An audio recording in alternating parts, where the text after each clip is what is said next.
All right. Okay. We are here once again for another podcast on a Thursday instead of a Monday because my work schedule has been crazy lately. And from what you were saying before the stream, your work has been pretty crazy too. Oh yeah, all kinds of fun stuff happening. So it's been an interesting week. It's been an interesting couple of weeks really, but this week especially. And it being an interesting week, Mises University has been going on, which is basically like the Mises, what is it? Org? What is it called? Institute. Yeah, Mises Institute. That's right. I don't know why that blanked on me for that second. I've been following them for over a decade. But yeah, Mises Institute, they're like a yearly conference where they basically do a bunch of lectures on economics and Austrian economics, obviously in particular. Hence, the name of Mises. But another, like a lot of the lectures are the same year to year because obviously the basics stay the same because they were written, many decades ago. Because they're drawing from Mises and Rothbard, and they explain Menger's ideas, who was before Mises. So a lot of those lectures stay the same, like money and inflation, but they also have some like relevant, like timely lectures, like stuff this year they have on COVID and the economics of lockdowns and things like that. So it's really like a good resource for learning about how Austrian economists or the Austrian aligned libertarians, how they view what's going on in the world today and how Austrian theory is relevant to all these events and happenings and all. But one thing that's been super relevant lately is, of course, inflation and the rising prices. And that's one thing that's been talked about for fucking as far back as Mises has been around. They've been talking like one of the central pillars of the Austrian school is its theory on banking and credit and interest and all those things. So yeah, since that's a huge topic nowadays, I figure it would be good to go over exactly what Austrian economics and the Austrian school teaches about these subjects. Okay. And it was really, really timely that about like maybe 2 hours ago at this point, Mises, the Mises Institute released the lecture on hyperinflation, which probably happened earlier today or maybe yesterday. I don't know what their upload schedule is in relation to the actual lectures, but yeah, that video just came out, and so we're gonna go over that. But in order to understand hyperinflation, you need to understand money and interest, and in order to understand money and interest, you need to understand the Austrian theory of value, which is different from the classical school and the neoclassical school that that are just generally taught in like economics classes in a lot of universities. So we're gonna go over a couple of videos from Mises, and also I'm gonna first talk about money like personally and just kind of overview their video on money so that we can kind of like skip one video but still get, or no, not the video on money, the video on subjective value. So I'll go over that bit just like myself and sort of talk about it, and I'll like skip through the video to like look at the slides that he was talking about and just kind of review what he was talking about. And then yeah, because each video is something like 40 minutes long or so, and I probably put it at like 1.25 speed so it doesn't take as long. But yeah, we'll skip a video by just me talking about it. If that sounds good to you. Sounds good to me, man. It's gonna be a lot of me talking. I'm sorry, but No. Hey, listen, you're the expert, the expert on the economics here. I'm not nearly as good at that stuff. And no, this is good. This is good. Yeah, because it's important to take, because it seems like a lot lately, people just think that like prices like fall from the sky, or that like corporations make them up arbitrarily. And my favorite one, corporations suddenly got greedy. Has nothing else to, no other explanation. And yeah, it's like, well, yes, corporations are greedy and they do want to charge as much as they can for products and services, but that desire is constrained by the ideas of the market, of the supply and demand and the structure of market exchange, but also the degree to which they can circumvent that natural structure of exchange is due to their ability to curry favor with a government that can use force to influence their desires rather than free exchange. So it's just really funny when people have such like a incredibly shallow view of how prices work, or what prices even are, what money even is. And it's like, well, you need 4 lectures to explain. You literally need 4 lectures in order to explain to them why all this is completely misinformed.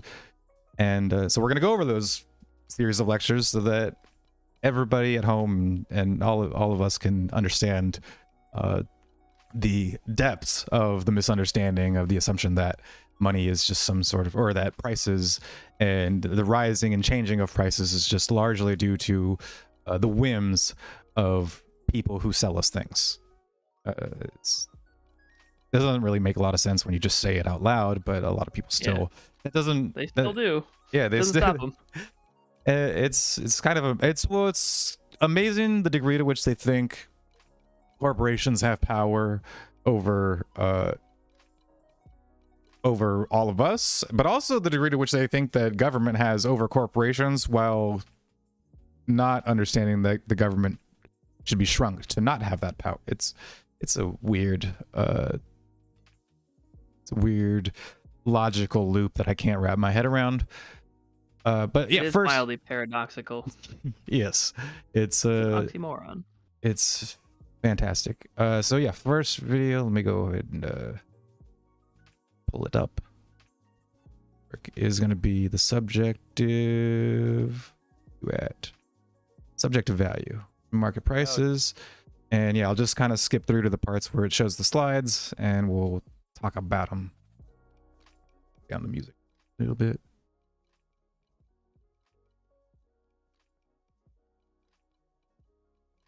Yeah, switch the stream to show screen. Cool. All right. Screen is showing. So subject value and why that matters. Before, we've talked about labor theory of value and Marxism and how they view why prices are what they are, and what the value of labor is.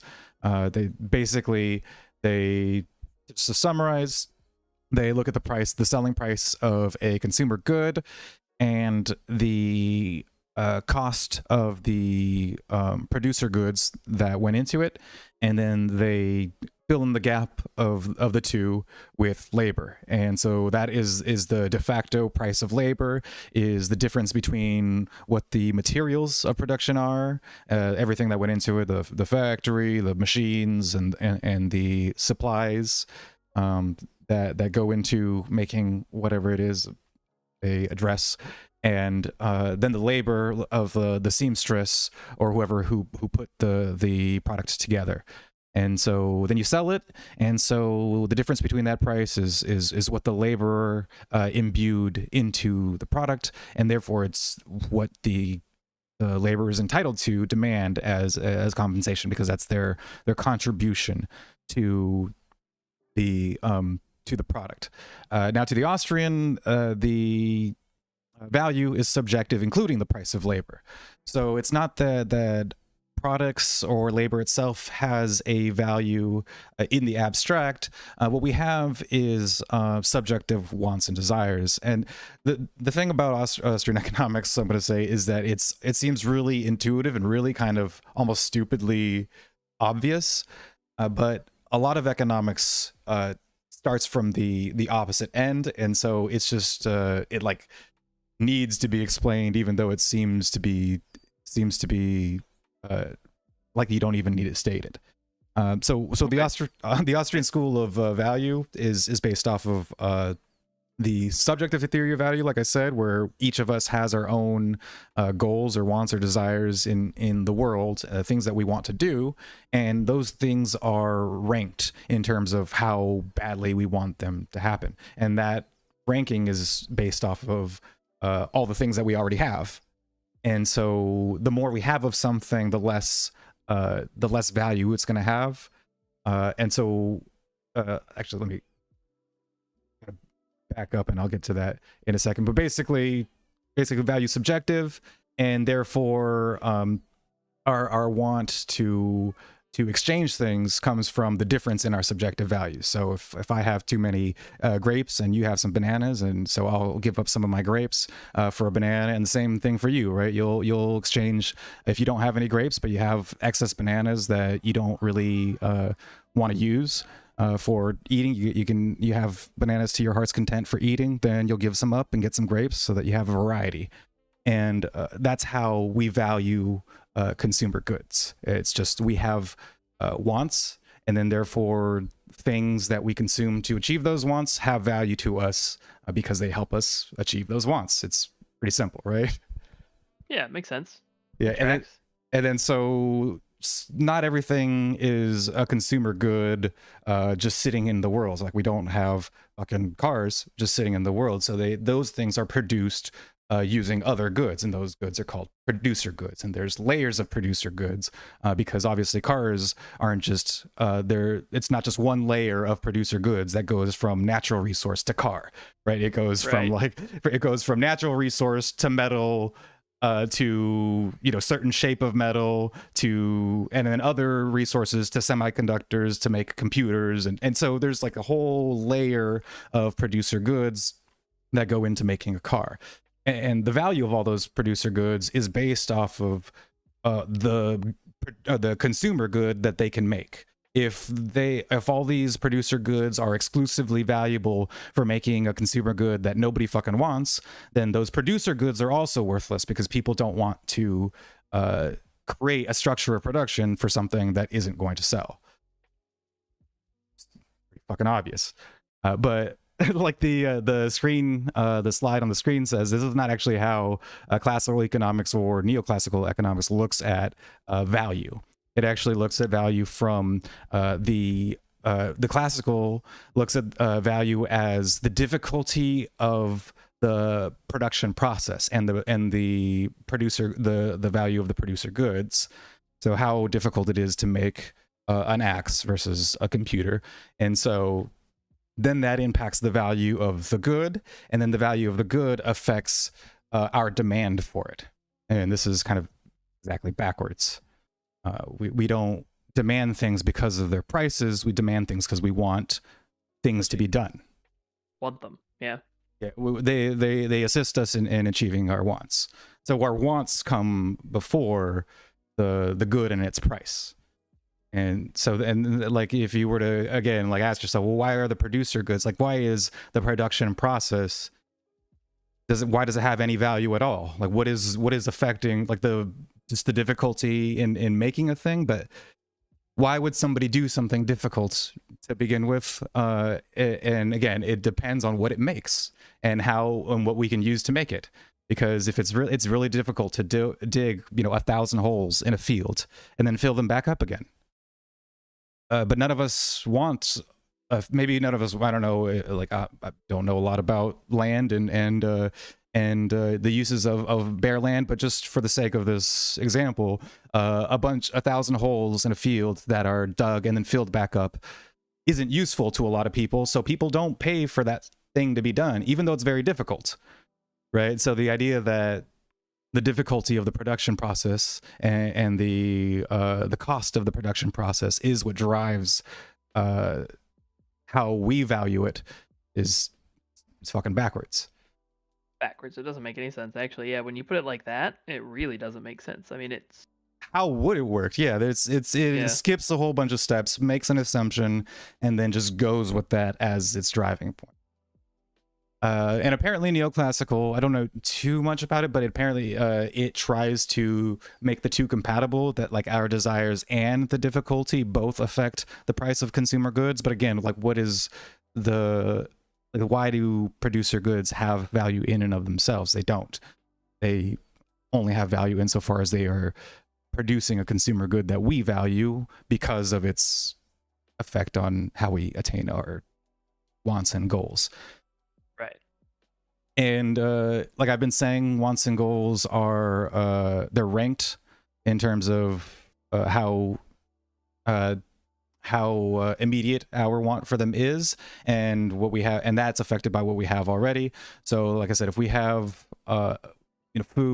enough food for the next week, then we might do some other things that are more immediate in terms of our wants and desires before we store up food for 2 weeks. Or maybe we have enough of the things that we need for the immediate next week, so we do store up more food for 2 weeks. These are all interchanging and swapping based off of our ever shifting status in the world. And one like really basic or really common thought experiment to kind of illustrate all this stuff and to illustrate like the basic intuitiveness of the logic of all this is called Crusoe economics, and this is discussed in Murray Rothbard's Man, Economy, and State. And I forget when it's first mentioned. I don't know like the first like economic reference to it, but I remember it from Man, Economy, and State. And you'll probably hear it in the lecture on money. I forgot the lady who does that lecture, but she'll mention Crusoe economics. And so what it is basically thinking of, because economics and the subject of economics is really not about money or markets or corporations and all this other stuff. It's really about how people make decisions. We economize because we are temporal, limited beings in a world with scarce resources that don't give us everything we want at one time. We have to economize everything that we do. And so that's the basis of the economic theory, is understanding why people make the decisions they do, and what drives them to do those things, and how do they do that when we live in a temporal, limited world with limited resources. And so Crusoe economics is the way to strip down all of that stuff. So got Robinson Crusoe stranded on a desert island, has desires, and obviously his most immediate desires are going to be food and shelter. So how does he do that? He looks for coconuts in a tree, or he goes and makes a spear to hunt an animal. And so and then that's a perfect example of the birth of a producer good, right? It is gathering wood and then gathering rocks to form a spear.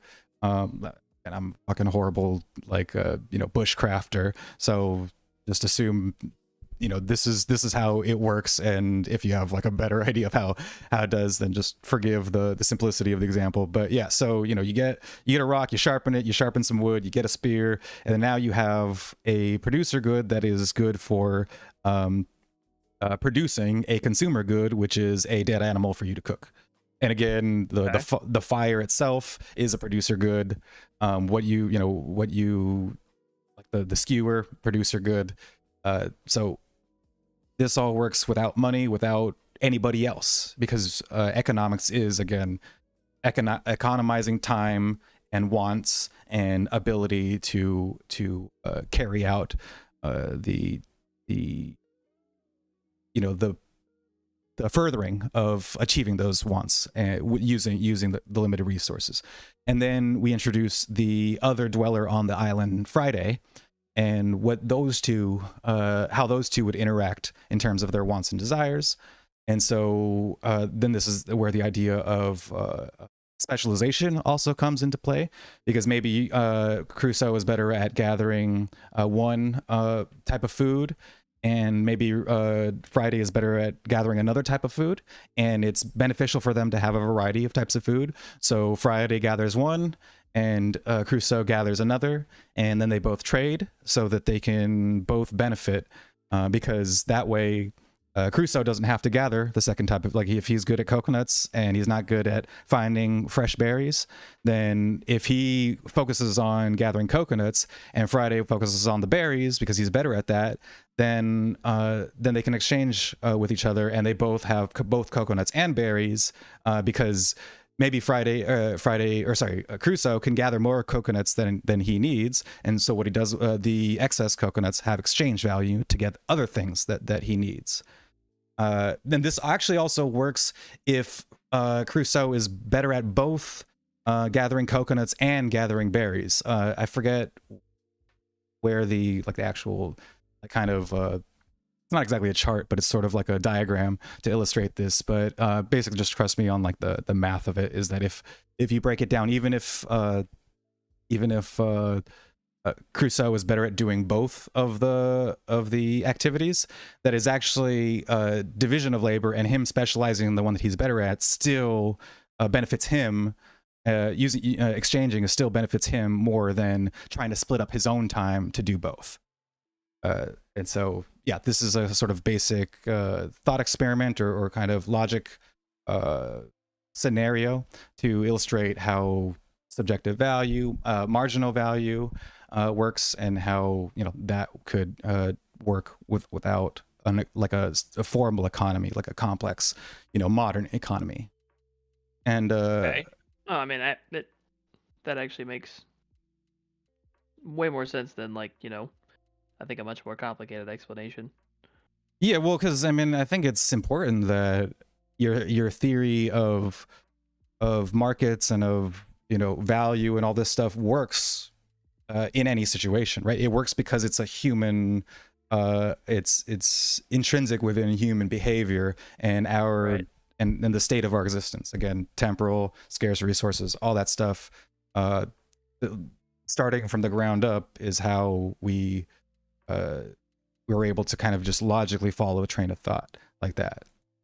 And whereas, okay, this is and so this is where the idea of marginal utility, and that's what MU is stands for.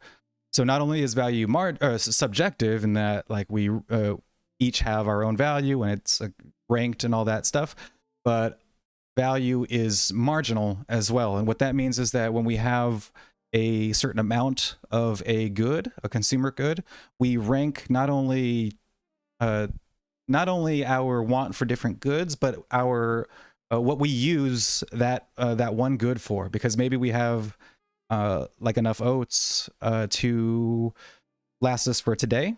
So then our next value is to is to gather oats that last us for tomorrow.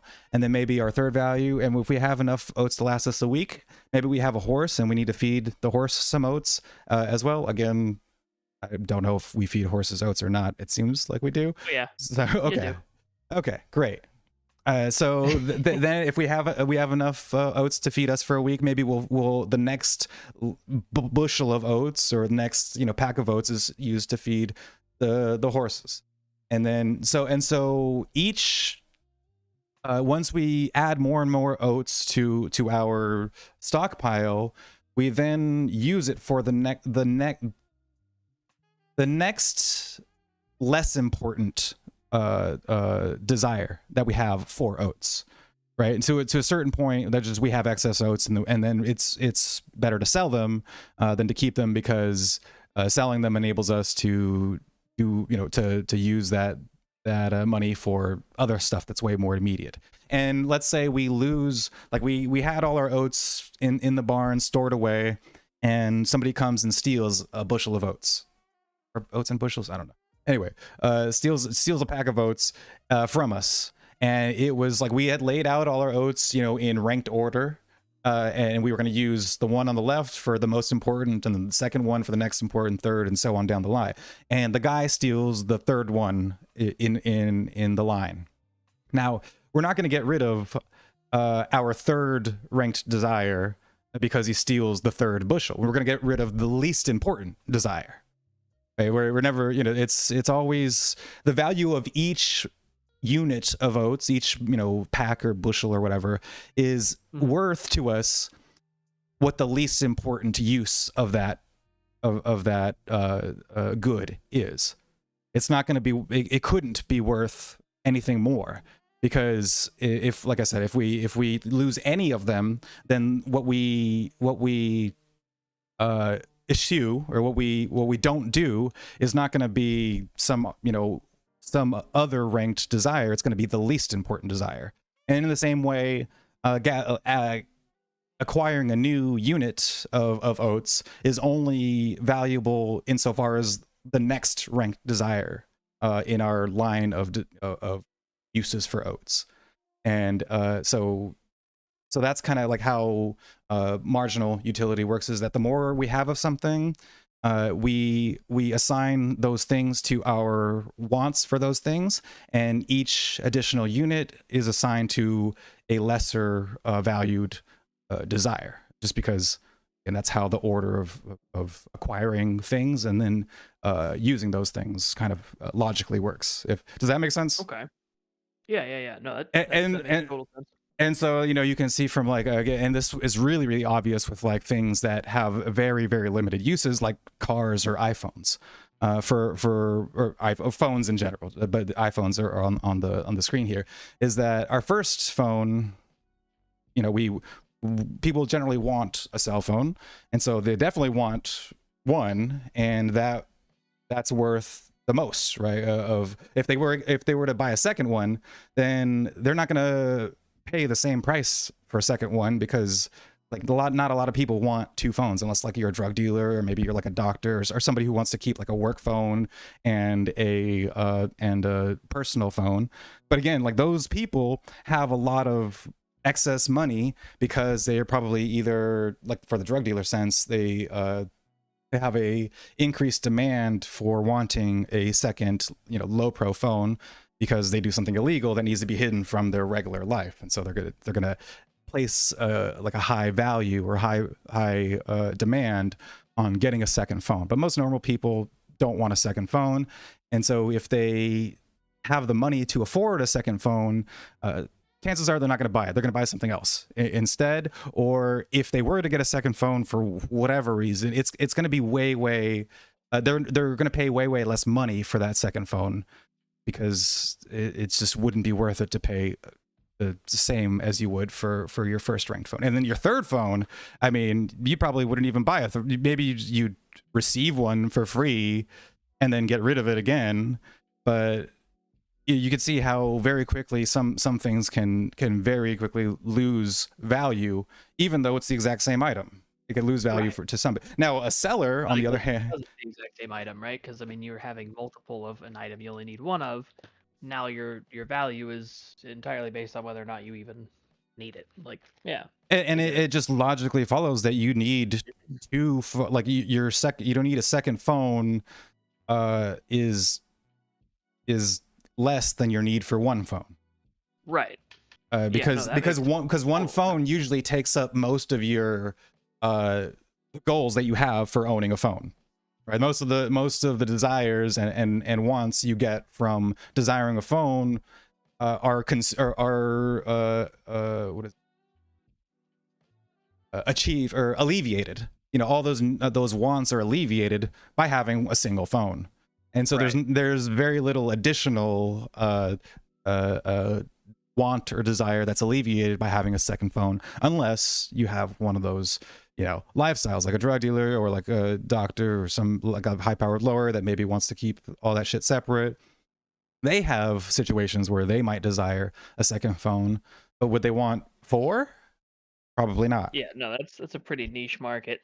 Yeah, and the same with cars or other stuff like that, where it's like, well, okay, maybe a family wants a car, maybe two if they have two drivers in there, and then once their kid grows up and becomes driving age, maybe a third car, or maybe the cost is too high and the family would rather constrain the two parents to one car and let the kid borrow the second car, or like you can see how there's a diminishing assigning of value to each additional car. And again, like 4 or 5 cars, unless you're like some sort of collector and you have the disposable income to do so, then your desire for additional cars quickly diminishes.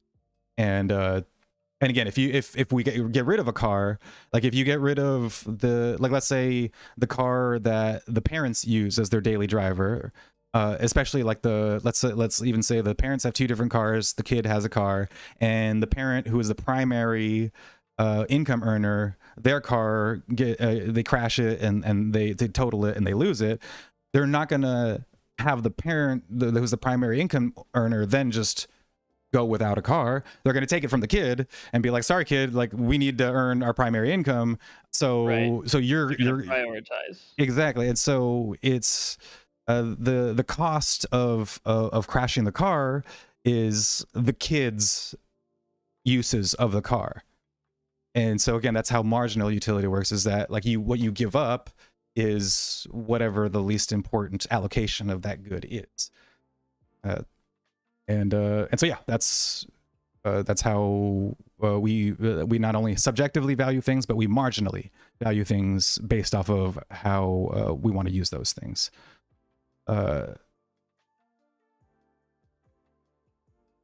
With the marginal something product and marginal value product.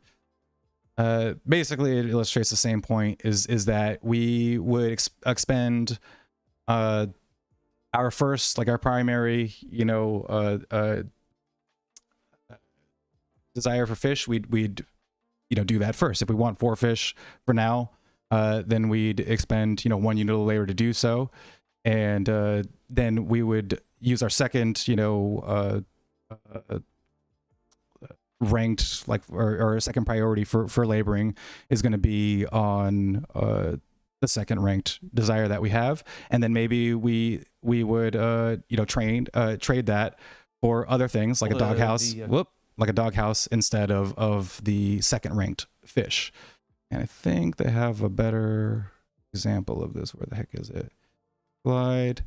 Oh, this is a great slide to illustrate sort of again how all things are driven by the consumer demands and consumer preferences, because preferences drive demand for consumer goods, and also our preferences drive the supply of those consumer goods, because the demand, once producers see a demand, then they understand the profit in alleviating those demands, and then we come to prices in order to do exchanges, which results in expenditure for consumers and money for entrepreneurs. And then entrepreneurs receiving money drives demand to produce the goods that make the consumer goods that generate revenue, which in turn tells us how valuable those producers' goods are. And again, the preferences have a hand in then driving the supply of those producer goods, which results in income for producers and costs for entrepreneurs. And that's how it all works, whether it's Robinson Crusoe and Friday on an island, or entire city people with a complex money economy.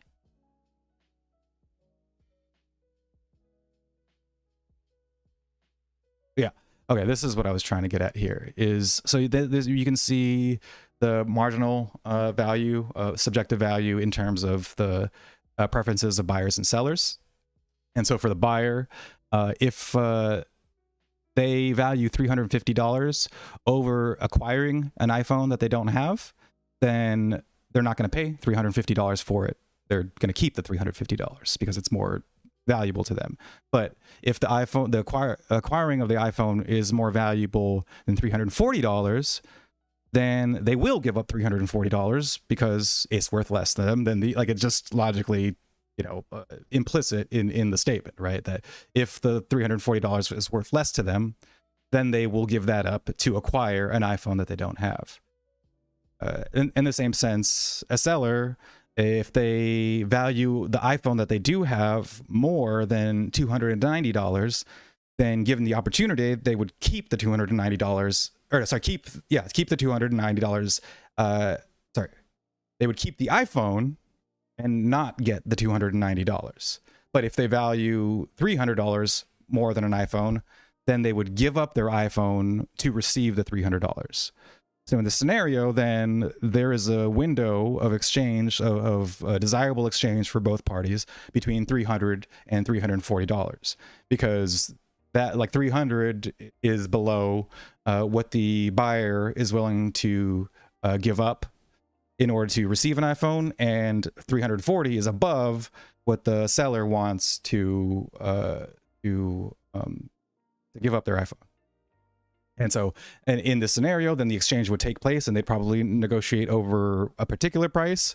But that's how the subjectivity from each party and their possession of either money or products will affect whether an exchange takes place. And then obviously, if the preference of this buyer was that they, it was lower, right? If they they wanted to keep $280, and they're not willing to go above $280, and the seller's not willing to go below $290, then this exchange is just not going to take place.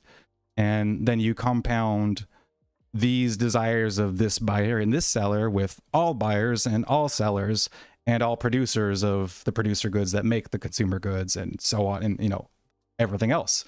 And that's how we get supply and demand and prices overall. So this shit is all tied with like real life people, and not just what corporations want to charge. Oh yeah, and also marginal supply or marginal utility is also really obvious in money itself too. Money is just what's a unit of exchange, but it is a thing that helps us achieve our wants and desires. And so if we lose, somebody steals $20 from us, then if we were going to go to the store to buy some food, it's not like we're just going to go without food. We're going to go home and get $20 more, or go to the bank and get $20 more, and then go buy the food. And then what we give up from losing the $20 is the last thing that we were going to do with all of our money. And then once we have more money, we apply it to lower and lower tier wants and desires, to a point where maybe it's even better not to use it at all and just save it. And then saving ties into the lecture on interest, because time is an important factor in value. That'll be gone over in that video once we get to it. But again, this is all tying back to subjective value, marginal theory of value, and how market prices work.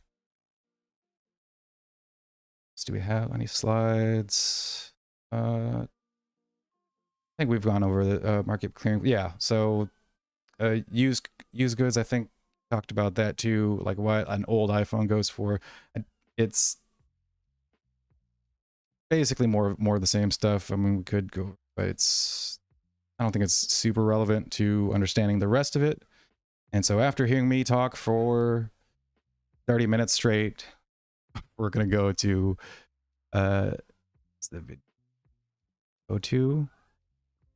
money. This is actually a pretty good lecture too. I watched it before. Yeah, fuck man, it feels weird to be like, hey, this is a great lecture. Oh wait, hold on a second. I lost you. Yep, there you are. Yeah. How long ago did I lose you? Not that long. It like dropped me out and then I popped back in, but I think because it was the live channel, it popped me back into general voice, and I was like, oh shit, no, I can't get back in. Okay, for sure. Yeah, did you miss anything that I was talking about, or what was the last thing? I definitely probably missed something. Go back. Let's see. How long was I out? Let's see. It's not like a minute. I think we'd started watching. It's the $50 is revenue. Okay, so I had already gone over. Yeah, basically, did I go over just money and how marginal utility applies to money? Yes. Yeah, okay. yeah. That was basically the last point that I was personally making, and I was going to go to the next video. Okay, cool. Okay, so I didn't really miss anything. Okay, cool. No, exactly. Okay, and so the next video is going to be on money and how having a unit of exchange is valuable on the market, rather than just using all consumer goods or producer goods to barter for itself. Obviously, it is a little bit obvious in terms of like, okay, well, the complexity of using only barter is just, astronomical once you get outside of like immediate wants and needs. Like if you wanted a fucking computer and you only were a farmer for bananas, then like you couldn't trade enough bananas to a single guy to get a computer, because not every, like, that guy who has a computer probably doesn't want that many bananas. It's too many bananas for him. That guy's just absolutely fucking nuts about bananas. Yeah. Because of marginal utility, right? It all ties together. It's all in circle. Find the one guy in the world who sells computers and also happens to need bananas to live. Yes, exactly. And with, and through barter somehow he managed to get the metal and and do all the other process to get computer chips and cables and all this stuff by trading for Can't it get all. bananas. Yeah, but everybody's like, yo, bananas, I need that. So I'll trade my one computer for fucking as many bananas as the world can have. I'm so glad to be. So yeah, this next one's money. She's like a Sandra Klein. Wait, is she the wife of Peter Klein? Sorry, that name sounds super familiar. I've seen her before, but no, not the judge, Sandra. Oh my god.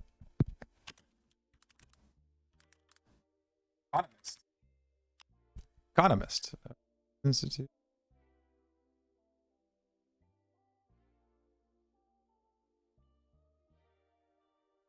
Doesn't say. I thought the last name Klein sounded familiar, so that maybe he's married to another Austrian Klein.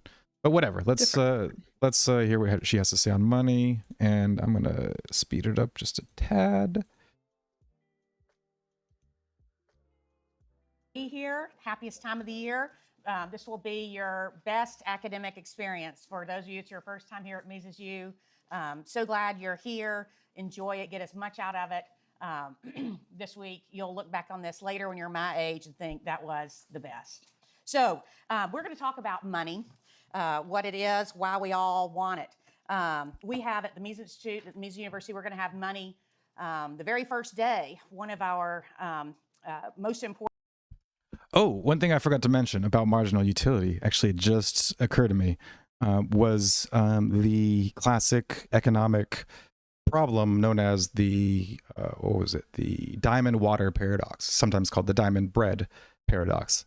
And that is it was kind of mulling over why diamonds were such high value and why water is relatively like low value, even considering the fact that like water is super necessary to all of us to live even like a week, and diamonds are not really necessary for any of us.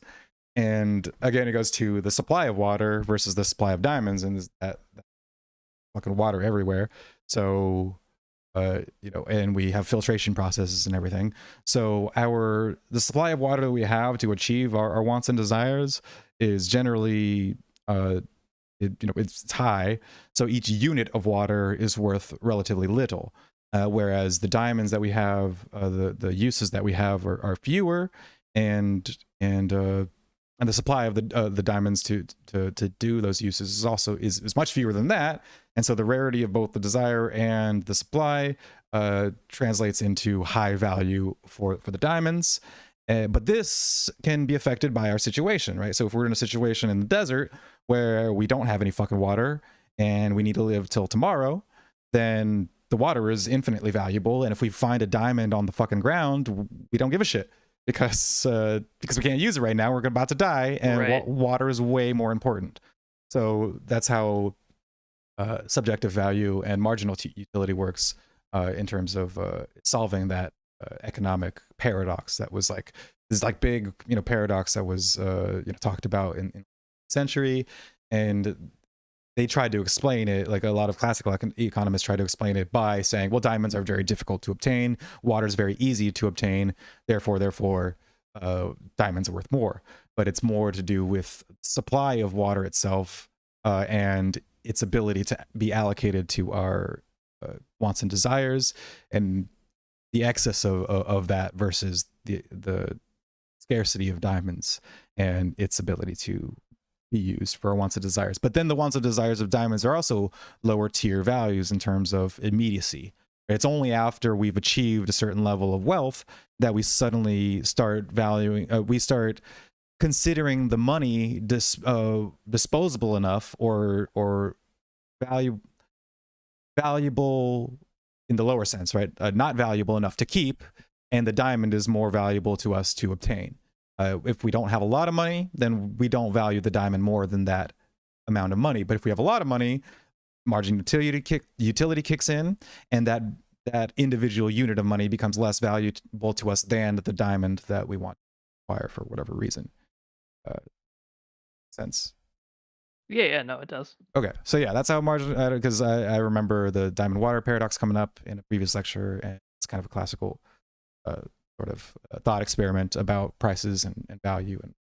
And the Austrian Karl Menger, founder of the Austrian school, basically explained it and basically solved the paradox logically without having to be adjusted for situation or for any of that. It just is a universal kind of truth that is intrinsic within the ideas of subjective value, marginal utility.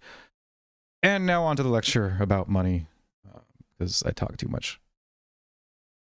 Important topics, and it's central in Austrian economics. The reason why is we're going to have all our analysis is going to be done in money prices. Calculation, which we'll learn about later in the week, is only possible with money prices. And as we learned from Dr. Rittenauer, money or division of labor, and we'll see how that leads to money, it allows civilization really to develop. Money is very important in Austrian economics. And by the way, the subjects of economic calculation, and especially how economic calculation is impossible under a socialist system, is a really good lecture because it's based off of Mises's essay called "Economic Calculation in the Soviet Commonwealth," and the other thing what she mentioned was fuck.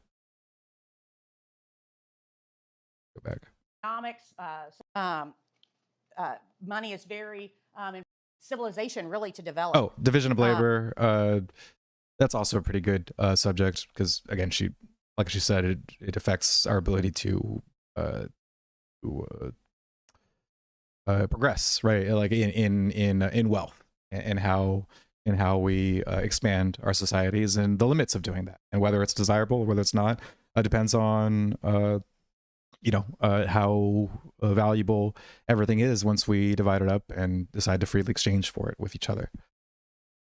So yeah, both good lectures, but we're not going to do them today because it's too much fucking time. Money is very important in Austrian economics. Some of our most important contributions, Karl Menger's book in 1892, developed the theory of money. 20 years later, Mises in 1912 expanded on Menger's approach with the regression theorem. His first book was Theory of Money and Credit, some light reading for your beach trip this summer. Other great works by Murray Rothbard, What Has Government Done to Our Money? Highly recommend. And my favorite is The Mystery of Banking. If not for Austrians, we might still have the state theory of money, that money is really whatever the state says it is, and the currency has its value just from the sovereign's decree. So that's why we need to talk about money on the first day. By the end of this week, you're going to be well-versed in why this price inflation we're experiencing now, it's not because of COVID. It's not because of Putin's price. It's not a Putin price hike. It's not because of supply chain, but it's really the chickens coming home to roost. It's the payoff of this wildly irresponsible monetary policy we've had really since 2008. So let's start with a question. Who needs money? Old Robinson Crusoe, man on the island by himself, he would have no need for money. Can't eat gold coins. There's no shopping mall for him to go spend money. So he has no need for money. And then eventually he meets Friday on the island, his friend Friday. And even then, the two of them, they have no need for money because when they're exchanging fish and berries, they can just do that based on their subjective valuations of the goods. But when society expands beyond just a few families, then the stage is set for the emergence of money. So remember, voluntary exchange happens because both parties expect to benefit, both parties expect to be better off from this exchange. And from Dr. Rittenauer's lecture, there are differences in people's abilities. We can't all play basketball like Michael Jordan. We have different abilities, and then also there are differences in locations. So just based on that, there comes the impetus for us to exchange. Specialization exchange through division of labor. We each develop our best skill, and each region can develop its own particular resources. So we found that we're better off, more productive, more efficient, more productive when we're producing a limited number of goods and relying on what we get for most of what we're going to consume from exchanging with others, as opposed to being self-sufficient, as opposed to imagine, I was saying many of you look very nice. All of you look nice. I'm not leaving anybody out. You all look very nice. Most of us did not make our own clothes when we came here. We look a lot nicer because of that. So we have a higher standard of living through exchange rather than being self-sufficient. So exchange of goods for goods, we're exchanging goods against goods under barter. It turns out it's hardly better. It's very it's barely preferable to being self-sufficient. So barter has two basic problems. There are a lot of problems, but two ones that we're going to discuss. One is indivisibilities of the goods that are being exchanged, and also double coincidence of wants requirement. So this spring at our house in Waco, Texas, we put a pool in our backyard. That's our actual pool. We put a pool in our backyard. Hold on, I'm going to turn off my Steam notifications. I just noticed that shit's popping up. Where's the game? Get that. Okay.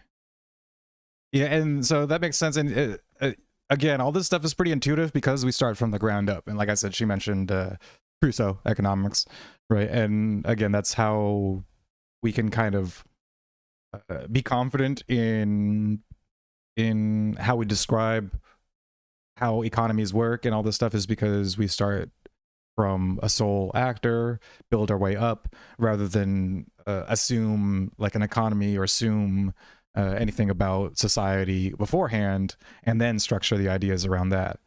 And Right. and yeah, so like the producer of a fucking of a computer is going to have a hard time in a barter economy, because the time and effort it takes to produce a computer versus the exchange that they can get for everything that they could ever want by selling computers exclusively, or by trading computers exclusively, is going to be very difficult. So what happens? We don't get computers in a barter society. That stuff doesn't get made because, again, the effort to do so exceeds the value of trading it for other things that you do want. And then the relative ability for us to use simple consumer goods or lower grade producer goods to get very advanced things like computers or cars is very difficult, because of the opposite problem of the fact that the excess of units it would take to justify exchanging for those items is just so great that that nobody wants that many of that one thing, because it exceeds the lowest tier marginal use for that amount of bananas or whatever, like lower grade or like producer good you could give to somebody. So yeah, divisibility, important for money. Pools, if you don't know, it's the first time I've ever had a pool in my backyard, but pools are very expensive. But this one did come with a really cute pool boy. So let's imagine putting in a pool under conditions of barter. Now, I teach economics at Baylor University, and not surprisingly, I am really popular. And my classes are in high demand, no pun intended. My classes always fill and have very long. Oh yeah, this lady's hilarious, by the way. Very long waiting lists to get in. In fact, here's a picture that the registrar took of students begging for my class. There they are. So naturally, if I'm bartering to get a pool, naturally, if I'm bartering, I bring a lot to the table with my fabulous economics lectures, right? With my economics lectures, I come with a lot of value.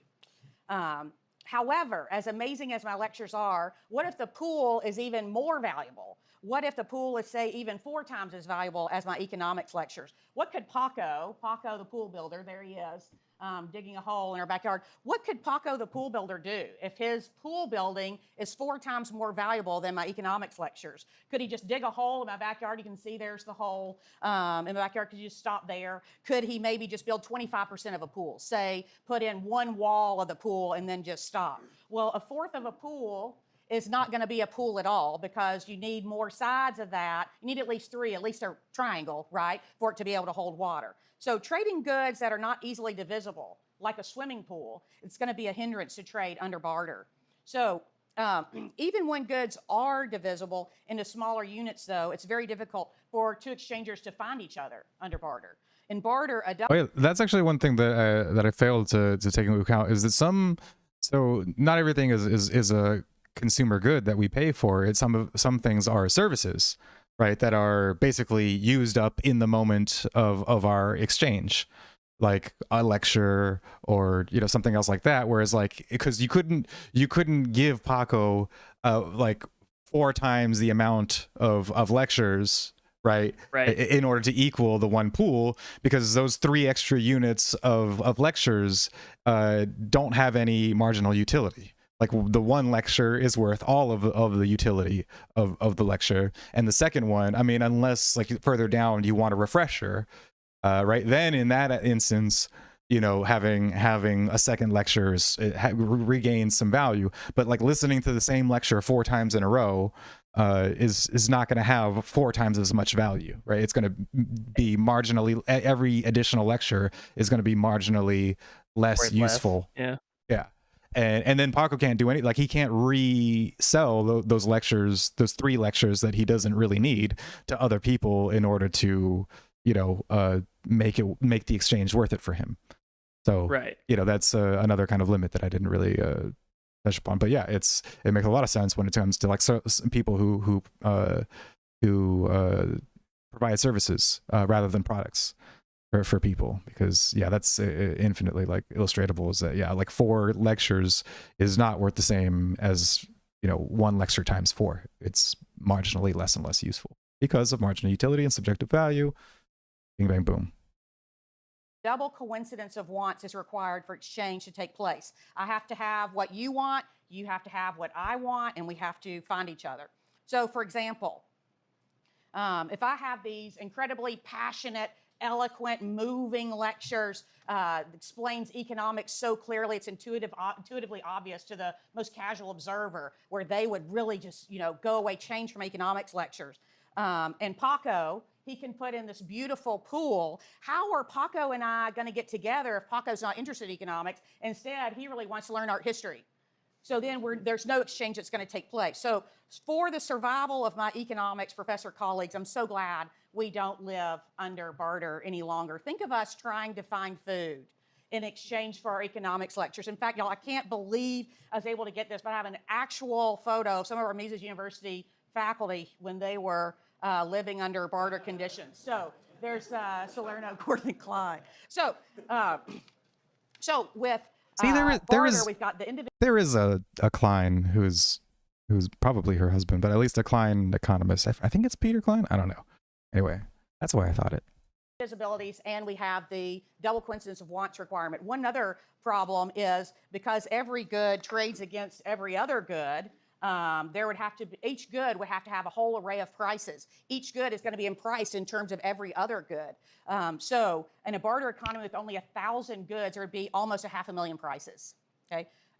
For a sense of scale, the average, I should say, pre-COVID, pre-supply chain problems, Walmart, the average Walmart store carries over 120,000 goods. So under barter, the prices, that's above my math level. The number of prices would be somebody else can calculate that for me. But anyway, Mises said money becomes more necessary as division of labor increases and wants become more refined. As we have a greater degree of division of labor, we can finally have our rocket science. Like Dr. Ritt and I were talking about, we can finally have a rocket science only when we have a monetary economy. It's really clear from these examples that any sort of developed modern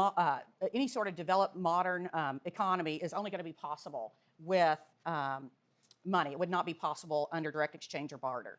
Okay, so under indirect exchange, you're selling your product that you have that you're going to market to exchange. You're selling it not for the good that you need directly.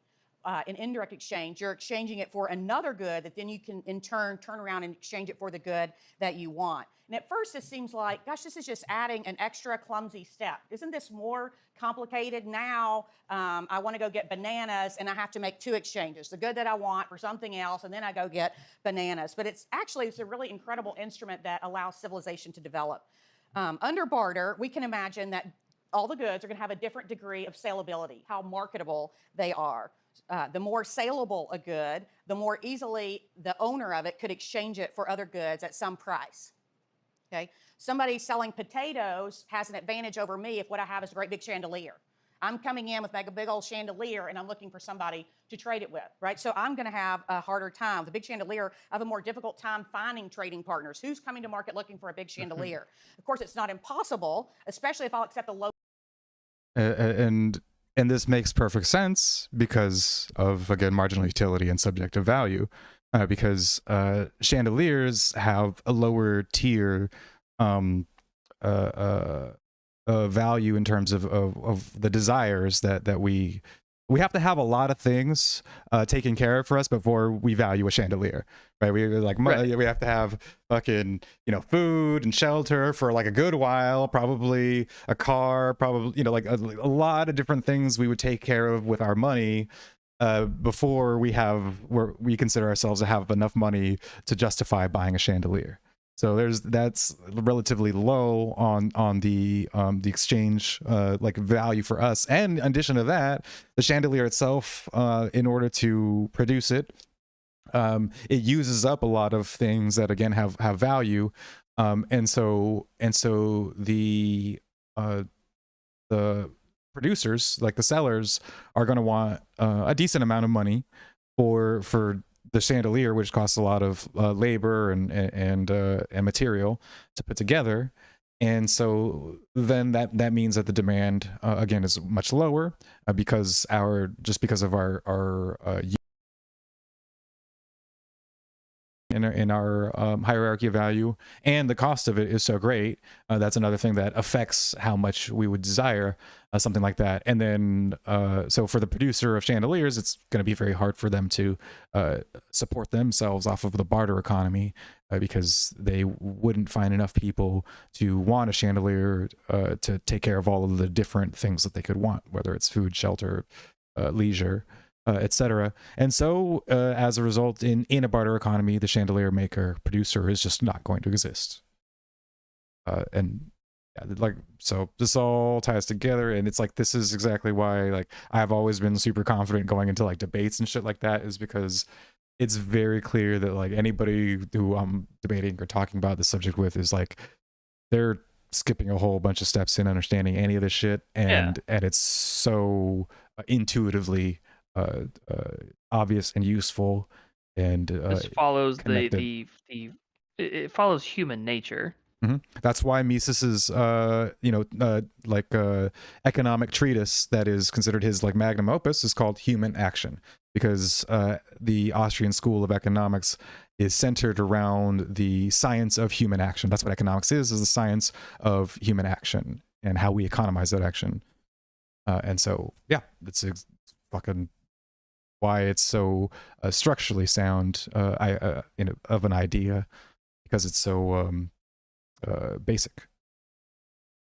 Low price, right? If all Oh, there's like, I forgot which video it was, but there was like a comment in it that was like, oh, where are the mathematical models, and where's the mathematical checks in order to justify, you know, your conclusions and stuff? How can you even say anything of this is, you know, real if you don't confirm it with mathematical models? And well, like the answer before is well, because it's intuitively built from the ground up of assumptions that are true in and of themselves, are axiomatically true, and we build off of true axioms to then reach true conclusions.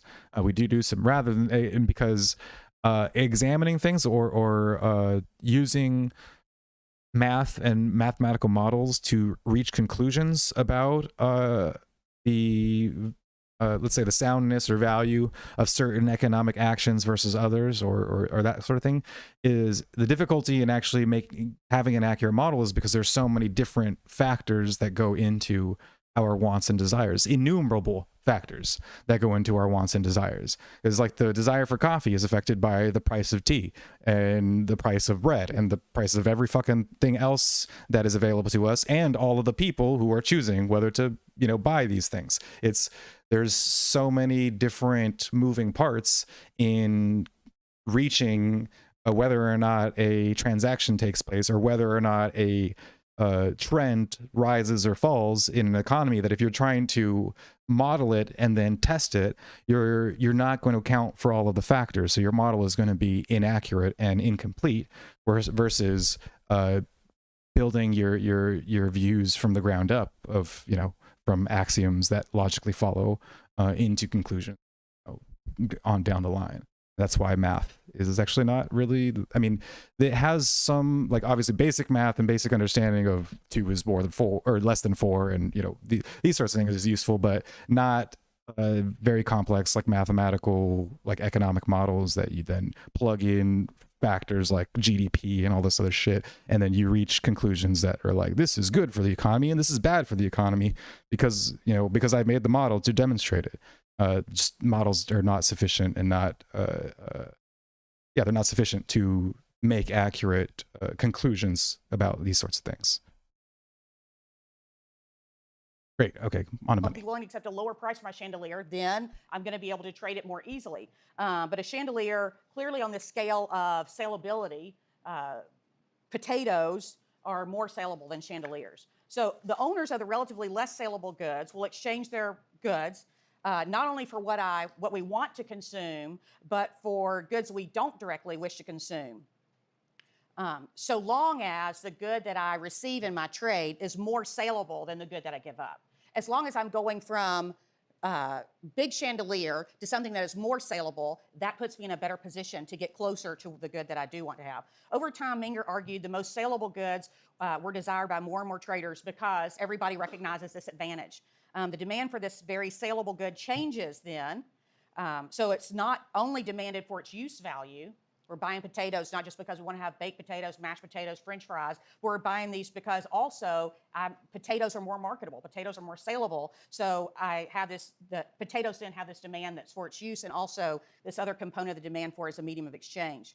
And the choice of the good or goods as medium of exchange is a gradual, self-reinforcing process. As more people accept it, then the commodity becomes even more saleable and more and more therefore accepted. I've heard Bob Murphy make the point that we don't know how long this adoption process takes, but we can imagine that it may not take a very long time, right? It may happen. It may be recognized very quickly. We don't have, really historical accounts of that, but just imagining people recognizing the benefits of the marketable or saleable medium of exchange, it might happen fairly quickly. Okay, so what makes a good more likely to become accepted as a medium of exchange? Well, if it's easily divisible, not like a swimming pool, if it's easily divisible into smaller units without losing value, if it's durable, it holds its value over long periods of time while changing hands frequently. Also, if it's easily transportable, if it has a high value to weight ratio, right? That's going to make it easier for you to carry a little bit of it in your pocket and you still have a good value to exchange. Also, it's fungible. One unit of money is basically equivalent to any other unit. Also, it needs to be scarce. Eventually, one or two commodities are used as a generally accepted medium of exchange. That is, in almost all exchanges, a commonly accepted medium of exchange.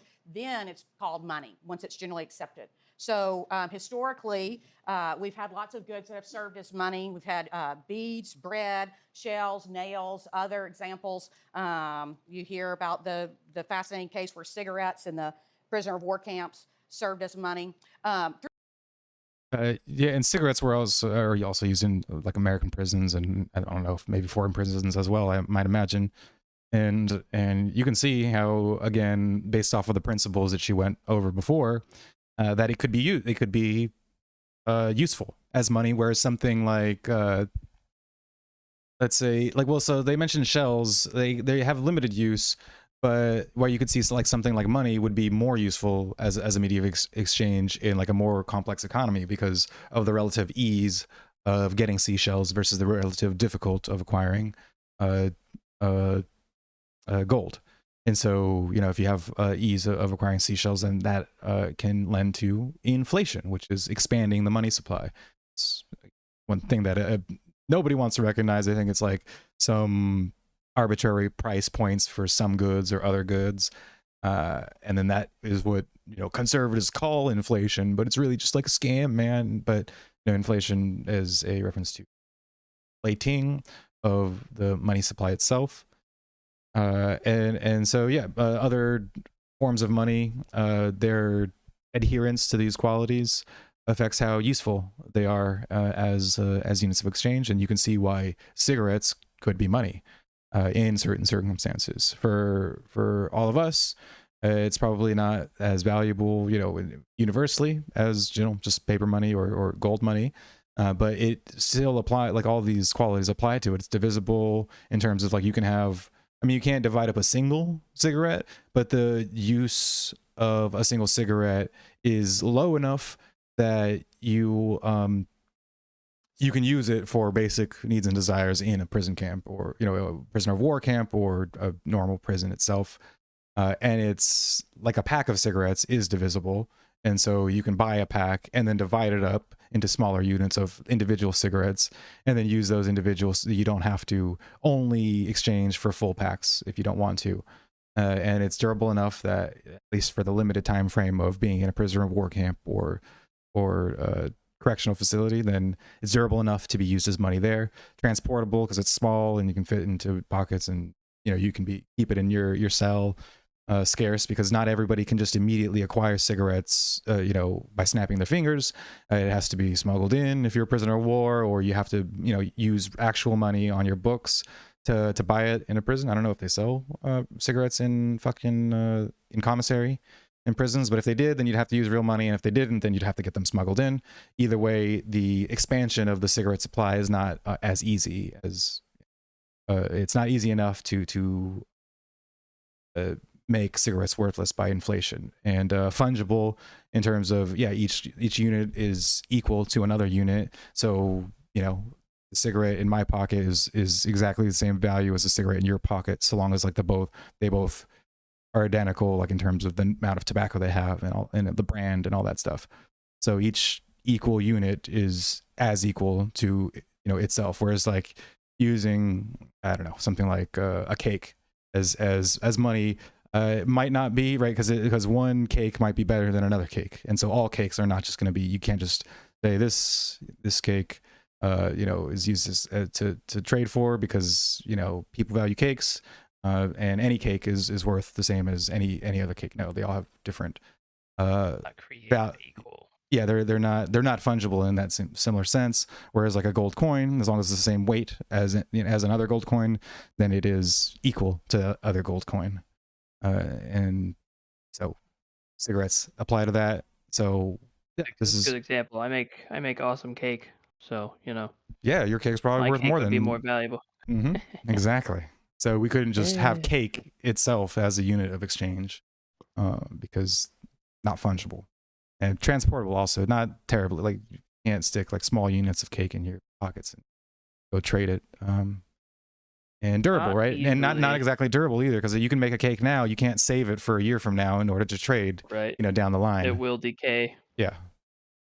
So yeah, you can. And so like once you understand the principles of markets and value and marginal value, and then you understand the nature of money itself and what makes good money and bad money, you can just apply the principles and logic down the board and make sound conclusions about what the fuck is going on with our money today.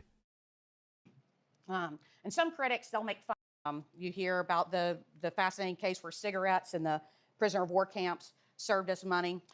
Through the centuries, though, two commodities, gold and silver, have displaced the other commodities as a generally accepted medium of exchange. And some critics, they'll make fun of Austrians. They'll call us gold bugs. Like, we just love it because it's shiny, and we have some kind of obsession with these shiny objects. But that's not it at all. I mean, gold happens to be the commodity that the market has chosen because it fits these characteristics really the best. But we'd be just as happy if the market had chosen some other commodity that worked just as well. Carl Menger pointed out it's not necessary, even conceivable, for money to be established by some authoritarian decree or by an explicit contract among the citizens. In fact, no historical record of any government's creation of money can be found, even though I don't think that's the strongest argument to say we don't have a historical record of it, but it doesn't make sense. The more plausible explanation is that money originates spontaneously because the immediate and obvious benefit of using the more marketable good as a medium of exchange is recognized just by the parties involved. They recognize this is easier, more convenient, this makes sense for me, and so I adopt it, and that happens. So it's hard to really imagine of anybody coming up with this idea of money or a medium of exchange without actually experiencing it. Okay, so Menger said, hence it's also clear that nothing may have been so favorable to the genesis of a medium of exchange as the acceptance on the part of the most discerning and capable economic subjects for their own economic gain and over a considerable period of time of eminently saleable goods in preference to all others. And that is from On the Origins of Money. So money is unlikely to originate any other way because Embedded in the demand for money is this knowledge of the money prices that had when it was a commodity, when you were demanding it for use. So you have this knowledge of these past prices. Unlike consumption goods, money has to have these pre-existing prices that we can ground our demand for it on this knowledge of what is this going to exchange for. I knew what this exchanged for before it was a medium of exchange. Now I know that, and I can have an idea when I go and exchange my goods for this medium of exchange. Mises' regression theorem explains this can only happen beginning with a subjectively useful commodity under barter, and only then adding a demand, this other component of demand for this good as a medium of exchange to the demand of the good that you had for it when it was just commodity you're demanding for your use. Okay, how do we go from, we're not trading in gold coins now, how do we go from commodity money to a paper currency? Well, paper doesn't have very much intrinsic value, and people, when they you have to work hard to be able to have nice things, and you've produced these goods that's a fruit of your labor. People would not be willing to surrender these real goods that they have produced in exchange for worthless pieces of paper.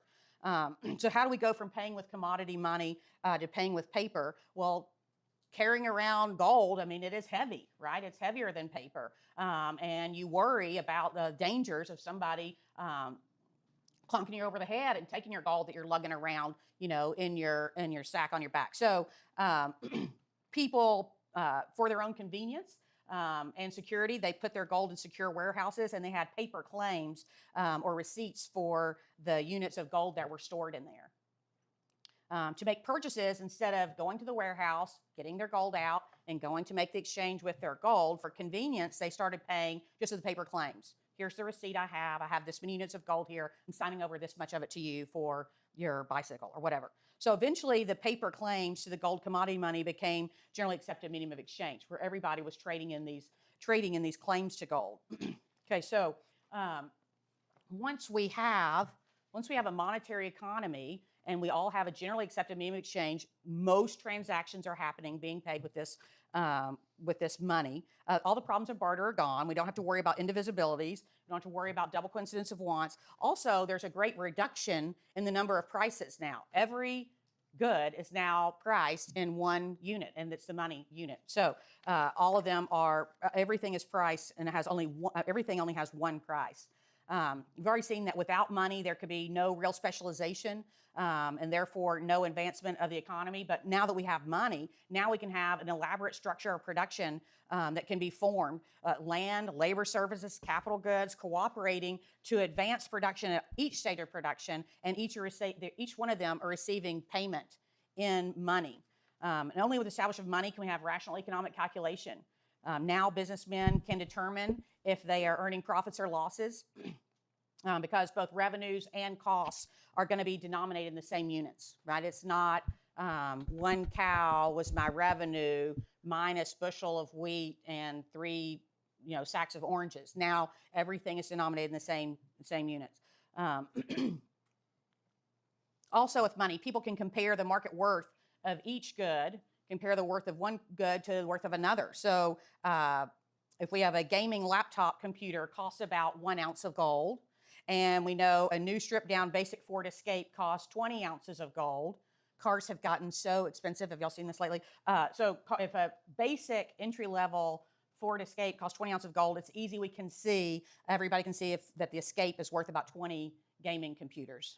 So most physical goods are sold in terms of units of weight. And the size of the unit of weight, whether it's an ounce or a pound or a gram, it doesn't matter because each one of those can be converted into another one. Remember with units of measurement.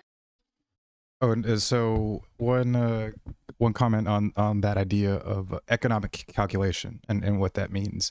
So that's each individual person's ability to calculate the cost and benefit of doing any action.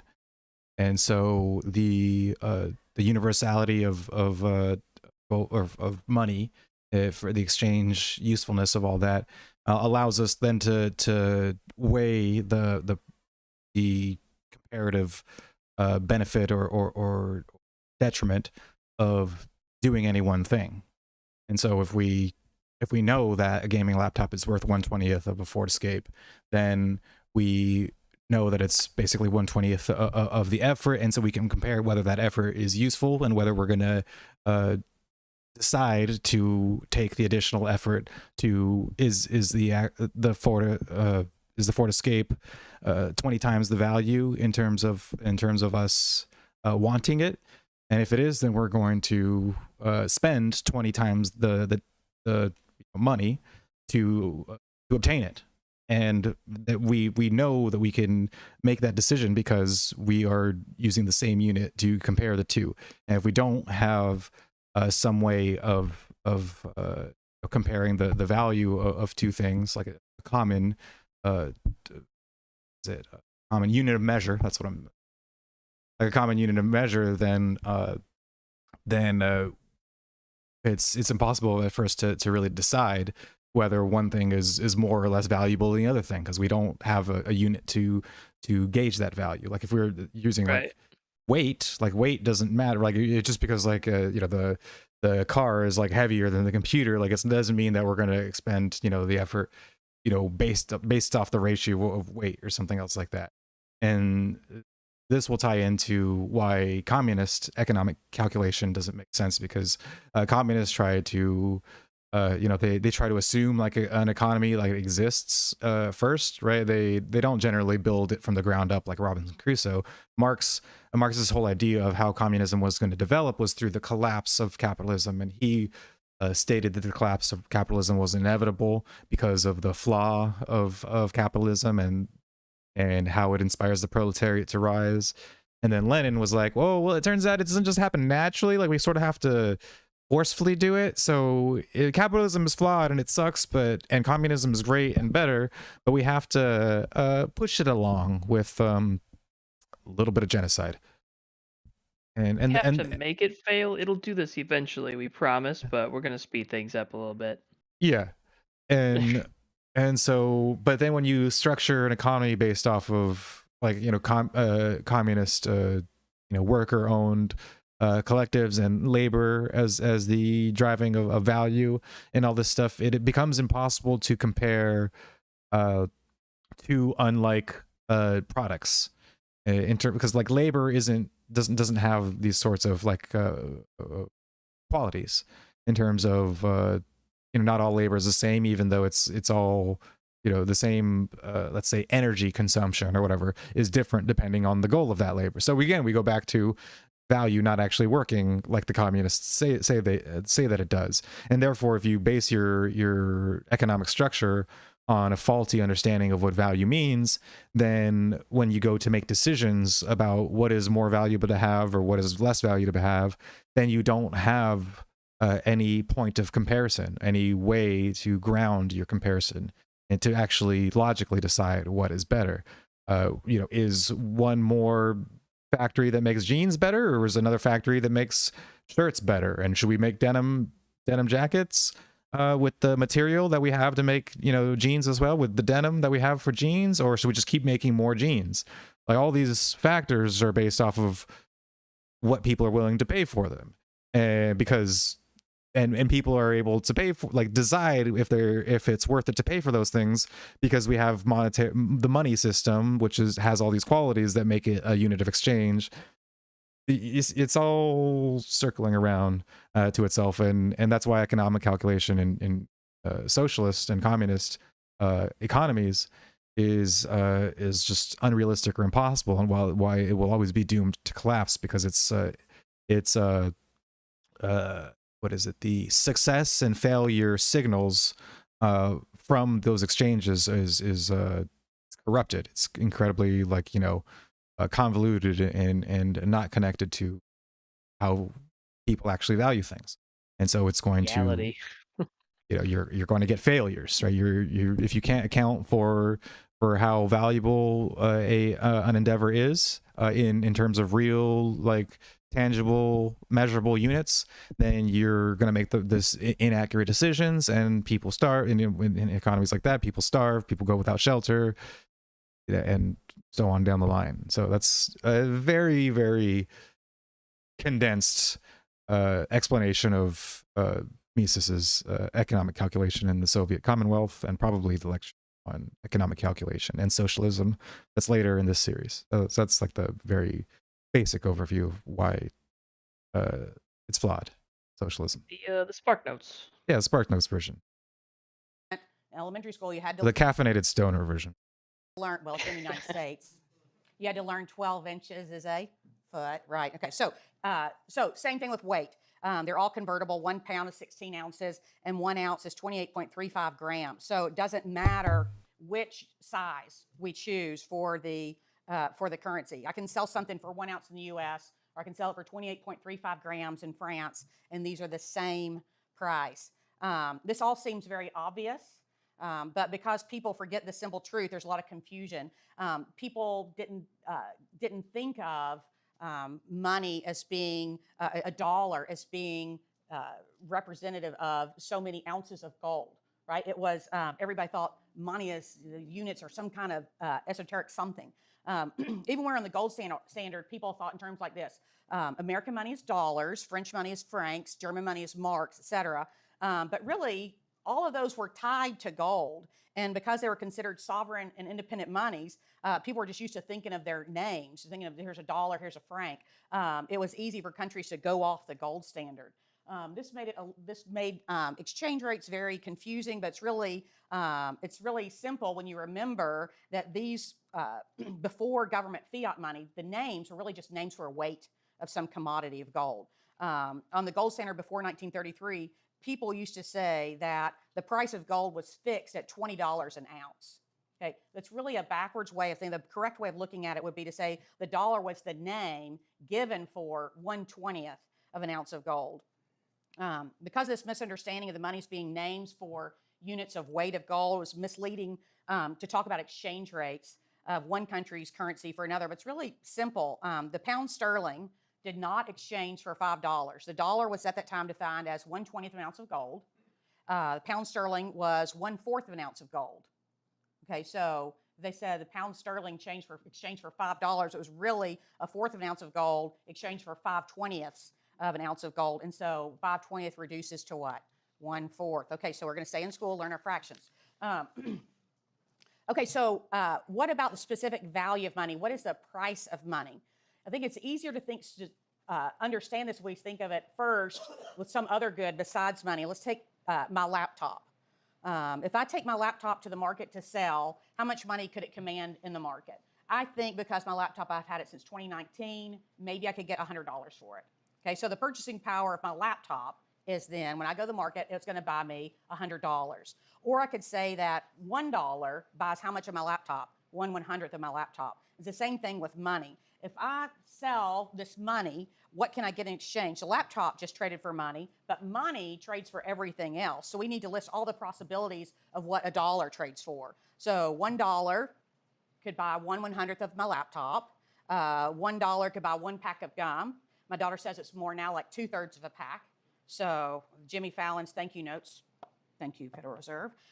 Or $1 buys 1/30,000th of a car.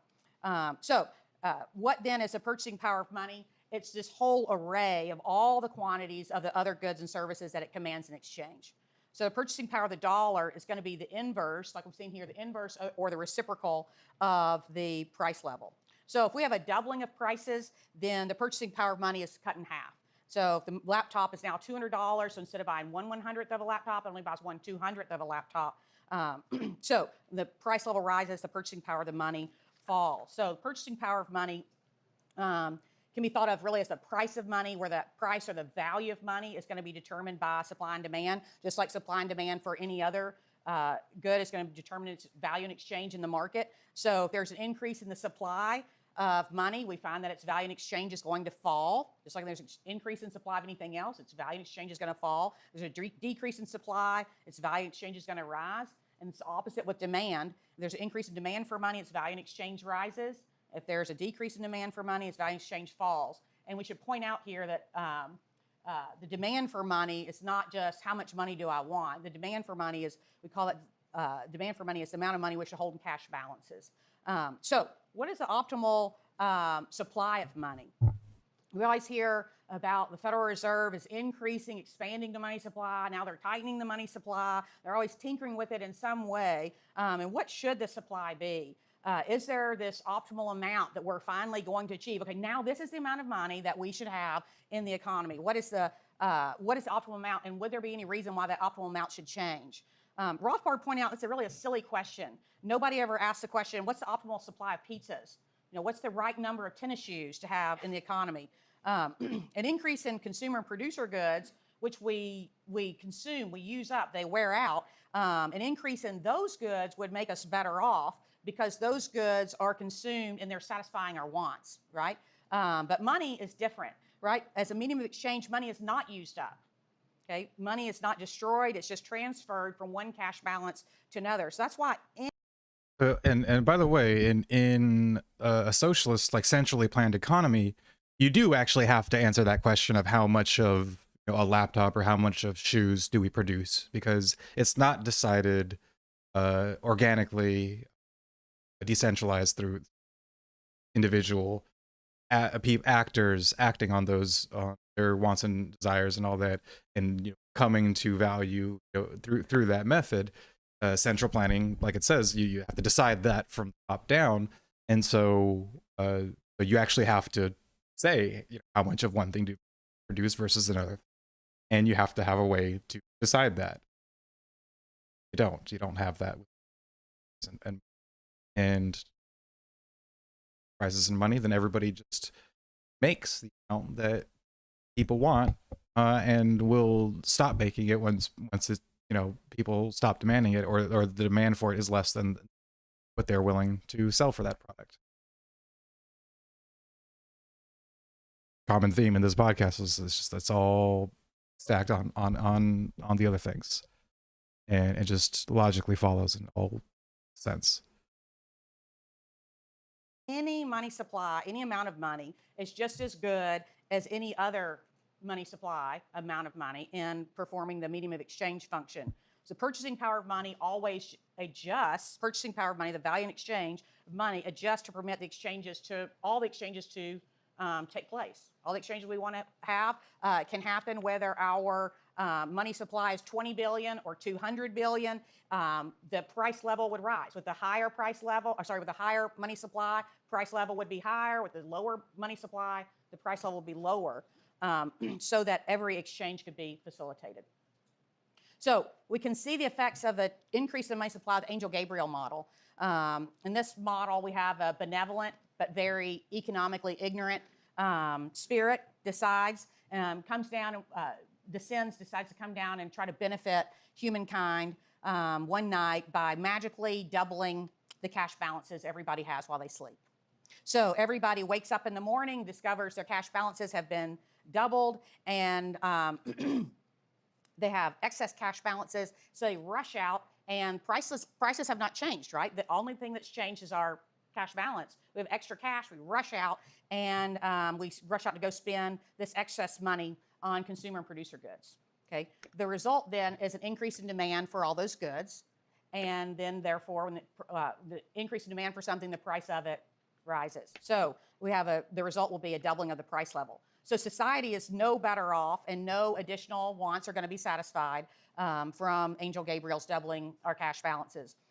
All the consumer goods, productive resources, they're all the same. There are no more of those to meet more additional additional wants and needs.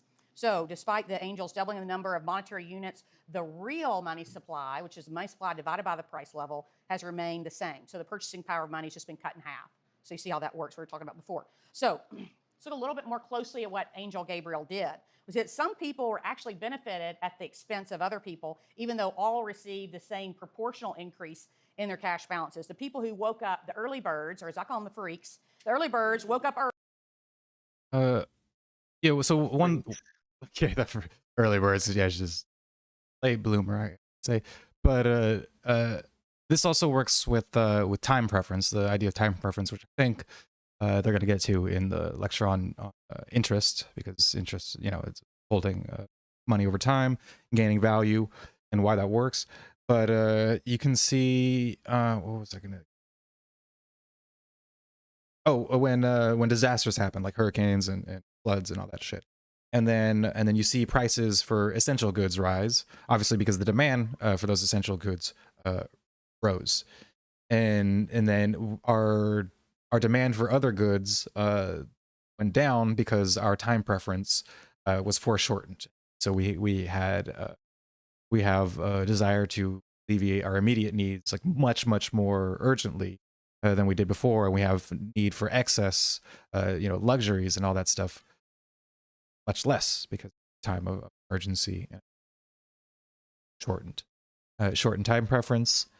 And that, so you would expect prices to naturally rise because the rise in demand means that same unit of things to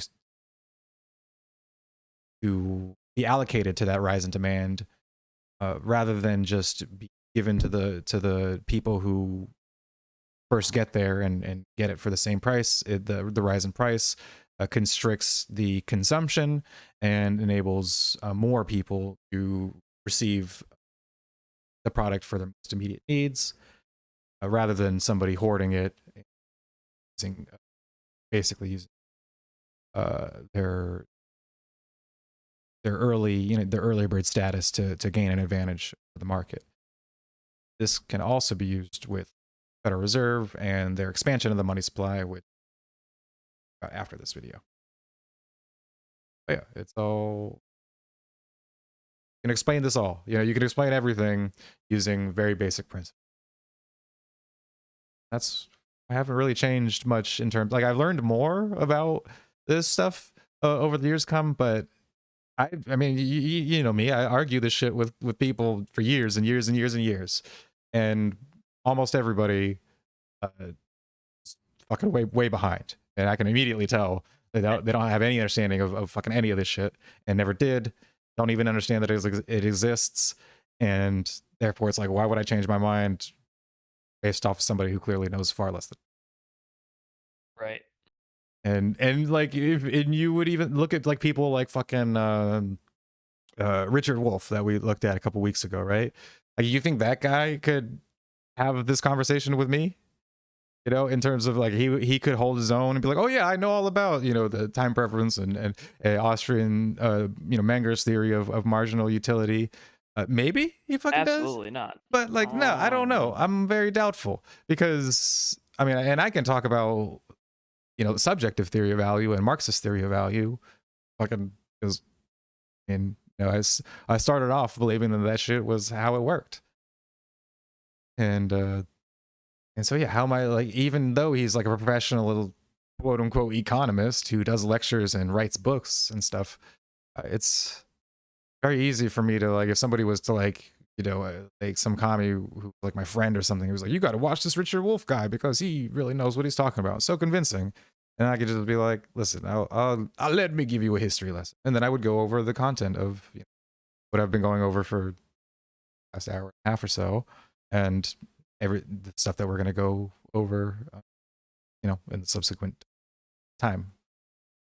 And it's like, if I can just have this conversation or rattle it off, like, there's so many people that are just not equipped to respond to it. There are some people who like I've seen that are like ex-Austrians, used to be Austrian, and they decided something else was better. But even their criticisms terribly convincing. That's like, my point is that after all this shit, you basically understand economics, and especially like supply and demand, money, and its effect on our modern economy better than like 99% of fucking this goddamn conversation anarcho-capitalist who knows about Austrian economics. And this is why I really like Mises University too, because it's all like, it takes the content that fills books and multiple books and condenses it down to like a 40-50 minute where they give you the cliff notes, and it's a huge variety of subjects. So super useful resource. Like, so yeah, if you want to like respond to that one guy who was like, hey, what books do you recommend and stuff? And well, one, I mean, there's a lot of books that it's named in all of these lectures, and they go over so many books that are written by different Austrians throughout the years. So they'll get a lot of recommendations through that, but also they'll just understand the subjects pretty, I have a basic understanding of all of these subjects from looking at all these videos, and they're super informative. To discover their cash balance had been doubled, and so they rushed out. These people tend to be impulsive. They rushed out and they bought at yesterday's prices. But when in doing so, they've bid up those prices. Prices rose.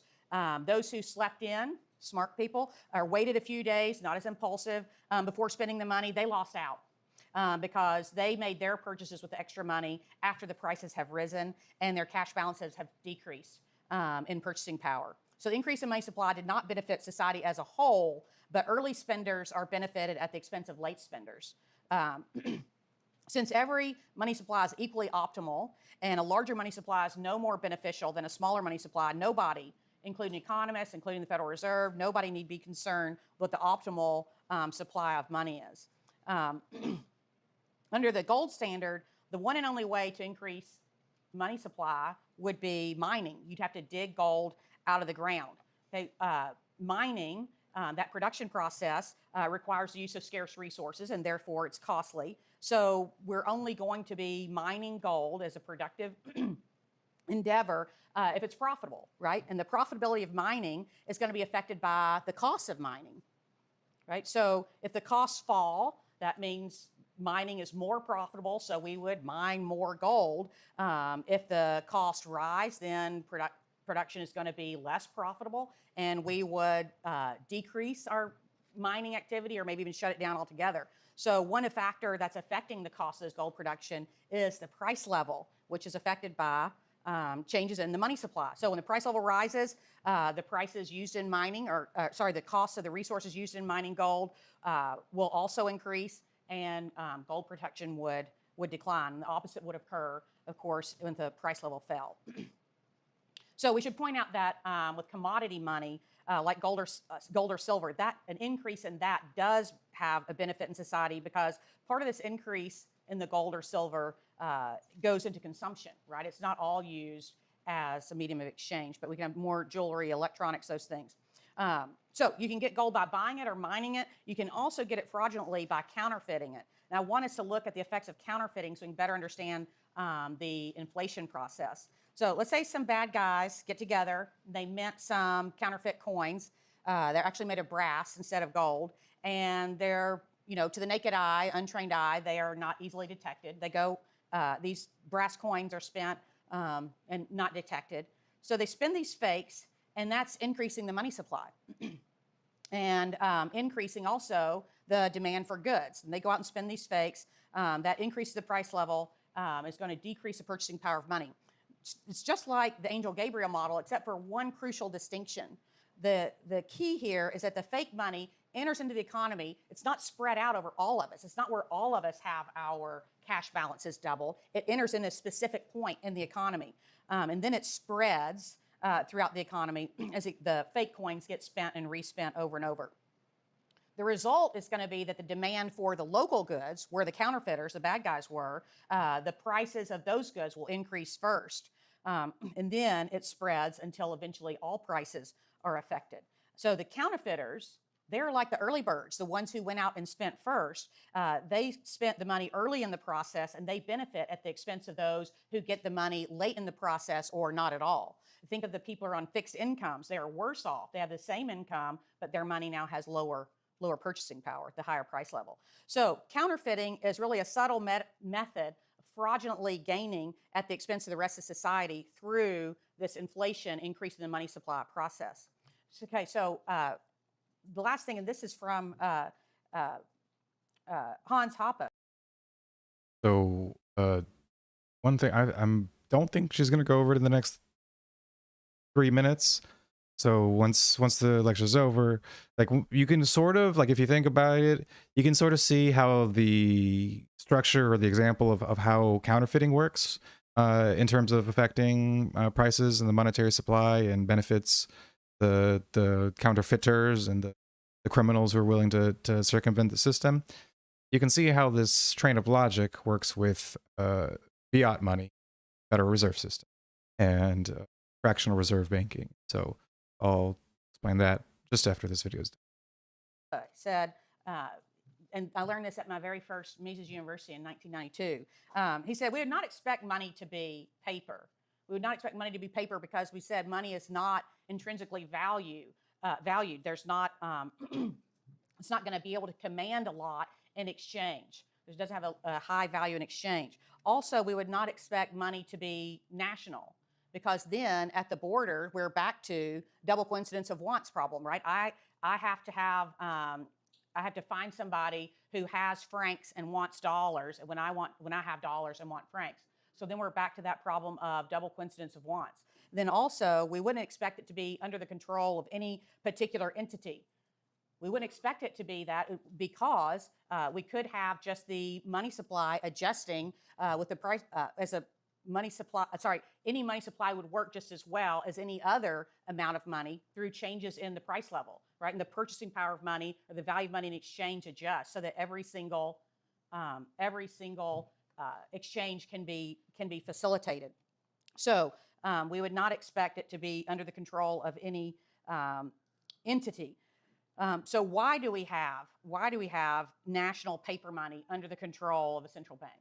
Why is that? Well, it turns out, as we saw with the counterfeiters who get the money first and get to spend the money first with their favored retailers, right? With their favorite stores, they buy there first, and then that money then spreads out into the rest of the economy.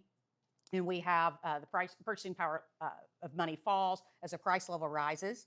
And so what happens is we have just transferred a good deal of wealth away from people late in the process to the people who get to spend early. And so this is a very valuable tool. I would argue that the monopoly and the provision of money is really the most desirable of all tools for the state. And so that's why we see the way that we have the money the way it is today.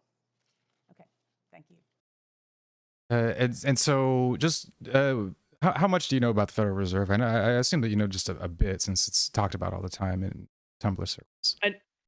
I know a bit, and I'm also trying to read through that Beast from Jekyll Island book that you recommended. I haven't gotten to actually read it much lately, unfortunately, but I'm trying to get through it just in my spare time. Yeah. So I mean, I know a little bit. I at least got I mean, I got into the history and like how it was founded, and I was already just like, holy shit. It's astounding, huh? Like, it's so wild. Because it was just like, yo, from the beginning, the people who thought it up, the origins of the system itself and the structure of it. Fucking Rothschild, like, it's insane. The Morgans, yeah, it was just very obviously a fucking scam from the very beginning. And you can tell how her comments on fake money and its effect on the economy kind of map over onto the Federal Reserve really GD easily, right? Because it's like not you, so you creating fake, coins or whatever to expand the money supply, to inflate the money supply, benefits the counterfeiters first. Yeah, and so bankers connected to the Federal Reserve, when the Federal Reserve does its quantitative easing, right, and the money printing schemes that it talks about. The reason it does that under the guise of lending out to things, right? Usually either government relief packages like we've seen in the past, quantitative easing to go to bailouts for certain industries. So they are like the early adopter counterfeiters that use the fake money before anybody realizes fake money has been introduced. And so they are the ones who are able to use the old prices before the theoretical expansion happened. Even though they're using fake expanded money, the market doesn't know this yet, and so they get the benefit of the previous prices, the lower prices. And then once the money is introduced into the money supply, then the prices readjust because inflation of the supply causes rising of the lowering of the value and rising of individual prices. And and the people who are in on the scam aren't affected by the inflation. It's all of us who don't get the early loans and the early expanded money, right? So that's how That's what I was talking about with that person yesterday, right? Where they're just like, yeah, it's just fucking CEOs deciding to be greedy, and you know, just a random thing that like it's an excuse. Like this is this whole narrative that leftists seem to be under lately, or I don't know, maybe it's always, but that they've been saying, you know, lately when inflation's mentioned, is like, well, you know, it's inflation is just what right wingers call it when corporations are greedy and raise their prices just because they want more money. And so then the corporations do this, and then right wingers see it, and then they call this inflation. But what it really is just this nefarious plot against all of us. But no, inflation is like, it literally is inflating the supply, right? It's blowing it up. Yeah. It's called inflation for a reason. There's the whole theory behind, you know, it's fucking wild. It's just so funny how people think that there's this simplicity or just glaringly obvious fucking flaw that, you know, right wingers just don't see, or market, you know, anti-leftists just don't see and don't understand. But if they could actually competently speak on the theory, you know, on what the Austrian theory of inflation was, and they're like, no, they're mistaken because X, Y, and Z reason, then okay, we have a conversation to be had. But they just don't even know that this stuff is what it is, and they just make up an explanation for the words that they hear and call it a day. They don't know what money is. They don't know what prices are. They don't know what supply and demand, and like they understand. I bet you a lot of them have heard the word supply and demand, and they just think it's some weird like you know, model that like is, you know, not mapped onto the real world. It's just, it's so much is lacking in terms of understanding. And even if you like Hominis didn't have, like, let's say the fucking intellectual understanding for all of this, I bet a lot of this stuff isn't necessarily like new information in terms of it's just like super revealing. It's just once you start to build the basics, it's just it almost seems like to connect itself, right? Yeah, like most of it's very intuitive. You know, it's being explained in a different way. But it almost Right, feels I'm like you getting should have more- known this, or you even did know this before all this. Right. Right. It makes total sense. It's more like, okay, so these are all concepts that I already understand. You're just showing me how they're connected. Yeah, and basically it just strengthens the connections between them to the point where if they try to poke at any point in the connection, you're able to go forwards and backwards in the process to explain that, right? And that's the thing, is that like, okay, so you would respect somebody who could actually understand the various points in which all of these ideas connect and speak on any one of these points competently. If somebody was opposed to any one of these things and wanted to explain their opposition to subjective value or the concept of money or interest or, you know, inflation, right. If any of those things was being individually commented on based off of an understanding of what has been explained here, fine, we have an argument. But then if, like, you know, your criticism is that like the word inflation is some made up excuse that's doesn't mean nothing, and it's like, well, fuck, I can't talk to you because I need to spend 3 hours explaining everything. And it's not fucking worth it. No, it's not. And especially when most of them aren't really interested in listening anyway. Like they're right, just going to reject it outright. Yeah, it's just all around not worth it for this to take place, because they're not going to listen, and the depth of which it would, you know, time and energy it would take to explain how terribly not even like wrong there, but how terribly behind the conversation. Like they're just not even having a real conversation about real things. They're just making up shit and pretending it's a problem. And then like when there is a problem there, but they're just making up explanations for it. And it's like, well, okay, but just, you don't even understand how people value things subjectively and marginally on a desert island. So if you don't even know that, then I can't explain to you inflation. It's just How do we have this conversation if, you know, I mean, it's basically, it might as well be speaking another language. It's, you know. yeah, and that's what. Oh fuck! I wanted to pull it up because it was. I think they blocked me because I can't reblog it. But let me see if I can the page up. Tumblr. Some notifications. That person who I talked shit on about inflation, they responded to me some time ago. Where the fuck is it? I think it's even earlier. Oh, here we go. So they tell me the reason inflation affects the poor and the middle class because of the early, you know, the counterfeiter, early adopter process in the expansion of the money supply through the Fed. That's the real reason why inflation affects the poor and the middle class. But their explanation is because rubes like me vote for people who let the wealthy skim whatever they want off our efforts.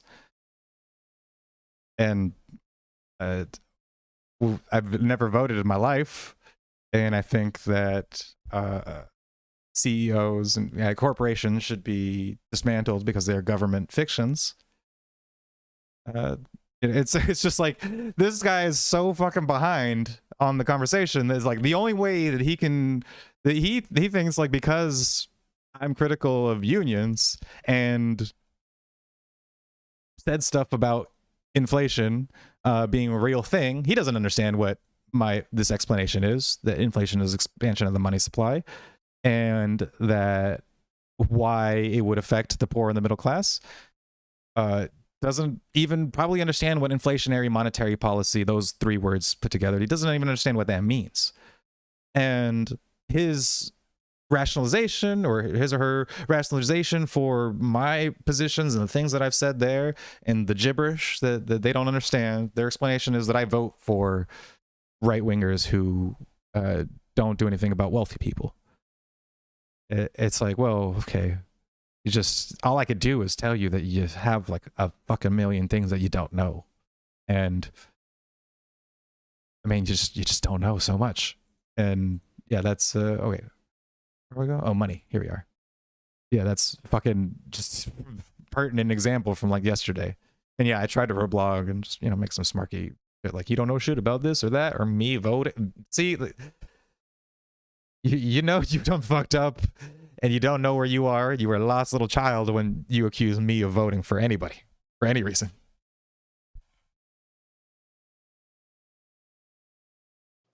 Oh yeah, that's the end of money. Oh yeah, the next one down here. Let's go back to Mises Media. The next one is going to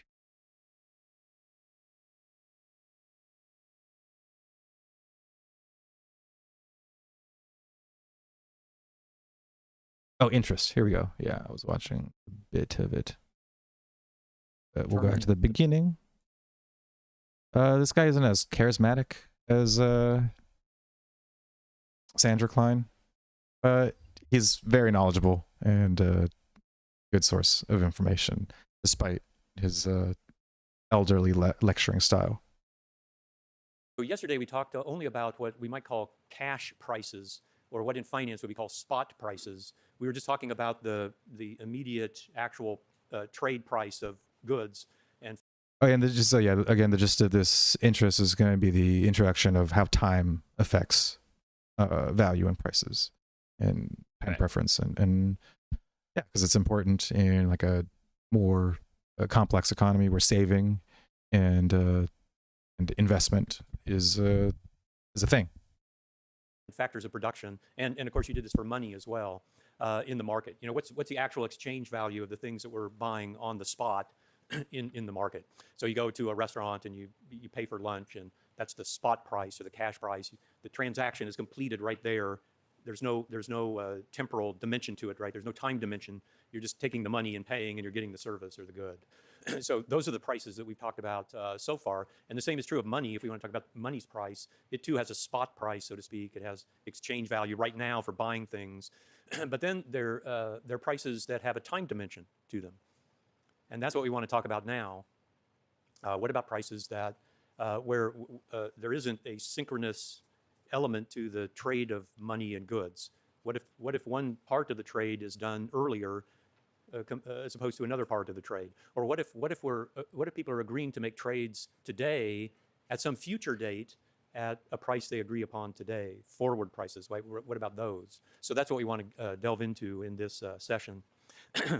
And we'll proceed in 3 steps, very similar to what we did on Monday. We'll talk first about some fundamental things with respect to human action. What do we know just by reflecting on who we are as human beings about the time element in action? We'll start there. And then we'll talk about the 2 valuations that are made by people with respect to time concerning their actions. Right? And then we'll get to forward prices and then the rate of interest. We won't spend much time with forward prices, but we want to make distinctions, right? We want to see the principles and then make the proper distinctions. And then the third thing we'll do, of course, is give an explication of the theory of interest. We'll lay out the explanation for interest rates. And we'll try to deal with some of the nuances that are involved in this at the end. So we're proceeding from the basic to the more complex elements of this. Okay, so the basic principle with respect to the time element in human action is that the different moments in time that we experience as human beings are not homogeneous with respect to our actions. The different moments in time have different conditions for action, at least potentially, different conditions for action that are more or less conducive to the success of our actions. So when we're thinking about the time element in action, we have to take into account the fact that today the conditions for the success of a particular action may be different from the conditions for the success of that action next week, or right now the conditions for the success of an action might be different from an hour from now, and so on. So even though we have a kind of technical notion of time, right, where the clock is just ticking away, with respect to action, we actually have a different experience of time as human beings. So that's one element of it. The other feature of action with respect to time that we take account of in our actions is just the distinction between sooner and later. Okay? As soon as I say that, hopefully it clicks in your mind that, yeah, there's a difference between getting a satisfaction sooner and getting the satisfaction later, right? Regardless of the time element, right? Regardless of the clicking clock time, if we just think about this in the abstract, there's a difference between sooner and later for our actions. And so these are the 2 basic elements.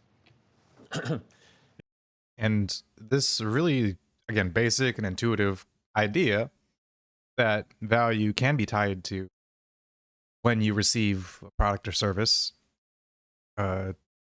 is absent entirely from Marxist price theory, so far as I understand it. And that's a pretty glaring thing to be missing. Now, let me provide one further thing that we know sort of fundamentally about time in action, and then we'll proceed to the particular things that we need in order to build our analysis. And this is that we all realize that action involves a sequence through time of particular steps that we take. And this is what Dr. Rittenauer discussed yesterday in talking about the capital structure. He'll talk more about that today, but about the division of labor, right, in the capital structure. And think about any particular action, like on Monday we talked about having a smartphone.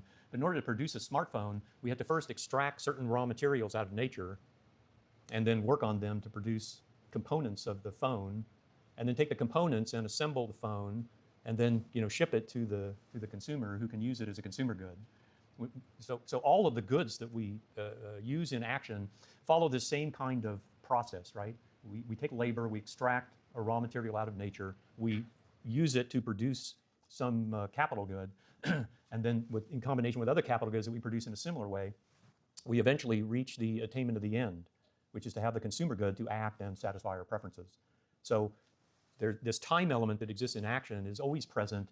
The start of the action is always sooner than the satisfaction of the end that we attain through that action. Right? Okay. Now we want to deal in particular, though, with this particular element, which Ludwig von Mises calls the duration of action.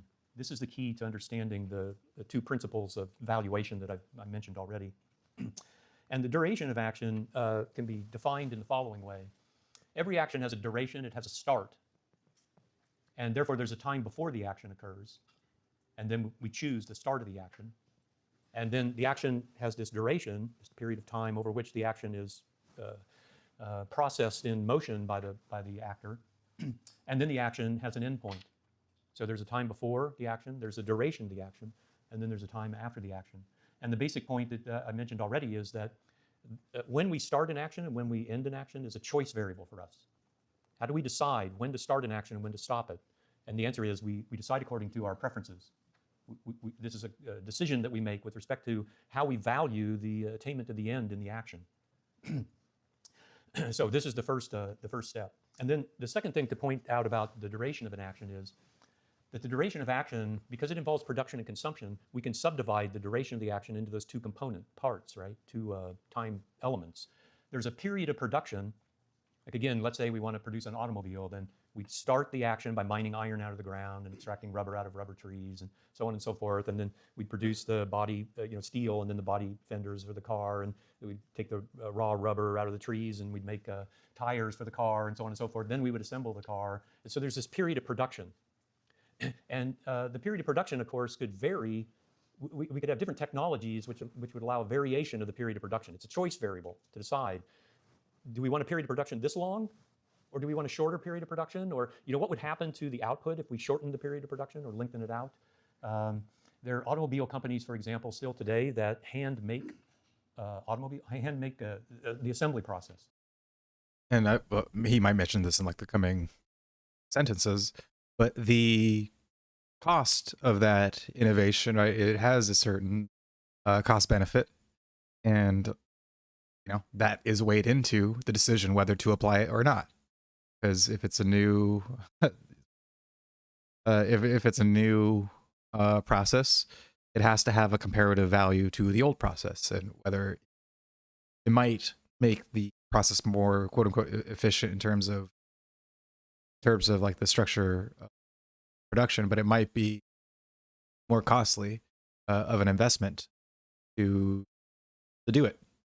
But then maybe like the price of labor over the price of automation rises, Right. arbitrarily raising wages. That people think that it's just like, oh, people will now have more money. All the old people who had the jobs will now receive more money for that same job, and everybody will be better off. But again, you understand the basics of inflation at this point, so you can see why that's clearly wrong. And also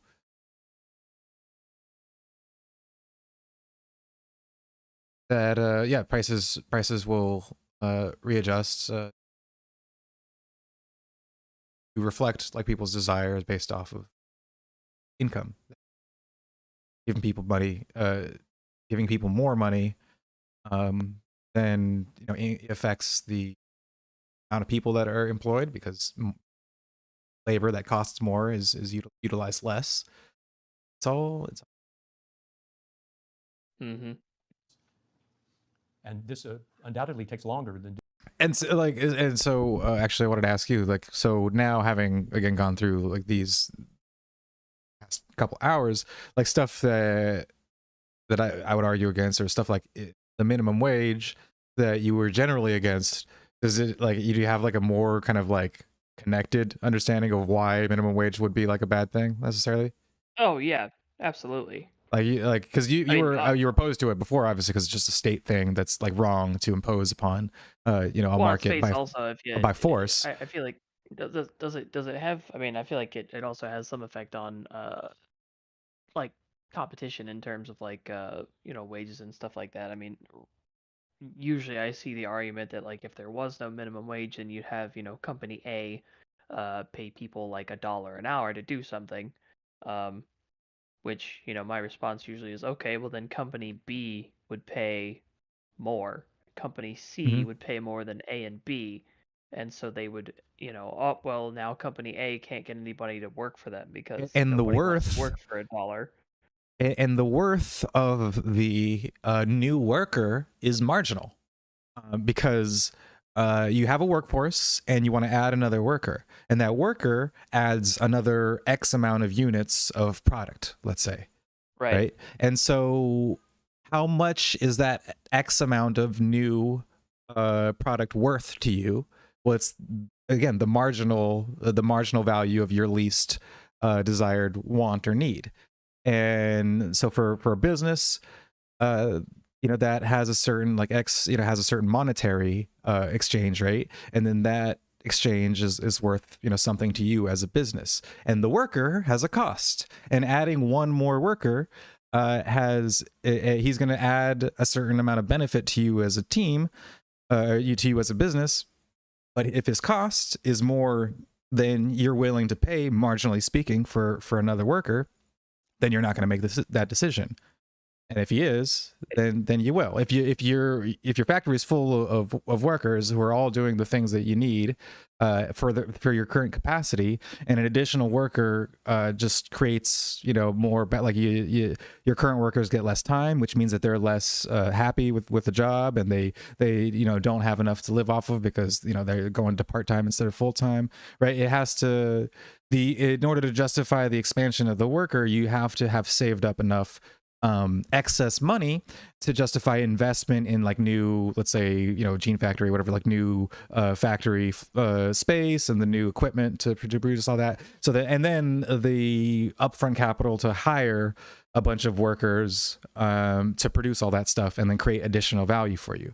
So there is a time in which you want to expand your workers, but there's also a point at which one more worker is something that some businesses are not willing to do because they're fully staffed, so to speak, and the cost of expanding their staffing needs exceeds the cost or the benefit of having one more worker. Right, and then past that point, you just get diminishing returns. Mm-hmm. And so everything is subjectively valued, and its value is marginally marginally affected, marginally true. And so that's how you can argue things like complexity from inflation to minimum wage. It's all based off of the same foundation. I've been saying that a ton today, but it's fucking true. Doing it on the assembly line, right? So why do they do this? Well, they think it's more valuable. They think they have customers who would like the greater quality or whatever difference in the output exists from engaging in this longer production process. It's a choice variable for us. And you can see that there could be even subcomponents within the period of production. The working time that I just mentioned is the stages of production, right? Mining iron, producing steel, making fenders for a car, producing a car. That's the stages of production. But there also might be instances of maturing time. For example, the car, the body panels of the car have to be painted. And in modern factories, auto factories, they have the equipment, automatic computer equipment that sprays the paint or however it's done onto the body panels. But the paint has to cure. You have to wait for a period of time. It's just doing nothing. You're just sitting there waiting to take the next step, right, for the paint to cure. So sometimes there's maturing time when the process that we've undertaken has to come to fruition. This may not always be the case, but there are certainly examples of such instances, right? And so that has to be taken into account. Can we adjust that? Can that, do we have different technologies which will allow us to have longer or shorter maturing times? And does the maturing time make a difference to the value that we place on the end product? And then the consumption part of the duration of action is what Mises calls the duration. One useful thing for understanding how true these concepts are is if you can use extreme examples.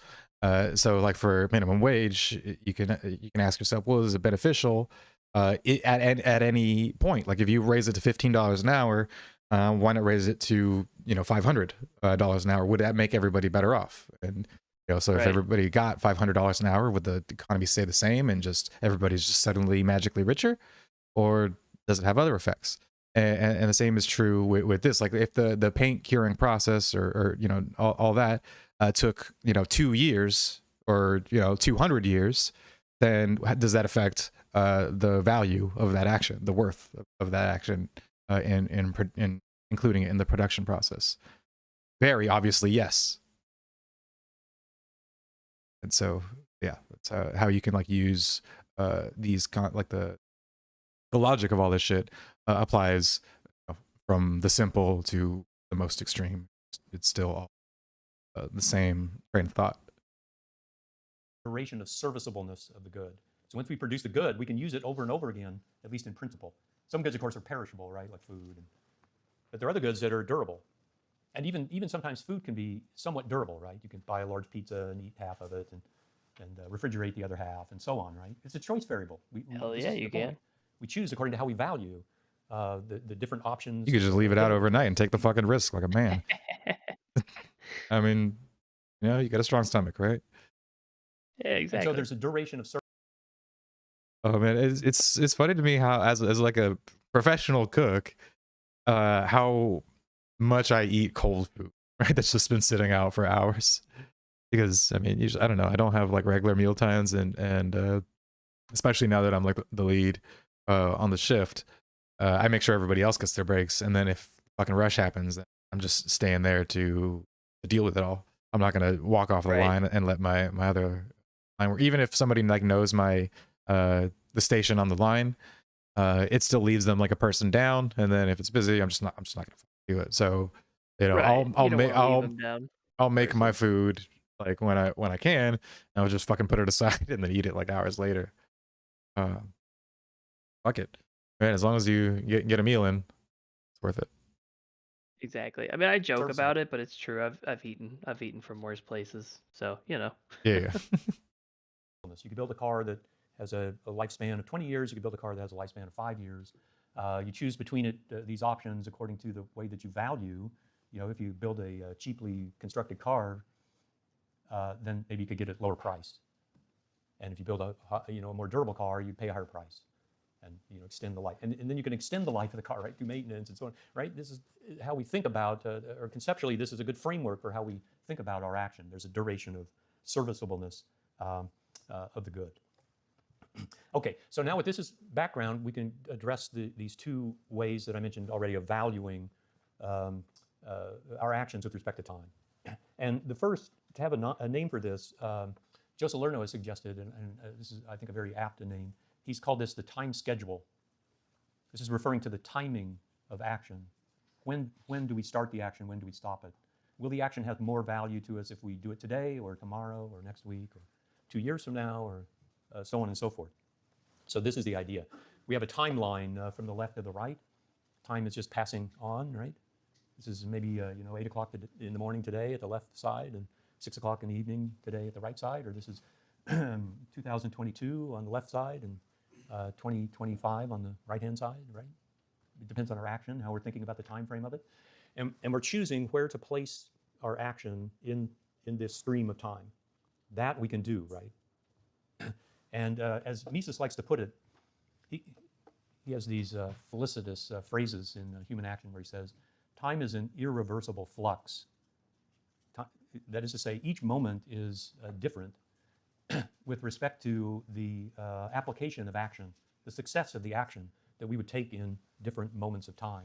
It's not that moments of time are not interchangeable. They pass by in a certain order, and this order has to do with their ability, the circumstances in that moment, the ability of those circumstances to be conducive to the success of our action. And so this is the time schedule then. We're going to choose when to schedule an action with respect to its suitability or achievement of the action within the frame of time when it's appropriate, when we deem it appropriate to engage in the action. So this is the idea. We could put this then in terms that we used on Monday. We can talk about economizing our action with respect to time. And here we see the principle is, since time is just passing by, it's this irreversible flux, it just moves, right? We can't do anything about that. That's what it means to be a temporal being. We're in the stream of time, and it's simply moving forward. And therefore, we can't allocate time in the way that we allocate our labor or we allocate our money to different ends. We simply can't do it. We can't accumulate time and then apply it to a particular end, right? We don't accumulate a day and then apply it to an end like we accumulate money and then use it to buy a good. But we can economize our action with respect to time. We can choose when to take an action with respect to what we think the value of the action will be if we take it at that moment in time as opposed to another. Just to give you a mundane example of this, well, it's not mundane to me, but it's a kind of a mundane example. My wife's birthday is August 18th. And so if we're, let's say I take her to a nice dinner at a nice restaurant in Pittsburgh, Pennsylvania. Well, it would have more value to us if I do it on her birthday. If I did it on September 1st, that would not have the same value to us as if I do it on her birthday. That's what we're talking about. There's a timing, right? We can economize that action by taking it on the day that we think it would be the most valuable to us. And then that's a general principle that is at least possible for us to do with any action. Again, maybe sometimes we're engaged in an action where it's incidental as to when we take it, and we don't pay much attention to this. But in principle, this is always in play, right? That's the point. Now, if it's true, so far as we've said, if this is true, then it would also be the case that goods would have different value. The same good would have a different value at different moments in time, at least potentially. Because the good is just getting its value imputed to it from the value of the consumptive end that it's satisfying. So here, let me switch examples just again to use a kind of mundane example for this. People are often doing things like, especially nowadays, doing things like trying to be more self-sufficient in their food production. So we have friends from church who live on a farm, and they're like 90% self-sufficient. They grow 90% of their own food. And one of the things they do, of course, in order to accomplish this, since the seasons, the production seasons don't correspond to the consumption patterns, is they find ways of storing what they produced. So they'll produce something and then can it, or preserve it somehow, freeze it, or they'll butcher a cow and then freeze the meat, and then they'll eat the meat over the winter. They'll thaw it out and eat the meat. And okay, so the point of that example is that if they butcher a cow and they've got 100 pounds of meat, the marginal utility of a pound of hamburger at that point to them is very low, right? Because their stock of meat is very large. But the marginal utility that they would anticipate for that pound of hamburger in the cold winter days of February is very high. And so what they want to do is transfer the consumption of they want to store the meat in a way that they can transfer the consumption of the good to where the value of the good is greater. And so that's what they're doing, right? And again, this in principle could be done in actions, more broadly speaking. So the good itself then can be allocated, not just the action, right, but the good itself could be allocated with respect to the differing value at different moments in time that are anticipated by people. And this is where we get then to forward prices. So let me switch my example again to a market case, because pricing is a phenomenon of the market, and we've just been talking about the personal economy in my examples. Let's say we look at oil markets. So there's spot prices for oil, and there are forward prices for oil. And forward prices come into existence, as it says on the slide, when people today who are buying and selling oil, right there, it's an oil producer and a refinery company, entrepreneur. So the producing company is selling, and the refining company is buying the oil and then using it as an input to produce gasoline and other consumable products. So the refining company could and the oil producing company could agree on spot transactions, cash transactions today, but they could also agree on a trade in the future at some date in the future. And that would be or at least one instance of this would be a forward transaction, where the two parties simply make an agreement. They don't trade anything today. They just make an agreement to trade the good at a price they stipulate today at some date in the future. So they say 6 months from now, the oil producing company will sell 10,000 barrels of oil to the oil refining company at a price of $90 a barrel. They make that agreement today. That price is called a forward price. And forward prices are the source of all derivative contracts, which we won't talk about. It's a more advanced topic. The point is, suppose then that people are making forward contracts. These oil traders are making forward contracts, and the forward contract price is $200 a barrel 6 months from today, and the spot price today is $100 a barrel. Well, then this provides economic calculation possibilities, right? Profit possibilities for arbitraging, that is transferring the oil from the present moment into the future. So if I'm an oil producing company, I've got a big storage facility, and I can sell the barrel of oil for $100 right now, or 6 months from now, I can get somebody to agree to pay $200 a barrel. I'm going to do that. I'm going to sell forward, right? So as the supply of forward traded oil increases, the forward price would fall. And as the supply is restricted from being sold in the spot market, the spot price would rise until those two prices came roughly together. This is how the market works, right? This improves the allocation of the good. Yeah, it was actually good because I was about to pause and basically say that exact thing. It was like, okay, when then if you just consider again the basic principles of supply and demand, if somebody was to agree to sell more in the future, then more of that would be supplied, and then the value of it would decrease, and the value of then trading in the present will increase when there's less of it going on, and the two merge to the point doing either one or the other based off of their subjective preferences. So those things, yeah, this is why I like the Austrian school so much. It's just that it's so well connected with itself, internally consistent. Let's think. Yeah. And because I've been known, not to fucking brush my shoulders off, but like I've not only like done the fucking Tumblr thing for many years and stuff, but I've done like live debates with people on Discord. Usually it's like statist right wingers, like some alt-righters and some just like kind of generally nationalist types, and yeah, like on those Discord servers. But then like I continued to just do like non-debate stuff, like just hang out on Discord with in some of these Discord servers and just shoot the shit. And when new people come along, those same like right wingers who like I had debated in the past, like who were just not talking about that subject anymore, and somebody tends to disagree with me about something, they're like,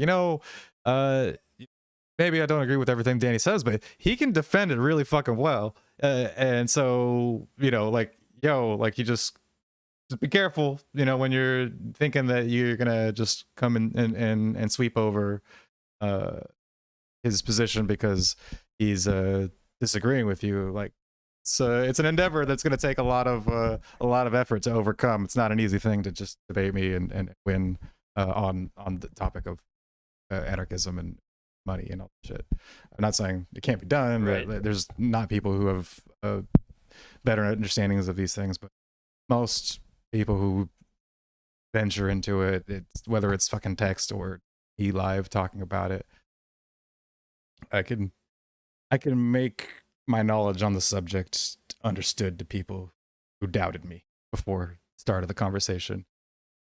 Which, I mean, that's really the measure of how well you understand something, is whether or not you can explain it to another person. I mean, yeah, if you know something and you can't explain it plainly to another person who does not, I mean, sure, you've got the knowledge and stuff, but like, what good is it really doing you?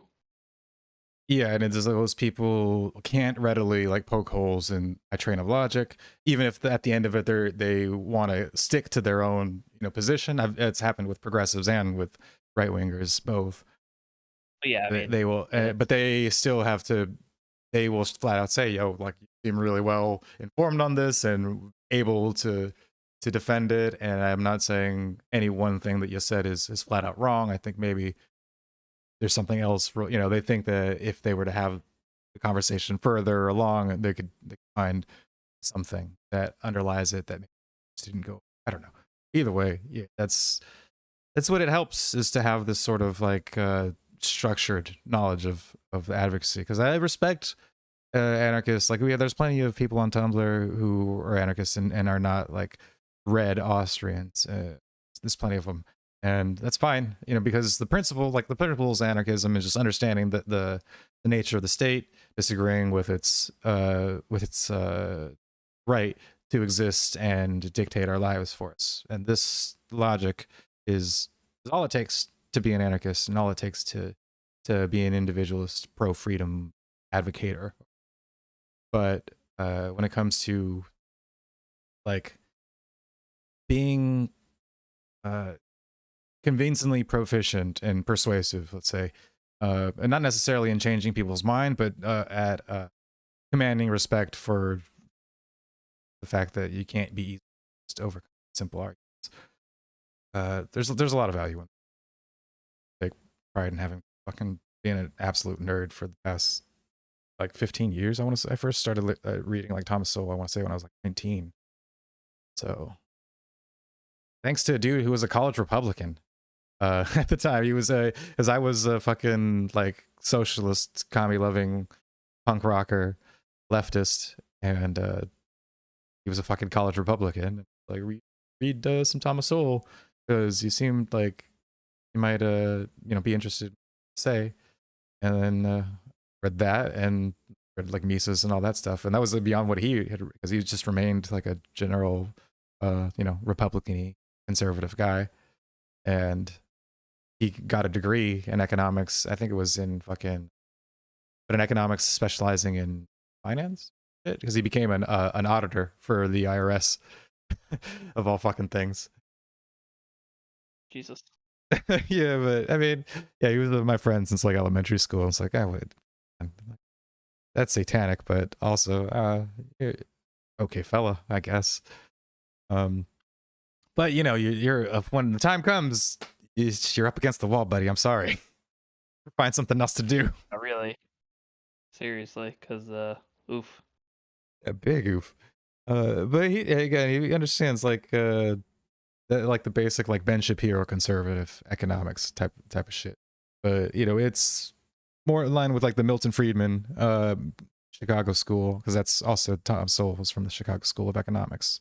They're monetarists, where they still believe in fiat currency, but not necessarily the usefulness in manipulating it the same as Keynesians do. They're technically pro-capitalist, pro-free market, but statist nonetheless. So they're missing the full picture. It's a pity. Yeah. A pity. Because the good is anticipated to be more valuable in the future. We need to conserve it now and transfer its use to the future. This is what markets are doing. Forward markets are doing, right? Okay, well, having gone through that, we'll leave that issue behind, since again, our main task is to talk not about forward transactions and forward prices, but about the interest rate. And so part of my reason for going over forward prices is to clearly show you that interest rates are different. They're based upon an entirely different element of time in action, this second element of time that we mentioned, about sooner and later.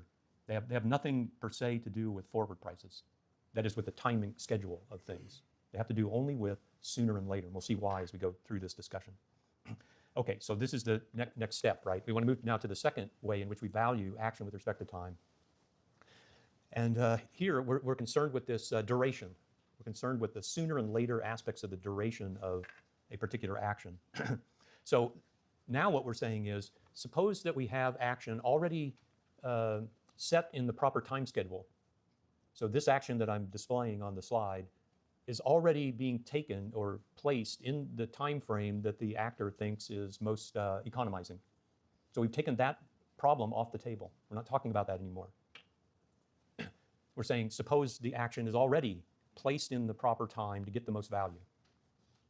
Then what about the duration of the action? What about the start and the finish of the action, right? And the answer to this question is that people will always prefer to start the duration of serviceableness, that is the satisfaction that they get from the action, sooner. That principle is called time preference. So there's a time schedule in action. How do I time my action? When do I decide to take an action? There's time preference. For any action that I've decided to take at the best time, there's a period of production and there's a duration of serviceableness, and people always prefer to shrink the period of production. In the abstract, you always prefer to have a shorter period of production. You always prefer, in other words, to start the consumption, the satisfaction of the action, closer to the start of the action. Notice it might be that a person has economized this action by saying, I want the duration of serviceableness to start here. I want to have the consumer good on Friday. They say that. Why Friday? Well, because that's what they think is the most valuable point at which to have the duration of serviceableness of the good in their hands, right, using it for consumption, as opposed to next Monday or a month from now or whatever. Then time preference would say a person would always prefer to have the start of the action move to the right. They prefer to shrink the period of production, right? If it costs them in the production process, if it costs $1,000 to produce the good, and the production starts a week ago, and then you produce the good, right, and deliver it to the consumer on Friday this week, it would be way preferable for the producer not to expend the $1,000 2 weeks prior, but only 1 week prior, right? It would be even better if you could expend the $1,000 just a minute before delivering the good. That would be even better. That's what time preference says. That's the principle of time preference. And the reason why this is the case is because by the duration of the period of production is what's happening there is that you've spent money that you are not using, that basically you are delaying the actual reaping of the benefit of spending money. And so you want obviously to reap a benefit as soon as you pay the price for it. And it's just very simple concept that if you spend $1,000 and you wait a week, then during that week, not only do you have what you spent the money on, you can't use the $1,000 for anything else. It's gone, and so it is not only spent, but it's spent for a week without any use at all. And so if you're given the choice of a producer who you can give $1,000 and give it to you tomorrow, or pick a producer who can give it to you in a week, you're going to pick the one that can give it to you tomorrow.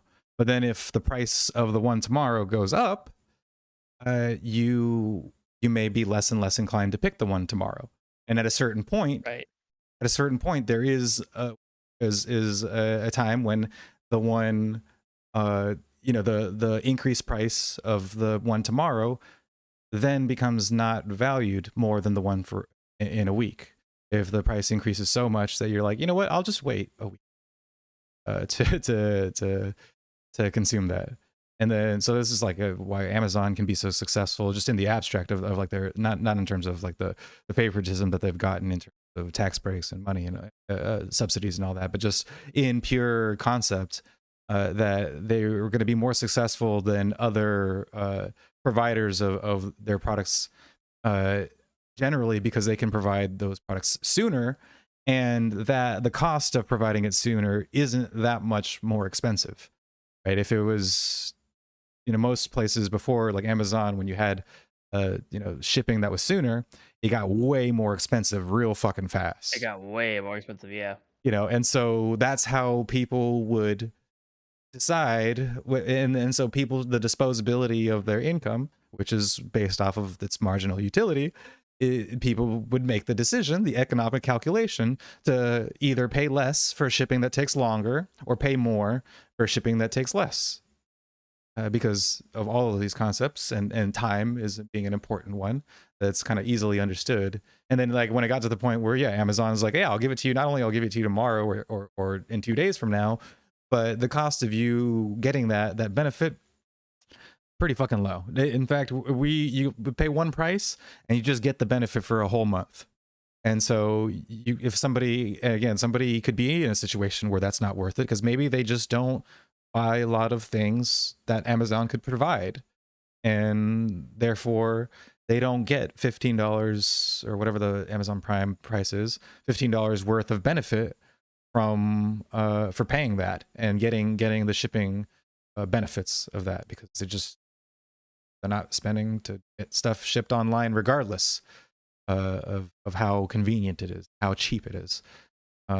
So that person doesn't see the value, and if any of the other quote unquote benefits of Prime don't appeal to them either, like they don't Twitch or watch Amazon Prime movies or TV shows, and like if none of that has any value to them, then the benefits of Prime are not valuable to them, but they are valuable to other people who who buy shit online and get stuff shipped, And they're like, okay, well, normally without Amazon, I'd be spending, you know, $300 on shipping every month. But thanks to them, it's just limited at $15, and I get it way sooner than the other places that cost more. Time, value, marginal utility, it's all there, buried in it all.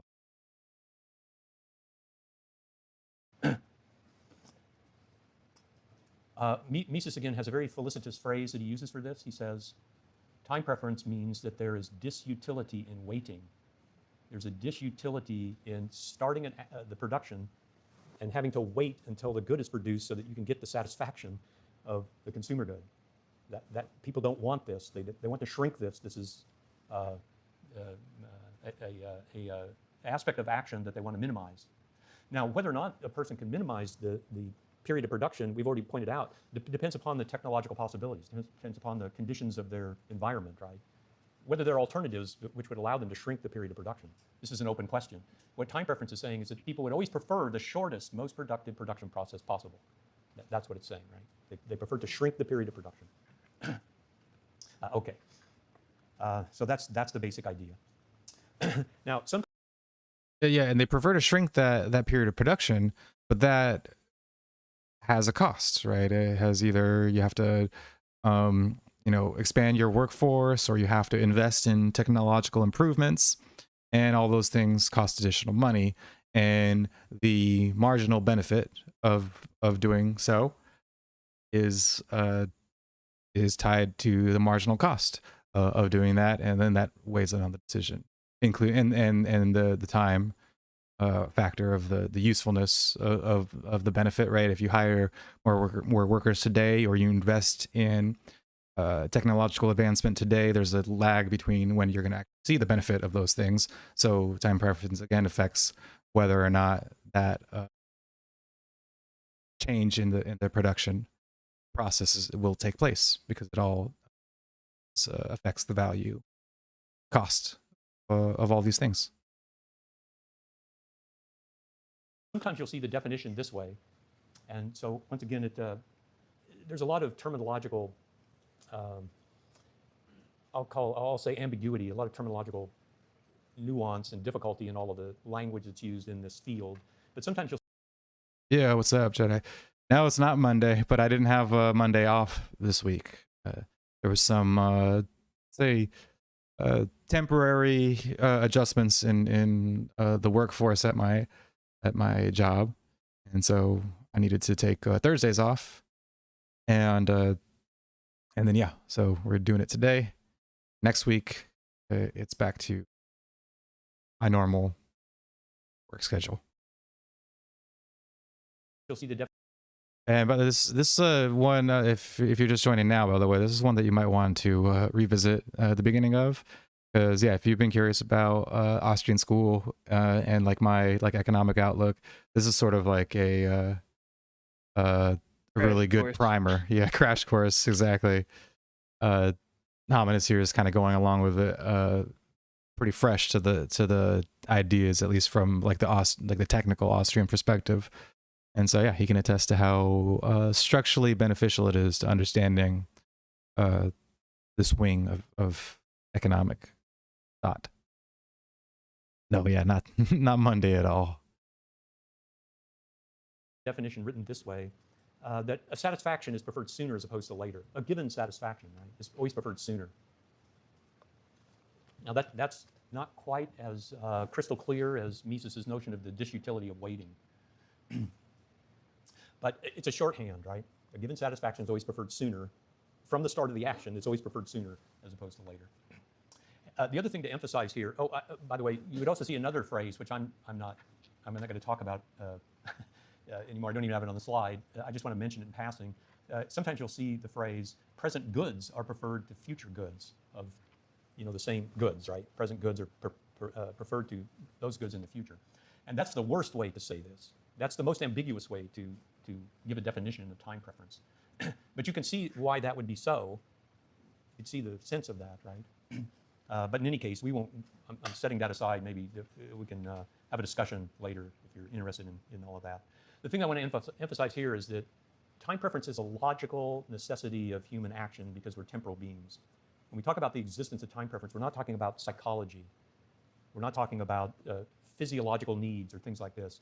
Physiological conditions of the human body or psychological conditions of the human mind could alter a person's rate of time preference. It could make them more desirous of having present gratification or less desirous. But it doesn't create, it's not the origin of time preference. Time preference originates because we're temporal beings. Just like scarcity originates because we're finite beings. It's not that this is a psychological condition, that we could overcome if we just put our minds to it or something. Okay, so this is the definition. Now there are a few implications that we want to highlight, and then we can get to the last topic, which is the explanation of the rate of interest. First, as we've alluded to this already, time preferences that people have will determine the economizing intertemporal allocation of their production and consumption.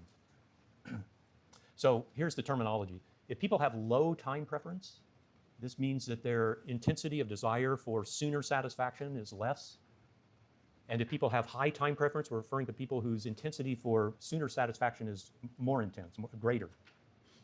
So you can see that with this terminology, you can see that if people have lower time preferences, then they're going to be more willing to commit to longer production processes because they're less urgently desiring the beginning of the duration of serviceableness. They're more willing to save and invest and to extend production processes out in time, intertemporally. How far they extend production processes depends upon their rate of time preference, how high and low a person's time preferences happen to be. And remember, what economic analysis is showing us is that each of us as individuals will have our own personal time preference.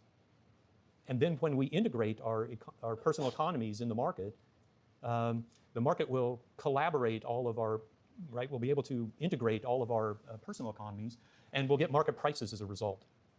So we get a kind of social result from the integration of our personal economies in prices of consumer goods, prices of the factors of production, and the interest rate. And the interest rate then will provide the necessary feature for economic calculation for entrepreneurs. And so again, like my whole role here in this live stream is just to basically tie everything back to initial concepts. Time preference, like how you mentioned that some people have lower time preference than others, and so other people have higher time preferences, and you could easily see how that's affected by their present resources to satisfy their immediate needs.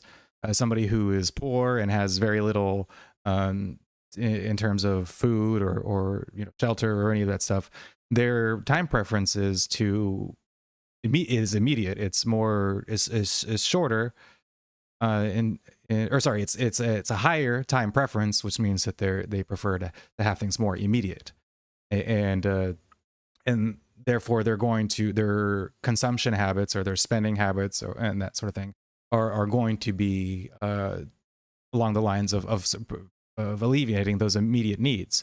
Whereas somebody who's, let's say independently wealthy and they got plenty of money to provide plenty of food and 2 houses and all that stuff, they can decide to, invest a good chunk of money into an endeavor that's not going to be ready for, another year or so. They can go without the use of, a higher amount of money, because that higher amount of money doesn't erase their the rest of their money's ability to satisfy not only their immediate needs but their needs for the next year or so. And so that's why time preference can be shorter or longer, is because people's ability to satisfy their needs can be greater, lesser, depending on their current resources and money and ability to gather those things. Entrepreneurs to be able to say, oh, yeah, and that's so yeah. It's like he's explaining the time preference, like what it is and like how it manifests. But yeah, it's the previous lectures explain why it would exist, given everything we understand about subjective value, marginal value, prices, and so on. Oh, interest rates have gone down from lowering time preferences, and now we can invest in this project. It's financially feasible now to invest in this project. Lowering time preference for entrepreneurs to be able to say, oh, necessary feature for economic calculation for entrepreneurs to be able to say, oh, interest rates have gone down from lowering time preferences, and now we can invest in this project. It's financially feasible now to invest in this project. Whereas before, with the higher interest rate, we couldn't justify this on the basis of the profitability of the investment or the equity conditions of the asset that we're buying. So this is the principle. And then what we want to show, the main thing we want to show, of course, is that time preferences determine what we'll call the pure rate of interest. I mentioned already there's some nuances involved in all of this that we'll hopefully get to at the end. But we're just talking about the rate of interest that would emerge on a market if the only factor that influenced interest rates was time preference. This is what Rothbard calls the pure rate of interest. So we'll deal with that first, and then again, if we get to the material at the end, we'll add the nuances on. There are other causal factors that would enter into any particular market rate of interest. But the pure rate of interest is always expressed as a trade of present money for future money. It's the premium that we place on present money over future money when we're engaged in an exchange, this intertemporal exchange, right? We have someone who lends present money. We have a borrower who obtains the present money, is demanding the present money. And the borrower will pay a premium to the lender. The interest rate will be positive. The pure rate of interest will be positive. And the reason the pure interest rate is positive is because of time preference. The reason that this trade is done in money and not in goods, and we'll elaborate a little bit more on this upcoming, is because that allows it to be integrated into economic calculation. All other prices are in goods, or in money too, right, and not in goods. And so to have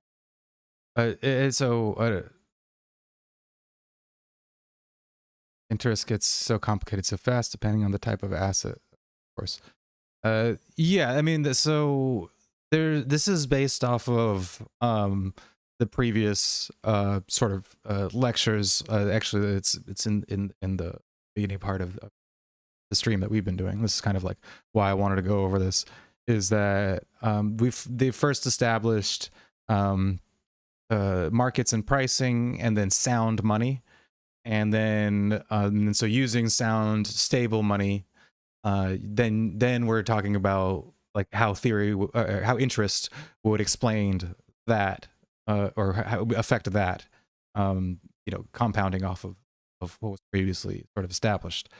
And so yeah, this is like assuming that we have a sound money supply that is stable and not like radically fluctuating depending on like government interest and all that kind of shit.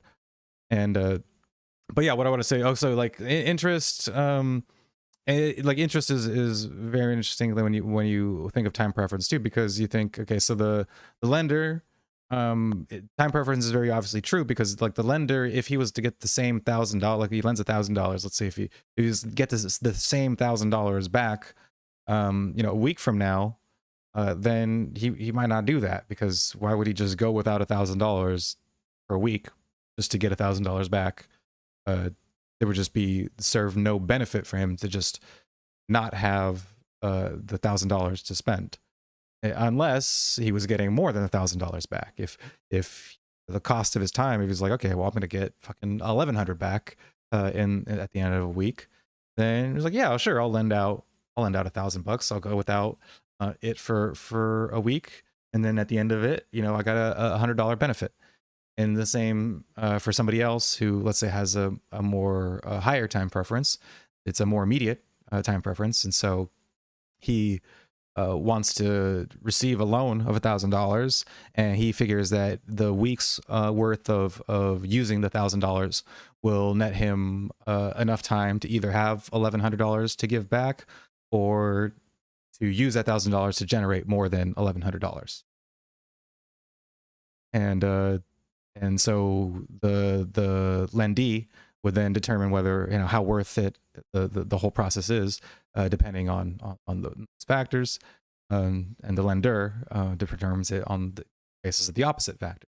And if if he's not getting, if he doesn't feel that the lender doesn't feel that the week is worth $100, and going without the $1,000 for that week, if the $100 doesn't offset the disutility of delaying his consumption of $1,000, then he's not going to make the trade. And if the lender or the lendee looks at the situation and goes, well, at the end of that week, having to pay $100 is not worth me getting $1,000 to use, a week early. I'd rather just wait to earn the $1,000 another way for the week. Maybe that's why payday loans are a thing, right? People are like, okay, I paid in a week, but I need the money now.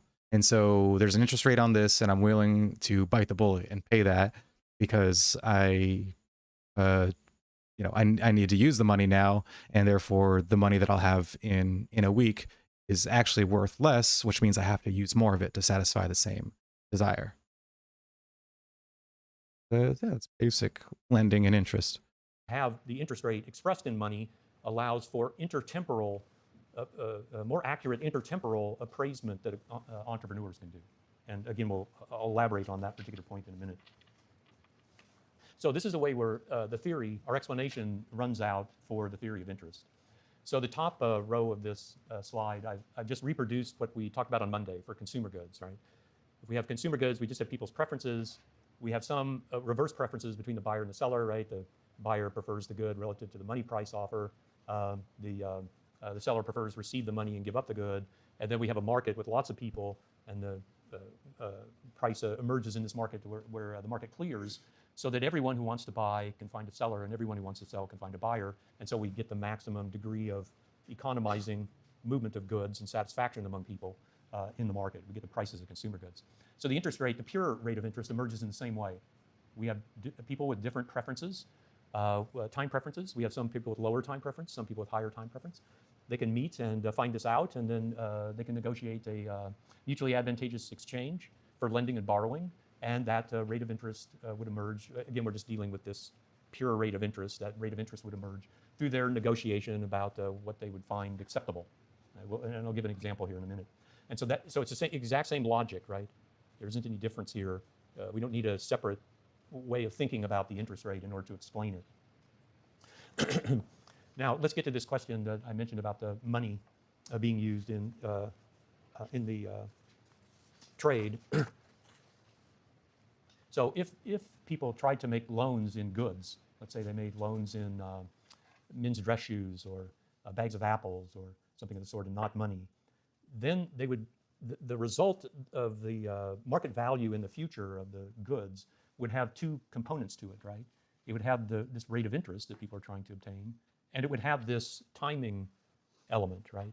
It would have this difference, let's say in a bag of apples, if suddenly people come to believe that all the apples are tainted and the demand 6 months from now falls to zero.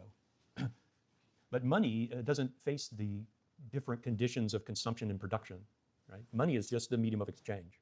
And as long as money continues to perform as the medium of exchange, well, then it can't suffer from the vagaries of different demands of, for consumer goods or producer goods, which makes it more suitable for lending and borrowing. It isolates the lenders and the borrowers from the vagaries of the different demands for goods that are occurring over time. Or to put it as I did before, and again, we want to show this more strictly, money performs a function of economic calculation for all different dimensions in which economic calculation is relevant. Money provides economic calculation across persons, regardless of their preferences for things, across geographic locations, across space, and across all goods, right? And also across time.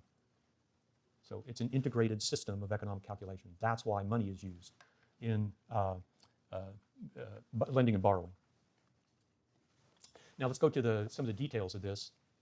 So here's just a simple case, just like we did on Monday, of a simple case of the trade of a consumer good, where we can have a mutually advantageous trade between two persons who have different preferences for, different time preferences intertemporally for money. So the person on the left, person A, has lower time preference than person B. Person A's premium or time preference interest rate would be a minimum of 10%, right? Yeah, this is basically exactly what I just I kind of went over, but different. But yeah, it's good to see it laid out kind of diagrammatically in a diagram. Person Yeah, A is willing there to give up $1,000 today to get $1,100 in 1 year. So the premium that they place upon $1,000 today is $100. That's the minimum that they're willing to give up in order to trade away the 1,000 in the present to get 1,100 in a year. But person B has higher time preference. Person B's premium is $300. Person B would only lend $1,000 today if someone were to offer $300 as a premium. And therefore, person B could make an offer to borrow from person A at any interest rate of 29% or below. So $1,290 would be the maximum buying price for obtaining present money from person B, and $1,100 is the minimum selling price for person A to lend. So they could find a mutually advantageous pure interest rate somewhere between 10% and 29%. It's just a matter of them negotiating, an interest rate, right? So that's where the pure rate of interest comes from. It comes from this consideration. Then we have a market. So again, this is no different than our discussion of consumer goods prices on Monday. And what we're depicting on the market, remember, is point A. We're just looking at the empirical evidence. We're just looking out into a market, and we're seeing the rate of interest on some instrument, financial instrument, and the amount traded. We're just looking at that, and we're saying, why is it that the interest rate on that financial instrument on this day, under these conditions, happens to be 2%? Why isn't it 5%, or why isn't it 1%? And the answer is, if it were 5% under the conditions under which it occurs, if it were 5%, there would be excess supply of loan of credit, right, or funds, present money lent. There would be more people coming into the market to lend, but there would be fewer people who would want to borrow at that higher rate of interest. And so that interest rate never occurs, right? The demand and supply curves, remember, are just conceptual tools of a rate of interest. Oh yeah, that's one thing that I kind of skipped over or glossed over from summarizing the first video was, this is something that I remember I went over in detail, I think in like 3 or 4 weeks ago, which is basically how supply and demand curves work, and why like raising a price could cause shortages, and why lowering a price could cause not excesses, more like dang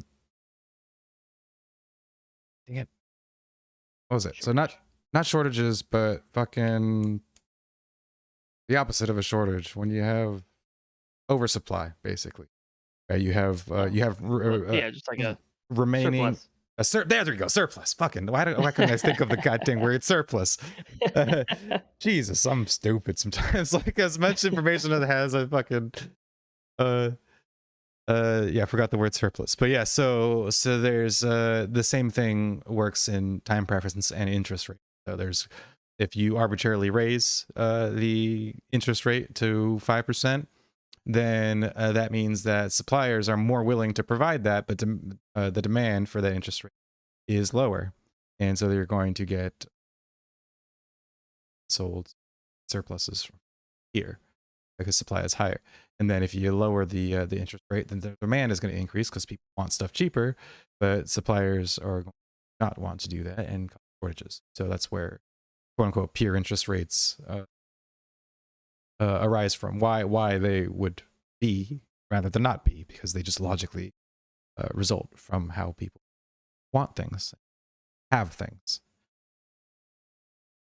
On some instrument, financial instrument, and the amount traded. We're just looking at that, and we're saying, why is it that the interest rate on that financial instrument on this day, under these conditions, happens to be 2%? Why isn't it 5%, or why isn't it 1%?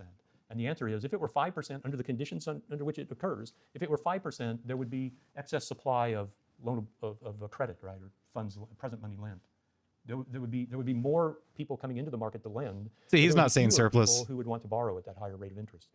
And so that interest rate never occurs, right? The demand and supply curves, remember, are just conceptual tools of analysis. The real data is just a single intersection point. And in like manner, the interest rate can't be below that because there'd be excess demand. There'd be borrowers at that low interest rate who couldn't find lenders. And therefore, they would just bid up the interest rate to be able to, the ones that are more eager would bid up the interest rate in order to borrow, right? And this is how the market is always adapting to the preferences of people to make sure, or at least to bring about as close as possible, the full mutual advantage of trade. So this is the extending the analysis to the market. So we see that time preferences then determine the pure rate of interest, and then the amount of present money lent and borrowed. And then just like with consumer goods, the process of the market trade will allocate the present money to the borrowers that value it the most, right? The borrowers that have the highest time preference, the most urgent use for present money will obtain the loans, and those with less urgent uses will not.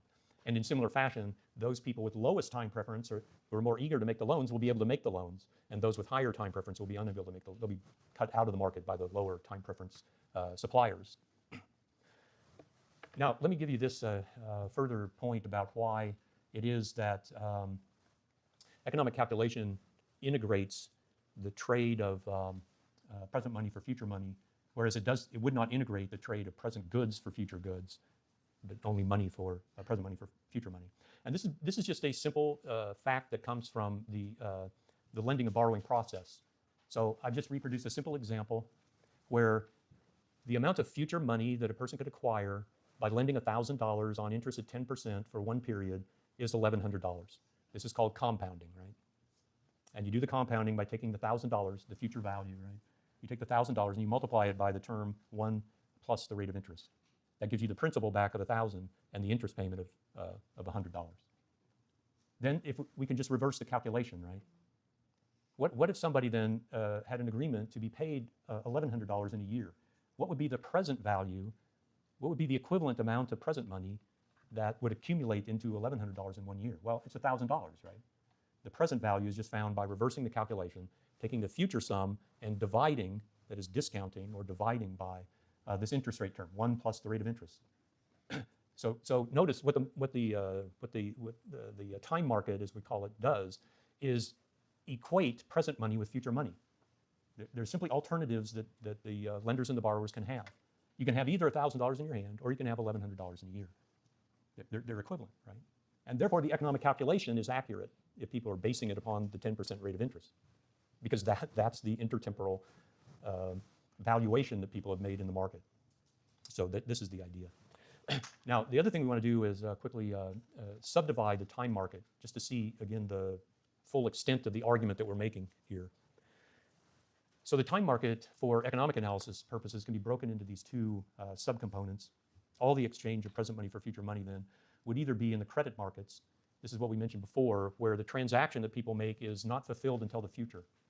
So one party fulfills their part of the transaction sooner and another party later. So people are just making loans, right? Contract loans. So this is called the credit market. And then in the credit market, there are consumer loans and producer loans. So entrepreneurs can borrow in the credit markets too, and then use the money to buy producer goods, and consumers can borrow in the credit markets and use the money to buy consumer goods. But this will be integrated with the capital structure, because in the capital structure, even though it's not part of the credit markets, the entrepreneurs are fronting money to the owners of the factors of production. They're paying money sooner to get the factors of production services. Then they're producing a good and they're selling the good and getting their payoff later, right? So there's a intertemporal dimension to this. And they'll judge the entrepreneurs investing in these input purchases will judge the suitability of the purchase, not based just upon factor prices, but based upon the rate of interest. And so this is the key, right? Just as a side point, neoclassical economists tend to not include the capital structure as part of their interest rate analysis, right? They have a loanable funds market where the interest rate is determined. But this is inadequate. This is not the full story. The two will be, in fact, integrated.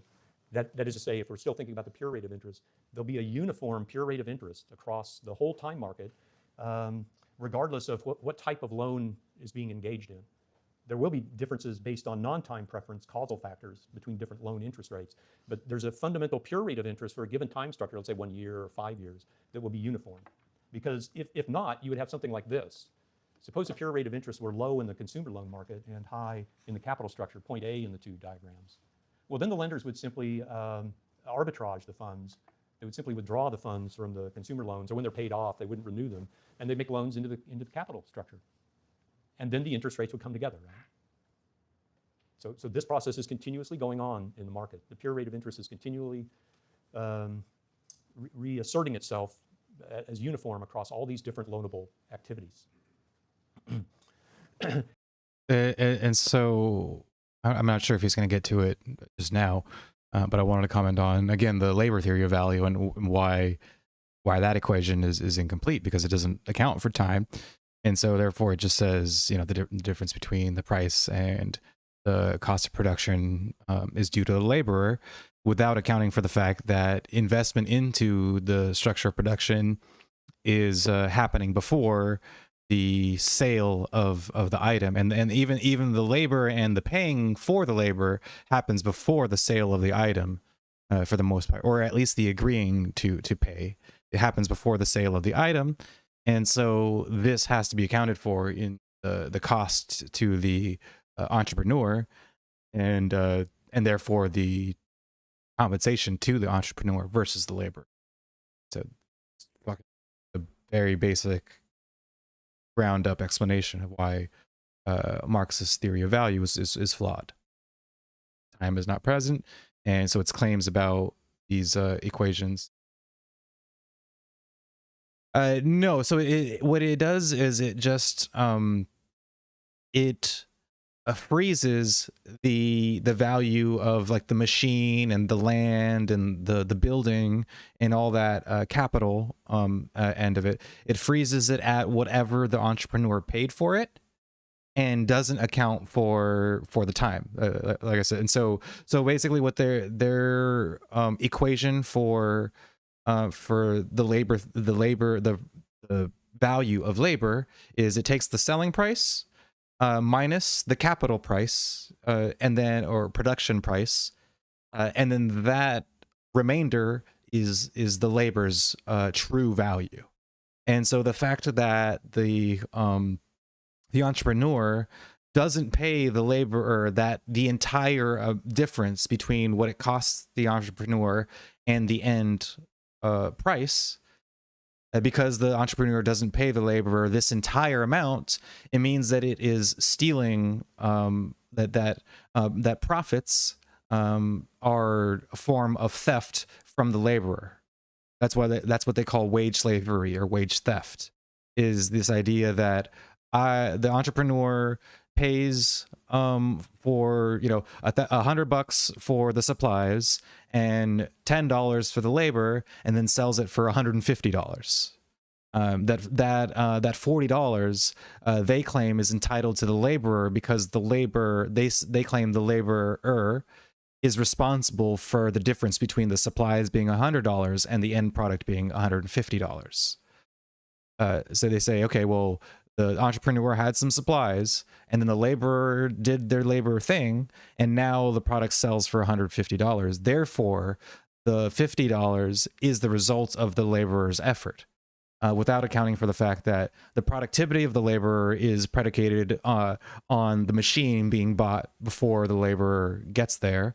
The rent of the building being paid before the product is sold. Like all of these things, the reason why the cost of capital isn't just the cost of capital, but it's the cost of capital at a particular point in time.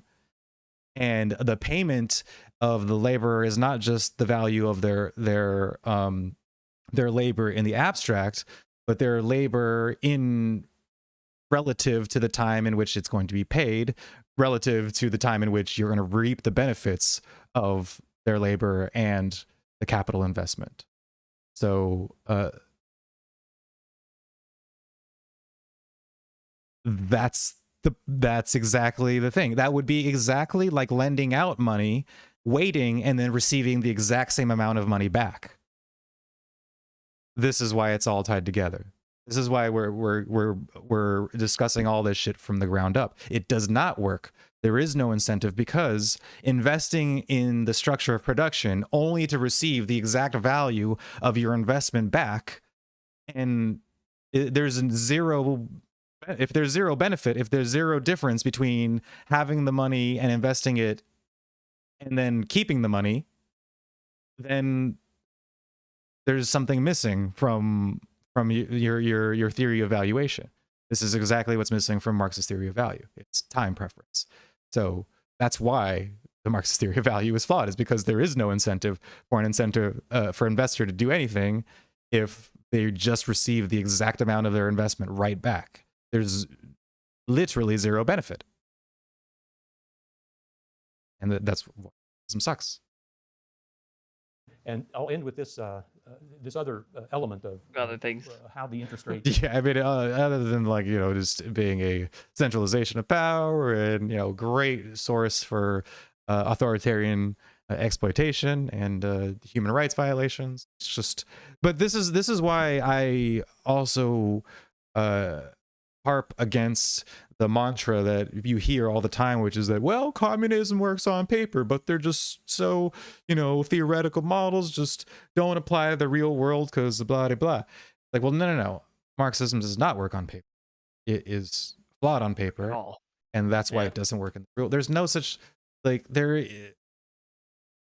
reason why things are flawed on paper is because it fails to account for something in the real world. But that means it's flawed on paper. Yeah. That's it fails. Especially when it's an economic model. I mean, you're talking about the definition of economics is human behavior. So if it does not accurately depict human behavior, well, I mean, I guess they could be making the argument that it's internally consistent on paper, but that there's some factors that don't apply. But the thing is, it's incomplete in on paper. It maps onto itself without having explanatory value for the real world. Right. So, but yeah, it's inherently flawed in terms of being an accurate description of value. And then, this is the crux of all of the conversation, because how can you discuss economizing scarce resources and the temporal flux of our time? How do you economize all those things without understanding the value of those? It's impossible. Which again is what the essay Economic Calculation in the Soviet Commonwealth explains really, really well. The pure rate of interest is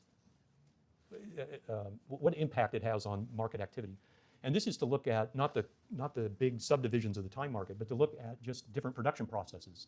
So suppose that we had this case where we had a huge difference in the rate of return, the interest rate of return, in two different investable projects. Smartphones could earn 7.5% interest, and tablet investment would only earn 2.5% interest. Well, that could not persist, right? The capitalist entrepreneurs would then sell assets out of the tablet investments, the specific assets in tablet investments, right? They'd sell out of these, lowering their prices, and thus increasing the interest return on those investments. And they would buy into smartphone assets, and that would push those asset prices down and lower the rate of return on smartphone investment. And this would continue until those investment returns came roughly together, right? The pure rate of interest.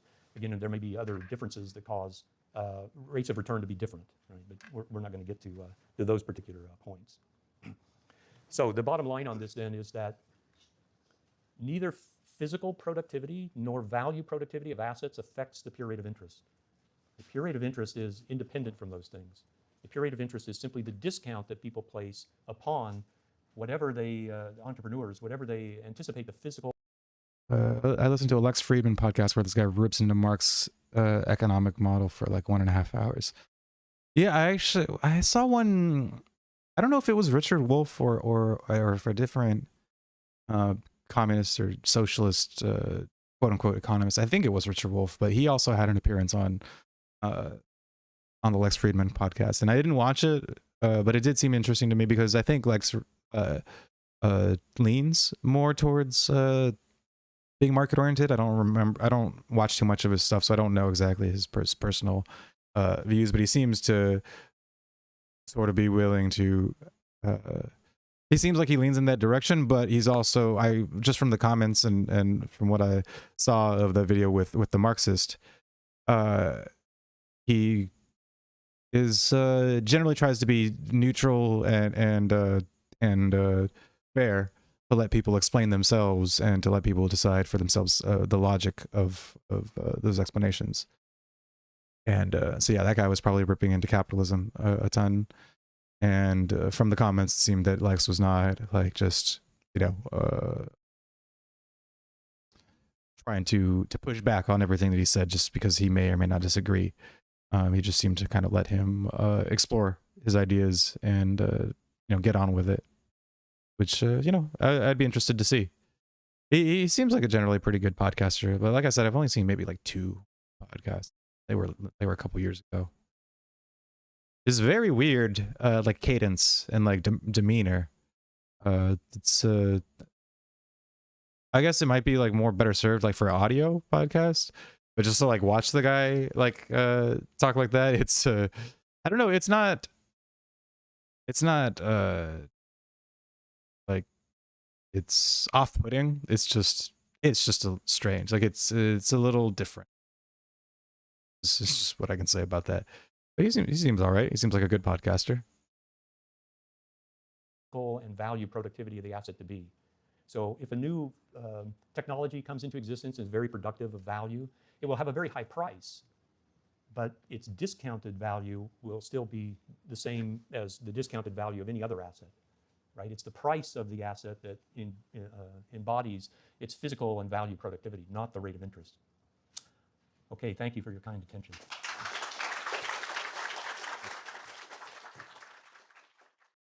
Okay, yeah. So I know subject of interest isn't like the most captivating of subjects when you announce that we're gonna discuss interest, but I hope it's important. Like it's obvious that like time preference and how affects money over time and stuff is kind of important to understanding inflation and how inflation is going to work. So that's if you're down, that's the last video that we have, is to just talk about hyperinflation and what's going on. I think he's going to be discussing what's going on currently. This is the one video of the ones that we've watched that I actually haven't watched all the way through. So yeah, you down? Yeah, man, let's do it. Alrighty. So our topic this. And I don't know what it is about Austrian economists and bow ties, but it's just been like Rothbard was known for wearing bow ties, and then there's another guy who I think also used to work for the Mises Institute, if not still does. He's an author, Jeffrey Tucker. He's also bow tie wearing. And big bow tie enthusiast. This afternoon. Yeah, I don't know, just is hyperinflation. And I'm excited to talk about this topic, perhaps even hyper to talk about this topic, right? Because I have certain natural, I think, Lucas supervillain Engelhardt. tendencies, right? Right. So I think about things like if I wanted to destroy an economy, how would I do it? Right? Austrian economics is very useful for this, right? So I have two plans, right? So one is to engage in widespread central planning, or socialism. Very, very good way to destroy the economy, but I'm also not just do I have these destructive supervillain tendencies, but I'm also very lazy. Right? Centrally planning an entire economy feels like a lot of work. Right? I'd rather just mess up one piece of the economy and have the whole thing fall apart. That's what hyperinflation does for me. Right? So it's a very useful topic for anybody that shares these supervillain tendencies.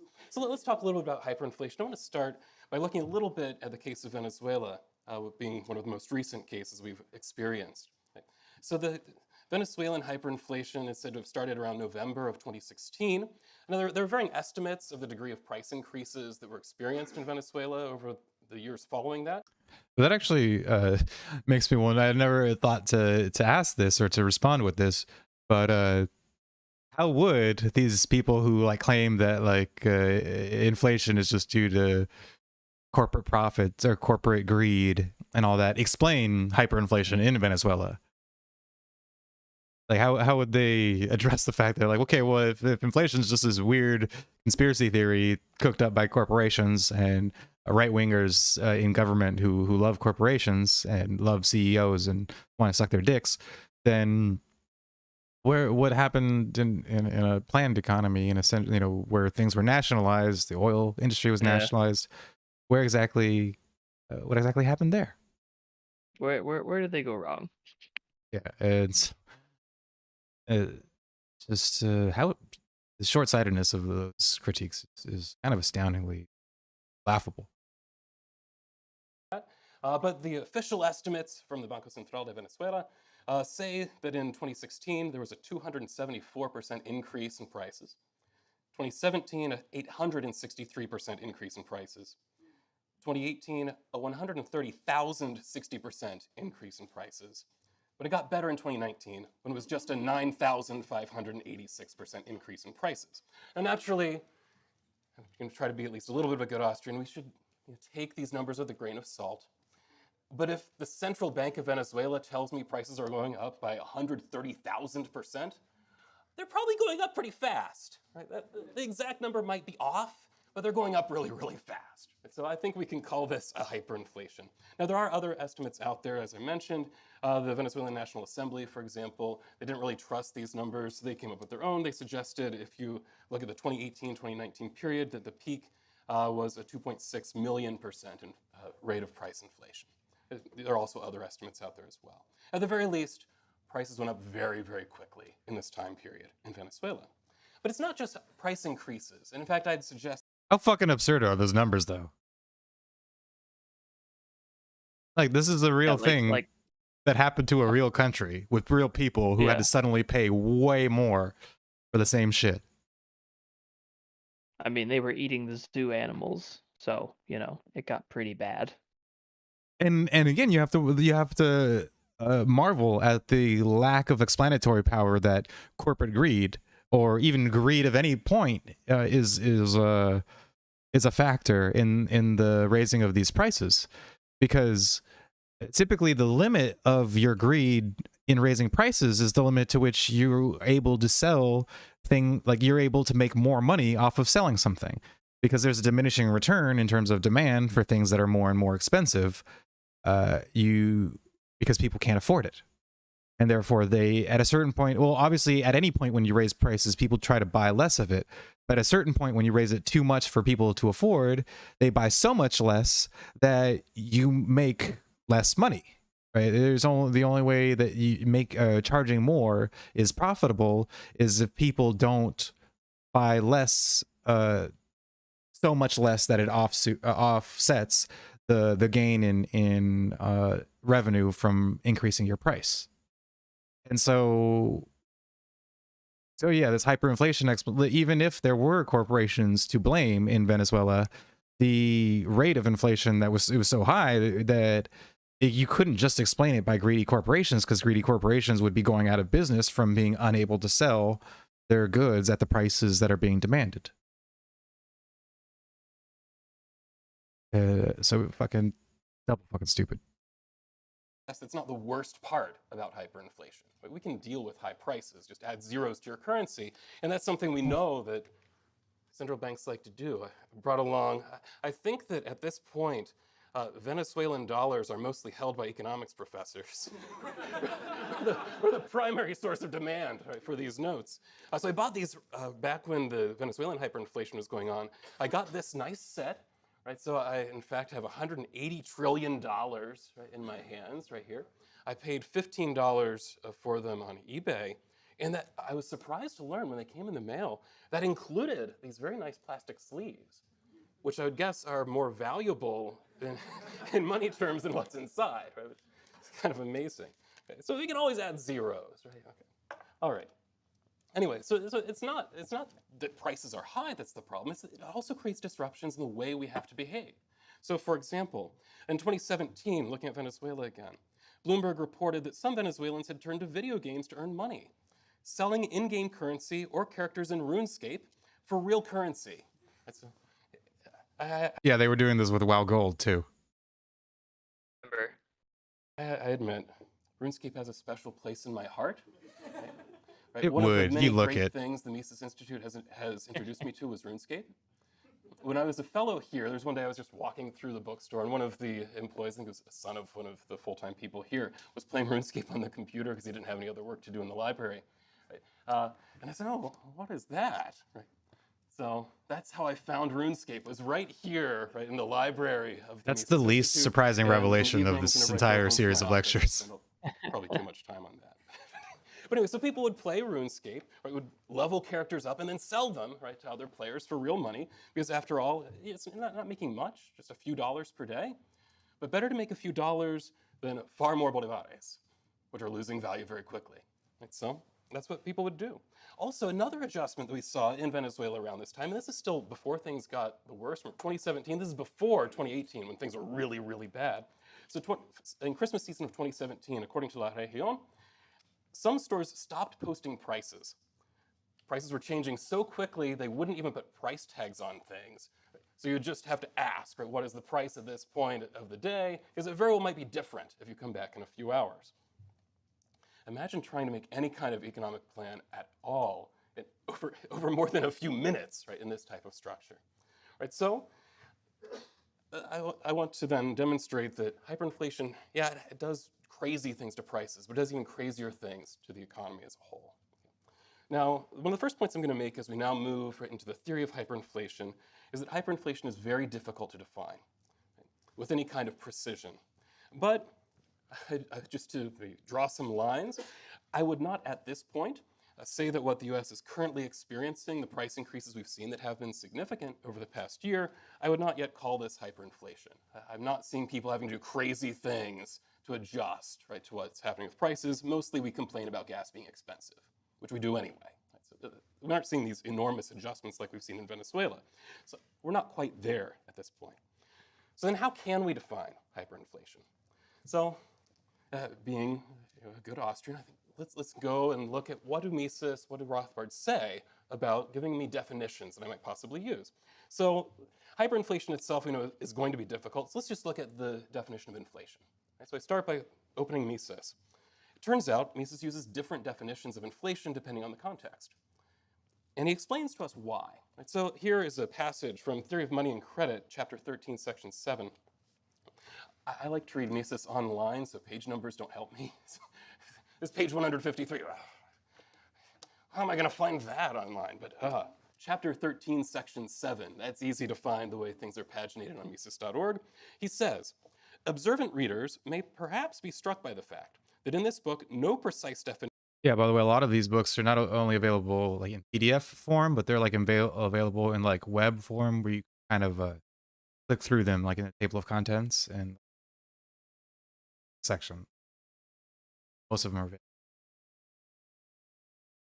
definitely a good resource. I mean, it sucks. For me, it kind of sucks reading.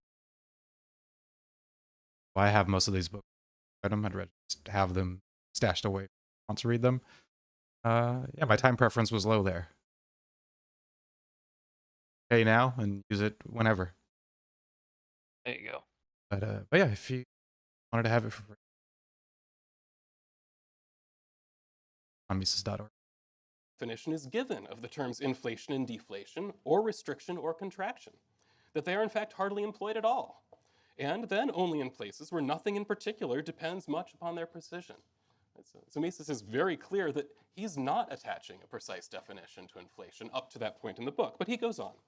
And he says, in theoretical investigation, there's only one meaning that can rationally be attached to the expression inflation: an increase in the quantity of money, in the broader sense of the term, that is not offset by a corresponding increase in the need for money, again in the broad sense, so that a fall in the objective exchange value of money must occur. And so, summing this up, it's an increase in the supply of money that's beyond any increase in the demand for money, so the purchasing power of money must fall. Then he goes on to say, it follows that either inflation or deflation, being the opposite, is constantly going on. For a situation in which the objective exchange value of money did not alter could hardly ever exist for very long. But he doesn't particularly find this useful in most discussions about inflation for this reason, which he tells us, so quoting again. So taking this definition, he says, it would be ridiculous pedantry to attempt to provide an economist's contribution to the controversy as to whether this, in this country or other, inflation has occurred since 1914 by saying, excuse me, there has probably been inflation throughout the whole world since 1896, although on a small scale. In politics, the question of degree is sometimes the whole point. But once the economist has acknowledged that it's not entirely nonsensical to use the expressions inflation and deflation to indicate such variations in the quantity of money as evoke big changes in the objective exchange value of money, he must renounce the employment of these expressions in pure theory. For the point at which a change in the exchange ratio begins to deserve to be called big is a question for political judgment, not for scientific investigation. Right, so he's very clear, he steers away from this term inflation because he doesn't think it's necessarily scientifically useful. It's not really going to help us. He says something similar, so okay, Theory of Money and Credit, he's very intentional in explaining why he doesn't try to use this term much. At Human Action, he takes a similar stance in chapter 17, section 6. He says the notions of inflation and deflation are not praxeological concepts. They were not created by economists, but by the mundane speech of the public and of politicians. They implied the popular fallacy that there is such a thing as neutral money or money of stable purchasing power, and that sound money should be neutral in stable and purchasing power. From this point of view, the term inflation was applied to signify cash-induced changes resulting in a drop in purchasing power. So a very similar definition to what he gave in Theory of Money and Credit. And the term deflation, cash-induced changes resulting in a rise in purchasing power. But then he goes on, he recognizes, even at the point that he's writing here around the middle of the 1900s, that already the way these terms had been used by the public have started to shift. And he says the semantic revolution, which is one of the characteristic features of our day, also perhaps even more so our day now, 70 years later, right, has also changed the traditional connotation of the terms inflation and deflation. What many people today call inflation or deflation is no longer the great increase or decrease in the supply of money, but its inexorable consequences, the tendency toward a rise or fall in commodity prices and wage rates. Right, and this is exactly what you still see today. What you hear from inflation is not expansion of the money supply or increase of the money supply. It's a increase in prices, which they don't acknowledge is due to money. Yeah, it's the result in the increase in the money supply. Because again, having more of something makes it worth less marginally, and therefore having more money makes each unit marginally less, because the worth of it is the marginal use of them, the lowest marginal use of that money. And that's inflation necessarily occurs as a result of more money and the same demand for money. And fucking yeah. So then this change in looking at it is quite alarming, because people just aren't even having the same fucking conversation anymore. They're having a completely different and stupid conversation that's irrelevant to why inflation. Like, this is why all of the libertarians and Austrians are able to predict inflation happening years in advance, because we know the causes of it and we know the source of it, and it's not just a result that happens arbitrarily because corporations.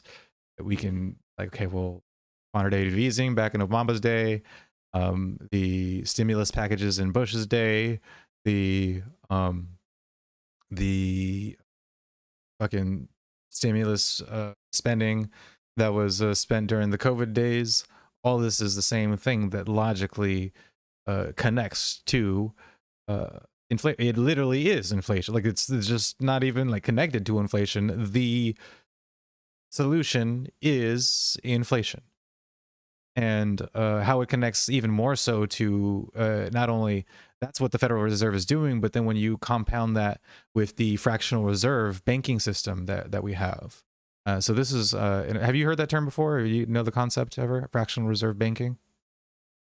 Yeah, so like that's the banks, the central bank. Well, I guess all banks, they only have to actually keep, like I think it's something nuts. Like they only have to keep like a tiny percent, like 1% or 10% or something like that of the so physical currency. 10% was considered the normal fractional the reserve insane. ratio, but it's actually been lowered to 0% during the COVID times for certain types of loans, which fucking okay. Jesus Christ. You just make loans free for no, like, that's not going to have any consequences whatsoever. And so increase basically with a 10% reserve ratio.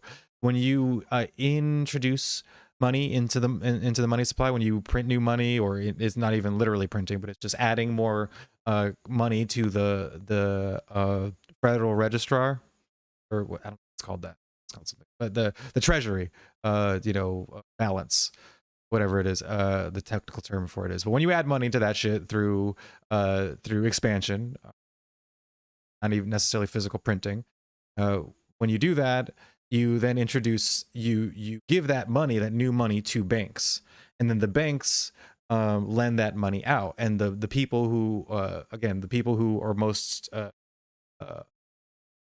close to the initial use of that money are going to be the ones who benefit from not from the delay in the inflation process, right? The lowering of the money supply, or the lowering of the value of money, doesn't happen the next day after the money supply is increased. There's a lag period. And so the people who are able to use the money before the lag period, which is usually the politically connected, it's earmarked for them, within the in the spending, bills and all that, they are able to benefit from the the previous price without and then they spend it, right, or they invest it, at that time, and then inflation rises, and then the prices rise as a result of that, and the people down the line then see those prices rise, a little delay, and those people have to pay the higher price without having had the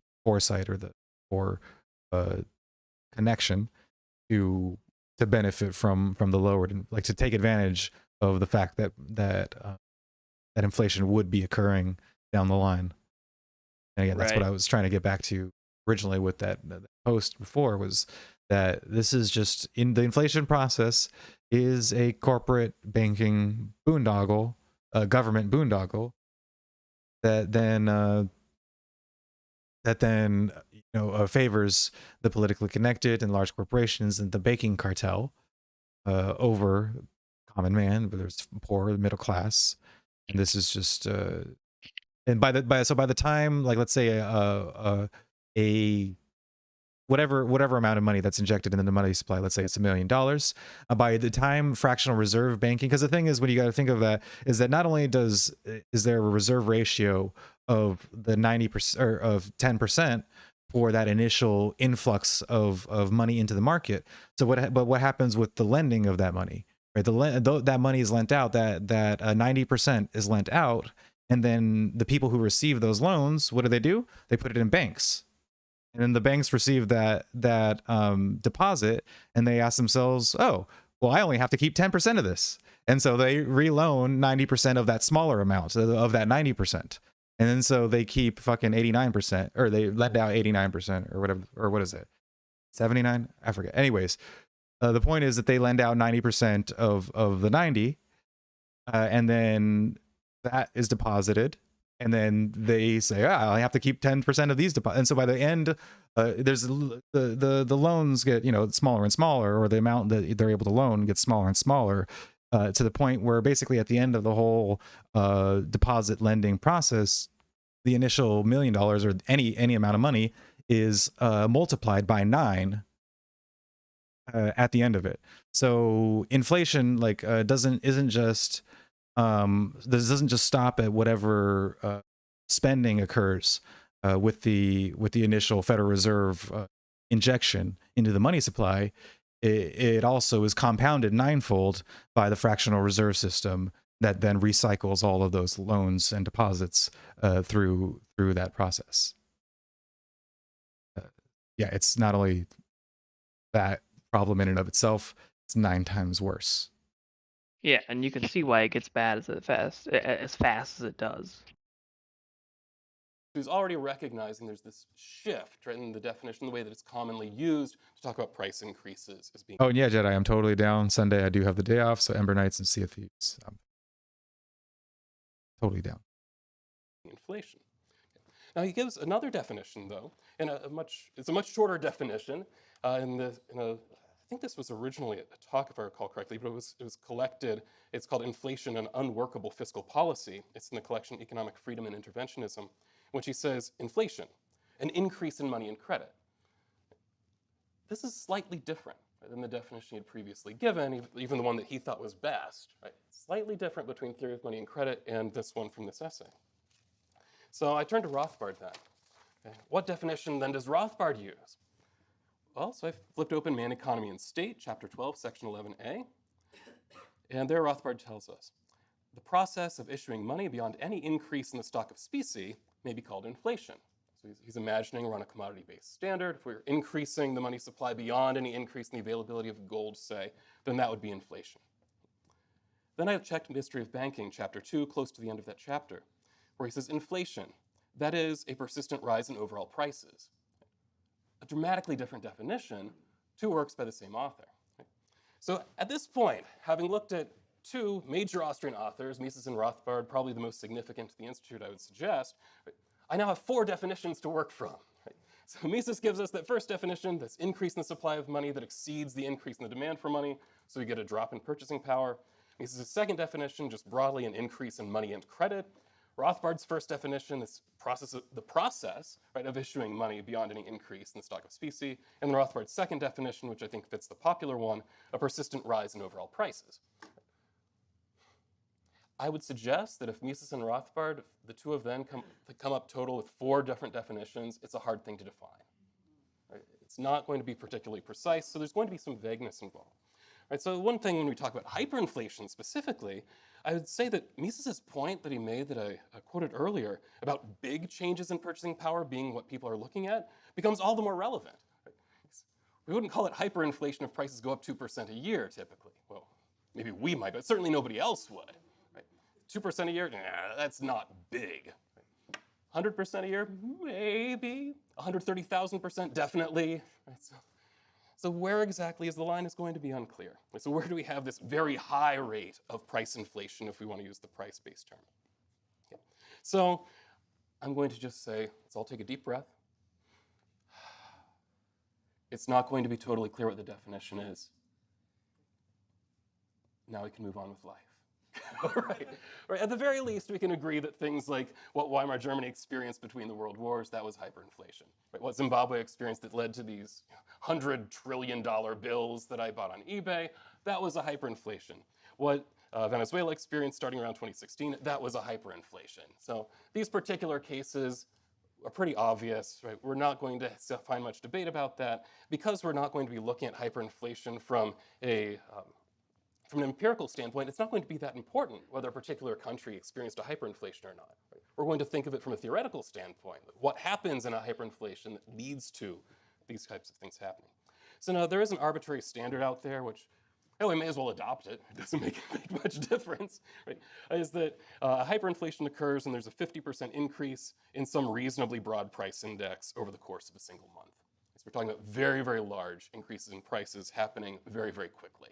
Is what we have in mind. So as we're now moving further into the theory of hyperinflation, acknowledging there's some vagueness involved here, one thing we need to do is actually develop the theory of the demand for money a little bit. And so I guess that's a good way of like looking at reconciling all of the different like views of inflation, is like not to say, oh, this definition of inflation is wrong or this definition of inflation is true inflation, but to say, okay, well, what does discussing inflation on this level tell us? Right? There's explanatory value in exploring what an expansion of the money supply does versus looking at what a rise in prices does, right? Because we can look at the source of the rise in prices. So yeah, calling it inflation a rise in prices, so it might be inaccurate to say that it's wrong, but at the same time, it's less. You have a more useful discussion of the problem at hand if you explain why prices are rising and discussing inflation on the level of the money supply itself. So yeah, like I see bickering over what's true inflation or what's not true inflation is completely besides the point of having the discussion of inflation's effects and causes. Further. Because it's really the demand for money that's going to play a huge role. Now, we often start by talking about the money supply when we tell stories about hyperinflation, and that is the way things work in time. The money supply has to do something first. But it's really the reactions on the demand side that are going to determine a lot of the dynamics that we see. Right, so let's look at the demand side. So what is it that determines our demand for money holding? So in The Mystery of Banking, Rothbard describes 5 different factors that affect the demand for money. The first of these is the supply of goods and services in the economy.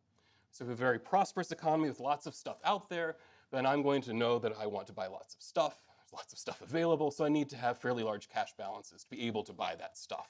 Right, so the more stuff we have out there, the greater the supply of goods and services, the greater demand for money holding we would find. Right? Another factor will be the frequency of payment. So how often do we receive our income?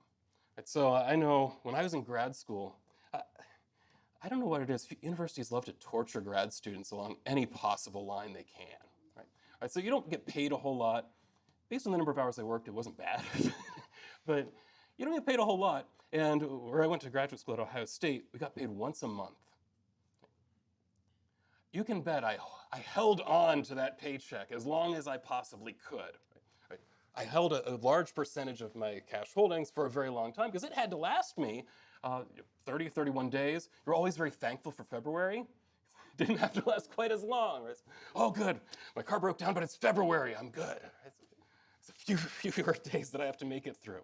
It's kind of amazing. But now I'm part of the upper class or something, and then I get paid twice a month, which means I don't cling as much to those paychecks. Okay, I spend it all by the 15th. That's fine. Right? I get my other paycheck on the 15th, right? And I can spend it all then by the end of the month. Right? So while it is probably strictly true that I do have more money sitting in my bank account than I did before, relative to my income, I certainly hold less cash than I did previously. And so how frequently we're paid? Pay people daily, they're not going to hold on to money very long. Pay people yearly, they're going to hold on to it for quite a long time and hold large cash balances. He also points to clearing systems. If you have a developed economy with very good clearing systems, then we tend to see the banking system in particular hold less money proper. So if we have this ability for us to cancel debts against each other, we don't have to have actual cash sitting in vaults to move from one bank to another. And then the last two are really the most relevant. Yeah, that's one thing that you'll find in the creature from Jekyll Island is that the reality of money is that it's debt, and we take on debt because we have attained desires and goals, and that if we were all satisfied with things, and if we didn't exchange, then we would all balance out between, because like most money comes into existence because of debt, because we spend resources and labor and basically money in order to mine gold from the world, right? In order to produce currency, we have to do things. And so ultimately, even if we're getting money, quote unquote, for free, in terms of getting it from the ground, where it didn't, and adding it to the money supply, it didn't actually come about to us for free. And so its nature is debt to the process of extraction, and then every step along the way, if it's deposited in a bank and then loaned out, then it's or like its account, it basically is the bank is agreeing to a debt to the depositor, because it's supposed to be withdrawable on demand. So if it's deposited at a bank, then that's a representation of the bank's debt to that depositor.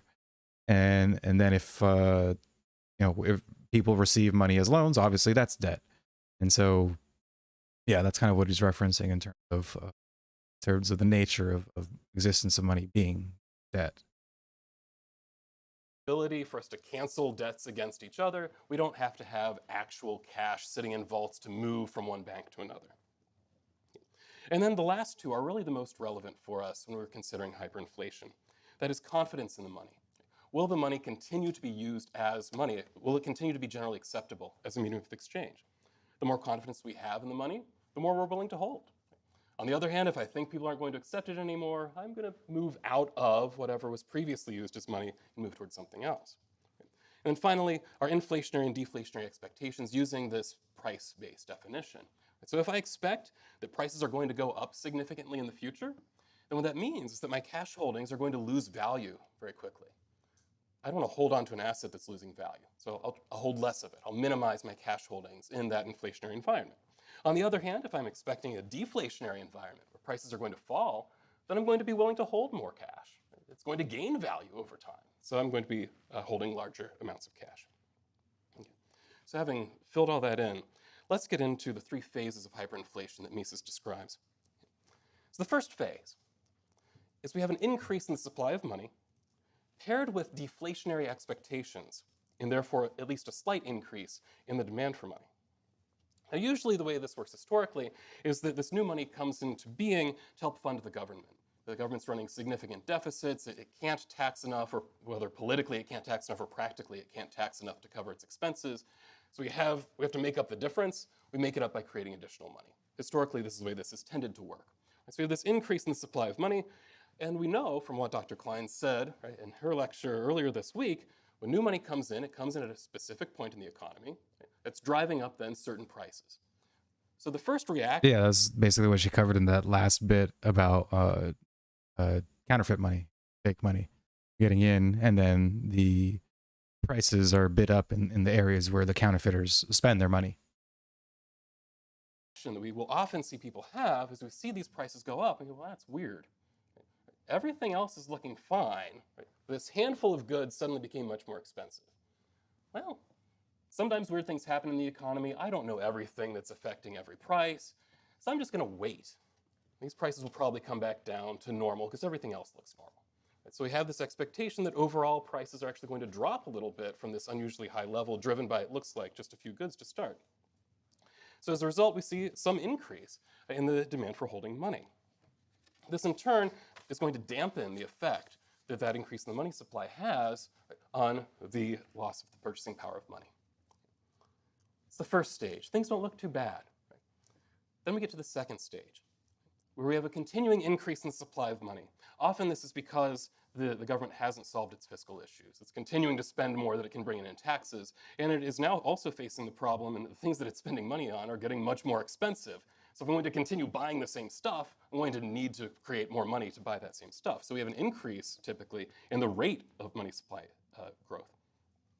But now this becomes paired with inflationary expectations. Right? People realize that this increase in prices is not temporary. It's going to continue. So what happens then?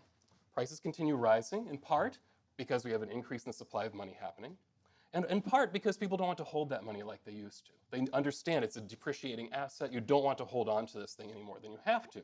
So better to buy now, right, before prices get worse. And this especially happens, one of the big triggers is that we see these high prices, it's no longer concentrated in just a small set of goods. Right? These higher prices have started to spread throughout the rest of the economy. And that's often a trigger psychologically for people to realize, like, to kind of come to their senses and see what is actually happening and to adjust their cash balances accordingly. So at this point, we have an increase in prices that is actually faster than you would expect just from looking at the increase in the supply of money, since people are also trying to get rid of the money they're holding. Then we have the final phase. It's the most exciting phase for the supervillain. A flight to real values. This is where people totally lose confidence in the money. We don't want to hold it anymore, right? We realize it is losing value extremely quickly, so I would rather hold literally anything else, right, than this money that is losing value. So immediately as soon as you get it, you run out to the store, buy whatever happens to be on the shelf, if anything is there, right, and take that home, because it's better to have a toaster that is gaining in monetary value over time than to have money that's buying less and less over time. So at this point, we can effectively say the demand for money is basically zero. Nobody wants to hold it anymore. But then we have a serious problem. If nobody wants to hold money, who is going to accept money? Nobody. Right? What do we call a money that is not generally acceptable as a medium of exchange? It's not money anymore, right? The economy just demonetized. So we lost the monetary basis. So what does that mean? Well, there are alternatives to having a monetary system. We could have a barter system, which we know is not particularly efficient. We could have an autarkic system where each person just produces for their own consumption, which is even worse. And so if you want to destroy the economy, I highly recommend hyperinflation. Simple to do, just increase the money supply, keep increasing it. If that's not working, increase it faster. Right? Eventually, people will realize, and you're going to succeed at totally destroying the economy. However, I say this, I hope that the people watching on YouTube know that I'm joking. I'm not actually a supervillain.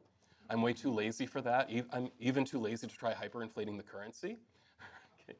Nor am I in favor of destroying economies because I kind of like people, at least in theory. Right? I want people to do well. Okay. All right, so anyway, but one thing that I think is important to point out is that this process is not inevitable. It's not like as soon as we see the Federal Reserve or the Central Bank of Venezuela or wherever start creating more money quickly, that, oh no, hyperinflation must happen at some point. It doesn't have to. They can stop increasing the money supply. This is an option. A story is told, which I later found out this is actually not strictly true, Or perhaps I should say it's not strictly factual, though I think I like to say there's truth in this fictional story. Right? So the story is told of Ludwig von Mises during the Austrian inflation, which was happening at the same time as the German inflation. We don't hear much about the Austrian one, and there's a good reason for that. Right? So the way the story goes, right, is that Mises was called up by one of the government officials. Oh, we're facing this serious inflationary problem, but we'd like you to help us solve it. And he says, okay, well, I want you to meet me outside of the printing office at midnight. The printing office is in charge of printing all of this currency. It's okay. So they meet at midnight. It's crazy economist having these weird requests, but he seems like a smart guy, so we'll go ahead and meet him. So they meet outside the printing press is running in the background in the printing office. And Mises says to the official there, says, well, you hear that sound? Make it stop. Right? And then the Austrian government takes his advice, right, and goes on and stops the hyperinflation. So we don't talk about the German hyperinflation, the Austrian hyperinflation the same way we do the German one. So I did some research because I love this story. It's a great story, right? Yeah, Mises is a real hero here. This is the kind of thing that monetary theorists can do to save the world, or at least Austria. Right? Well, I found out the story isn't strictly true, but lots of elements are. Right? So Mises apparently, when he was giving a talk, I got this information. Richard Ebling wrote a piece called The Great Austrian Inflation for the Foundation for Economic Education. So he reports that Mises was giving a talk, and the story about walking past the printing office, hearing the printers running in the background, that part is true. Except that Mises was walking along with some people from the German Reichsbank. This was prior to the Nazis taking over, as they were facing these problems as well. So they were walking by, and he heard that. It's also true that Mises did play a significant role in the end of the Austrian hyperinflation, as he played a significant role in reforming the central bank of Austria, as they passed a new law in 1925 to reestablish the gold standard, which ended up ending their inflation. So it was not nearly as severe as North and Germany. It's not nearly as good a story.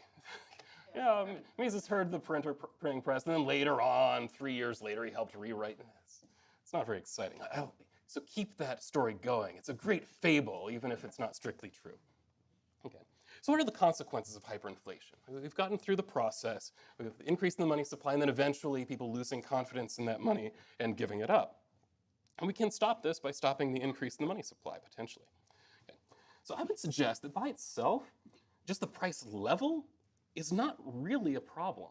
And like if I go to Costa Rica, like all of the numbers on price tags are, I'm not sure off the top of my head, but several times higher than the price tags I see in the US, because one Costa Rican colon is not the same as $1 in terms of its value. Having high numbers on price tags is not a big problem. Instead, what I would suggest is the bigger problem is redistribution and discoordination. Right? So first, the redistribution process. This is something that Dr. Klein mentioned about counterfeiters creating additional money. What does this do? It's not good for the economy, but it's good for the counterfeiter. And the exact same thing happens, though in an extreme way, right, during a hyperinflation. Those that receive the money first can benefit substantially. So you have this huge redistribution that happens, and that. Yeah, I wonder where we could have heard that before. No, but yeah, I mean, you can kind of see where this is going. Just again, applying the principles that were basic for money itself to, expanding the money supply and all that.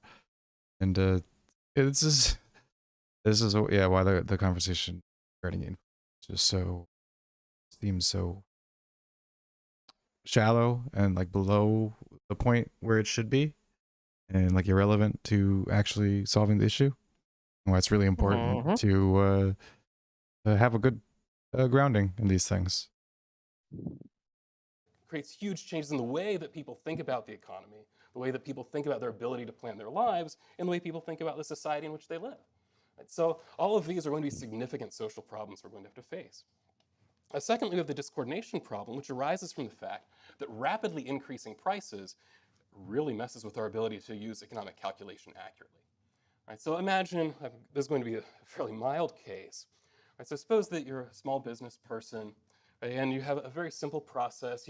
Say you buy $100 worth of product, and you do some work on this, and then you can sell a product worth $120, say. So you have what looks like a $20 profit. Well, now, as long as the value of the money is fairly stable over that time, then you can accurately say, I created value, and I can perhaps grow my business over time. On the other hand, what happens if instead, say that overall prices have increased by 30%? So you paid, right, $100 for whatever inputs you needed. It takes you time to transform that, right, into whatever the product is worth 120. Right? I just made $20.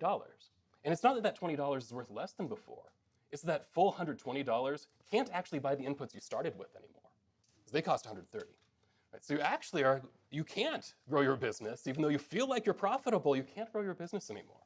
Right? So we end up with this really serious issue, because if we have significant price inflation paired with that time gap that always exists with any production process, it can really mess up our ability to use economic calculation.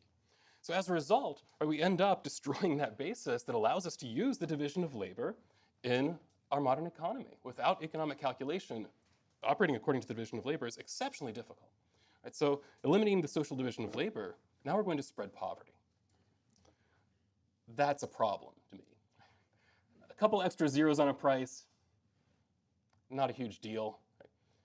Spreading poverty because people can't actually engage in the social division of labor effectively to be productive, that's a serious issue.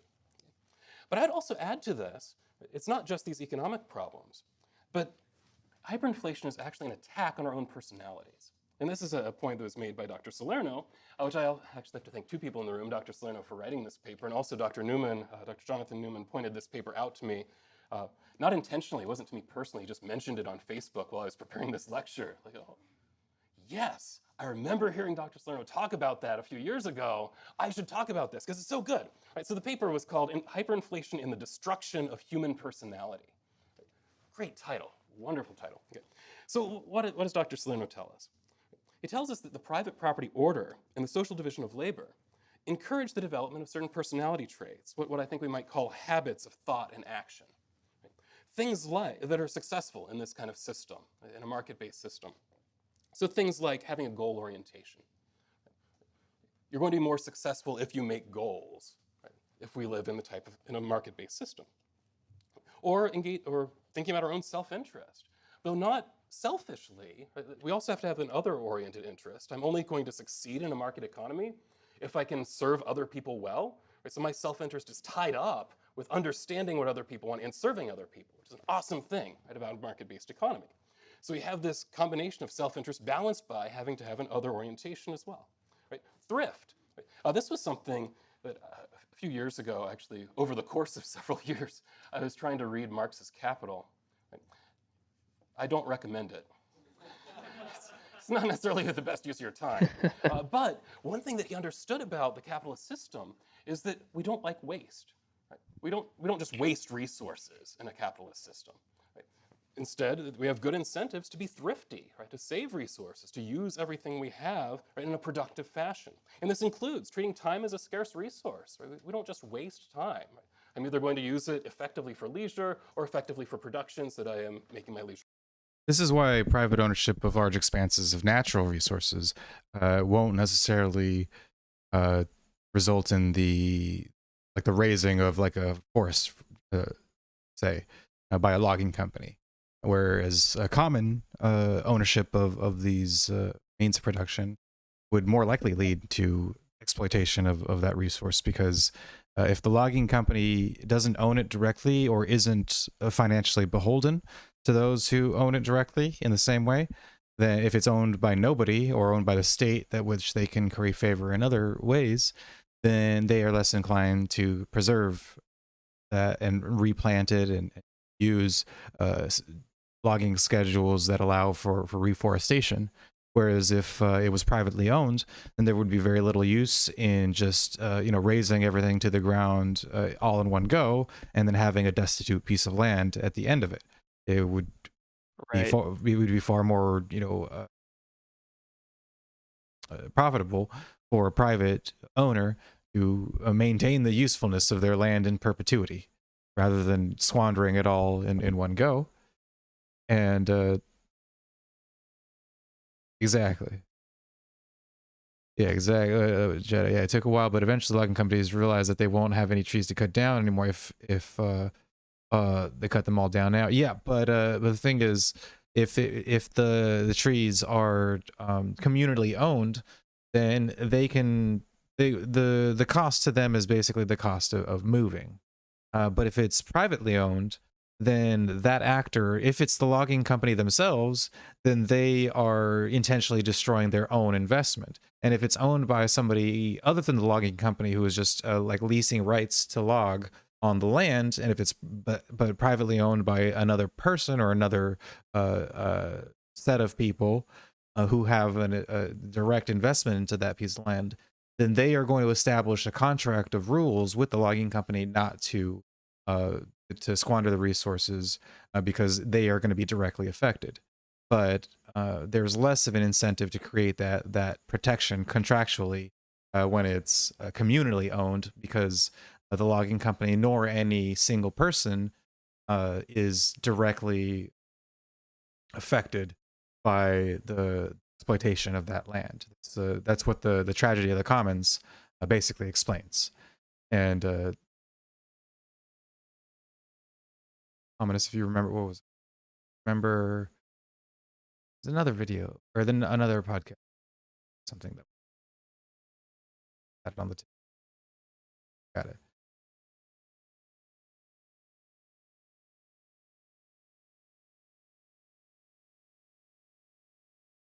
I lost it. I might think of it. So I'll stop it. More, all the more effective at improving my well-being. And so we treat time as a scarce resource. We have a future orientation. Right? So our goals, many of them are oriented toward the future. So we have to think about the future and plan for the future. All of these are things that become personality traits that are encouraged by a market-based system of private property and the social division of labor. Oh, that's right. So the why government fails video that we discussed, like why Yeah. and so the diffused cost and the concentrated benefit. So that concept, right, is that, so that's what the tragedy of the commons is affected by, is the fact that the cost of raising the communally owned land, the government land, is dispersed over everybody who communally owns it, and then the benefit of getting as much wood from the trees as feasible during a certain time frame, that benefit is concentrated to that logging company. So that's why the tragedy of the commons kind of ties back to those concepts. Okay, let me know, Jedi, if it's better when I just more conscious to talk directly into the mic rather than kind of talk in the general direction, because sometimes I get lazy and I'm just like leaning towards the mic but not necessarily properly distancing my mouth from the mic to actually get it to pick up on OBS. So hopefully with me like being more conscious of that, the mic is better, or maybe I need to lower it. Let me know. That was way better? Okay, cool. So what does hyperinflation do? It destroys the social division of labor. It destroys the private property order, as we basically end up with random stuff during this flight to real values. And as a result, discourages the development of all these habits. It makes us much more animalistic. We don't have that future orientation. We're just trying to survive, right, day to day, right, rather than being able to plan for a better tomorrow. Right? I would also suggest that property and the social division of labor are central to the external expression of our place, of our plans, and of our preferences. We tie our identities in part to our employment. I am a professor. My wife is an author. When people ask my kids, what do you want to be when you grow up? They give answers like architect / YouTuber, animal researcher / YouTuber, teacher. He hasn't figured out / YouTuber yet. I'm very thankful my 5-year-old hasn't quite hit that point. And then my 3.5-year-old cowgirl. Good plan, right? So we talk about like how are we going to fit into, right, the social division of labor? That's part of who we are. I would also add that those of us who have time for leisure have part of our identity tied up in leisure time, right? And the way we use that leisure time, whether it be spiritual pursuits, hobbies, fandoms, but all of these tend to be tied in some way to the use of property. A religious congregation needs a place to meet, even if nothing else. Right? So my own religious tradition is fairly simple in our worship, We still need a meeting house. I need to pay my fucking gym nearly $90 a month to be able to go there. But I mean, you know, it's got fucking huge ass, you know, climbing walls like all over. Big room with a bunch of climbing walls all over. So, and a full gym as well, like full like set of like you know, fucking weight stations and barbells and dumbbells Nice. and just fucking kettlebells and those, what is it, the weighted balls, and was it gymnastics rings and battle ropes, all sorts of shit. Jesus, I got everything. Yeah, no, like the sleds that you can put weights on, like for like a miniature version of like you know what football players will push around sometimes to like yeah, fucking increase the strength in their knees and everything. So yeah, they got one of those. It's like yeah, like a miniature one-person sled that has a slot to put plates on, weighted plates, you know, and yeah, which is a great knee workout, by the way, to push and to pull. They got the strap that you can attach around yourself, and medicine ball. Yeah, that's what I was thinking of. But yeah, they got a strap that you can like attach to yourself, so you can also like pull backwards, so you can like do that like when you lean back and run backwards, but like weighted. And Oh, yeah, super useful for the knees. If you look up that guy, was it Ben Patrick, knees over toes guy? This is a side. But he's super into like what he calls bulletproofing, like your joints and knees, and so basically strengthening them to the point where they're super powerful. Especially like with the knee stuff, you can tell like the difference in like your jumping ability and like, basketball, like if you're dunking. So he's like in his 40s and he can dunk on like NBA regulation sized hoops. Wow. And so yeah, he credits it to the knee strengthening workouts that he'd gathered over the years and shit. But anyways, the sled, super useful for that. Gym, crazy, like stocked. They got a slack line, you know, and fucking yoga classes, all sorts of shit. And yeah, so that's why in addition to like all that shit, then they have a fucking bunch of climbing, you know, routes, or not routes with problems. And there's dudes that they employ whose sole purpose is to design those problems, right? Because it has to be like somebody who's like experienced, the people who are experienced climbers who have to create. They have holds, you know, that they can attach to the walls and little volumes to change like the shape of the walls, and they have these tools and they have to create problems, climbing problems, bouldering problems that then are graded in terms of difficulty. This is like a common grading system that's used across like at least American in the American bouldering scene, and it's called the V rating, where it's like V and a number, and the higher the number, the more difficult the climbing grade. And so they have to create these problems and then grade them so that when people come into the gym and use, you know, try to climb on them, they can tell if something's within their you know abilities or not. Because yeah, if they're, so all this stuff you know costs a lot of money to have and to oh yeah, and to provide for a public. So yeah, climbing gym sort of pricey to go to. You know what, one great benefit to this, by the way, though, is that you don't get a lot of like, well, one, because you don't get a lot of like the bodybuilder bros, like the lifting bros. You know, you do get some people who are like primarily like there to lift and to do that kind of stuff, but because climbing isn't really conducive to like gaining massive muscle, because at a certain point, like the weight of the muscle itself is a hindrance in your ability to pull yourself up. Right, the more you weigh, Right. the more you have to use your muscles to fucking work. And so you could, if you get strong muscles but lean muscles, then it's better for climbing. So you don't get a lot of these like bodybuilder bros and stuff who are, you know, fucking clogging up the weight room and shit. And it's also like the people who would be there, you know, for $20 a month at, you know, 24-hour fitness or whatever, are not there for a climbing gym at, you know, $90 a month. So yeah, it's a really fucking good balance, because you don't unless you're going like at super like 3 times, generally you go in and it's like it's populated enough that you got people to say, you know, talk to or, you know, interact with, but not so much that you're like waiting to be able to climb. and then immediately Have to wait flopping again. down in somebody's sweat. Yeah, yeah. No, exactly. We have to meet somewhere. Or a gardener, right? Needs seeds and soil. Oh yeah. So I was like, why did I start talking? Oh yeah, leisure. Leisure has has value, or it has exchange value in markets, and people then work to provide that leisure for people. A trekker nowadays needs a Paramount Plus subscription. A powerlifter needs a bar, a bench, and plates. Right? Oh A shit. D&D player needs dice, books, dice, and more dice. Okay, so I'm starting to identify who Jedi. Good to know. How relevant is that to our lives? But all of these are tied up with the notions of property and the social division of labor. So He's the DM in the campaign we're currently playing. Oh, that's cool. Yeah. hyperinflation doesn't just mess up the economy, it messes up who we are and our ability to express who we are. I suggest that it's not an accident that the more prosperous an economy is, the more diversity we see amongst people's interests.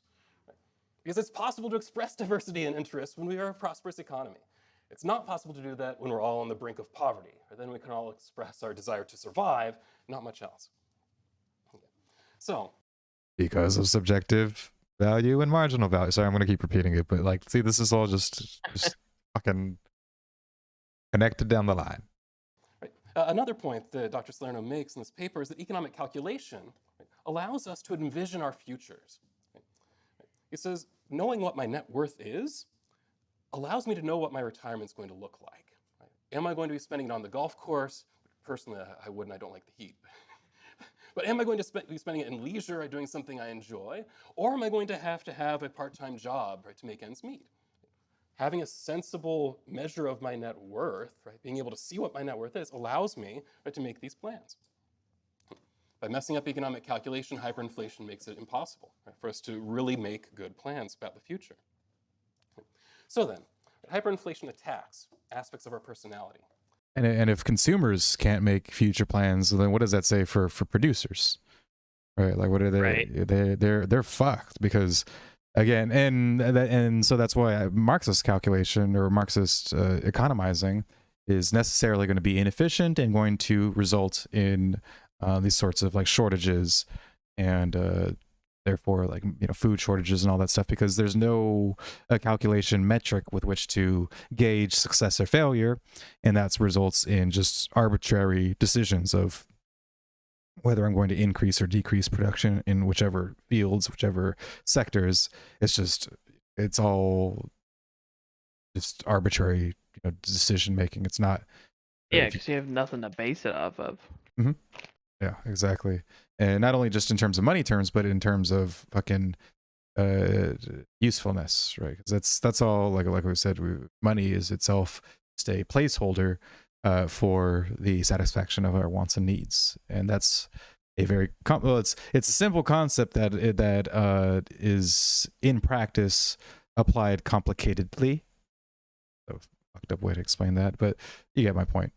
It's supply and demand is very simple when you strip it down to that concept, but there's fucking millions of people, billions of people demanding and supplying everything.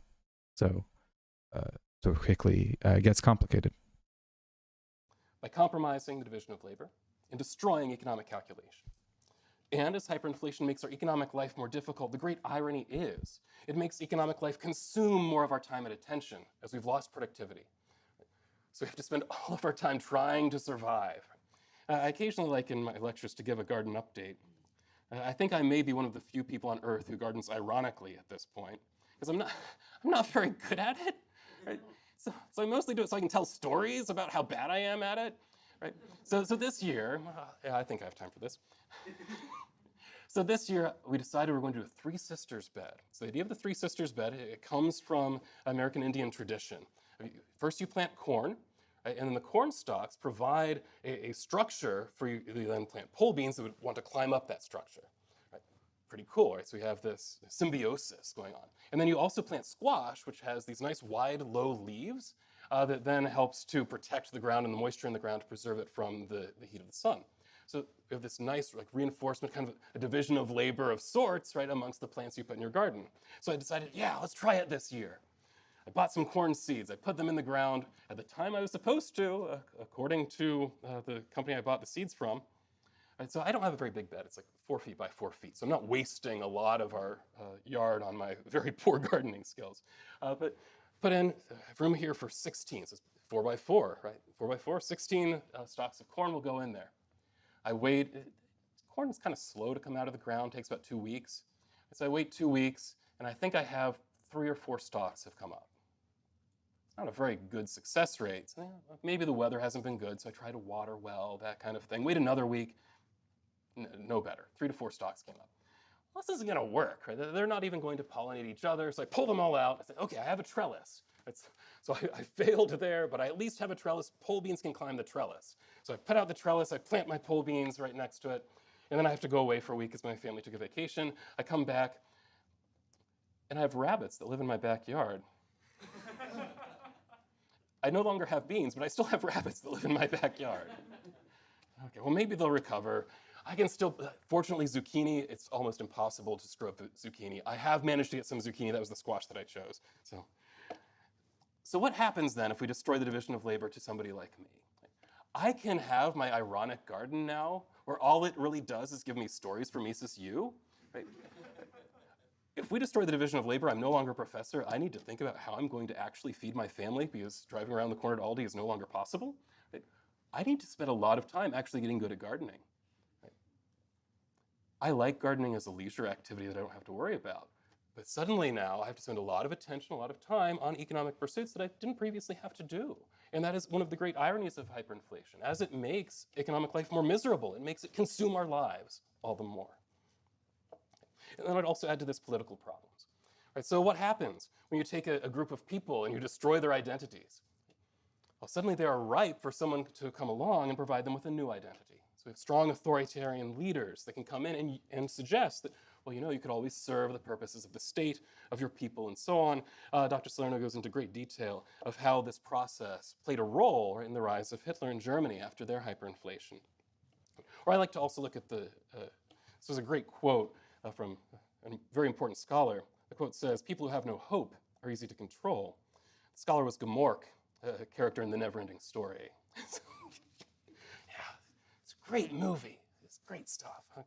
Not great effects, but I haven't seen that movie in a long time. I gotta kind of rewatch it. All right. I remember being super affected by that. As well arising. What was that? Very nostalgic. Yeah, true.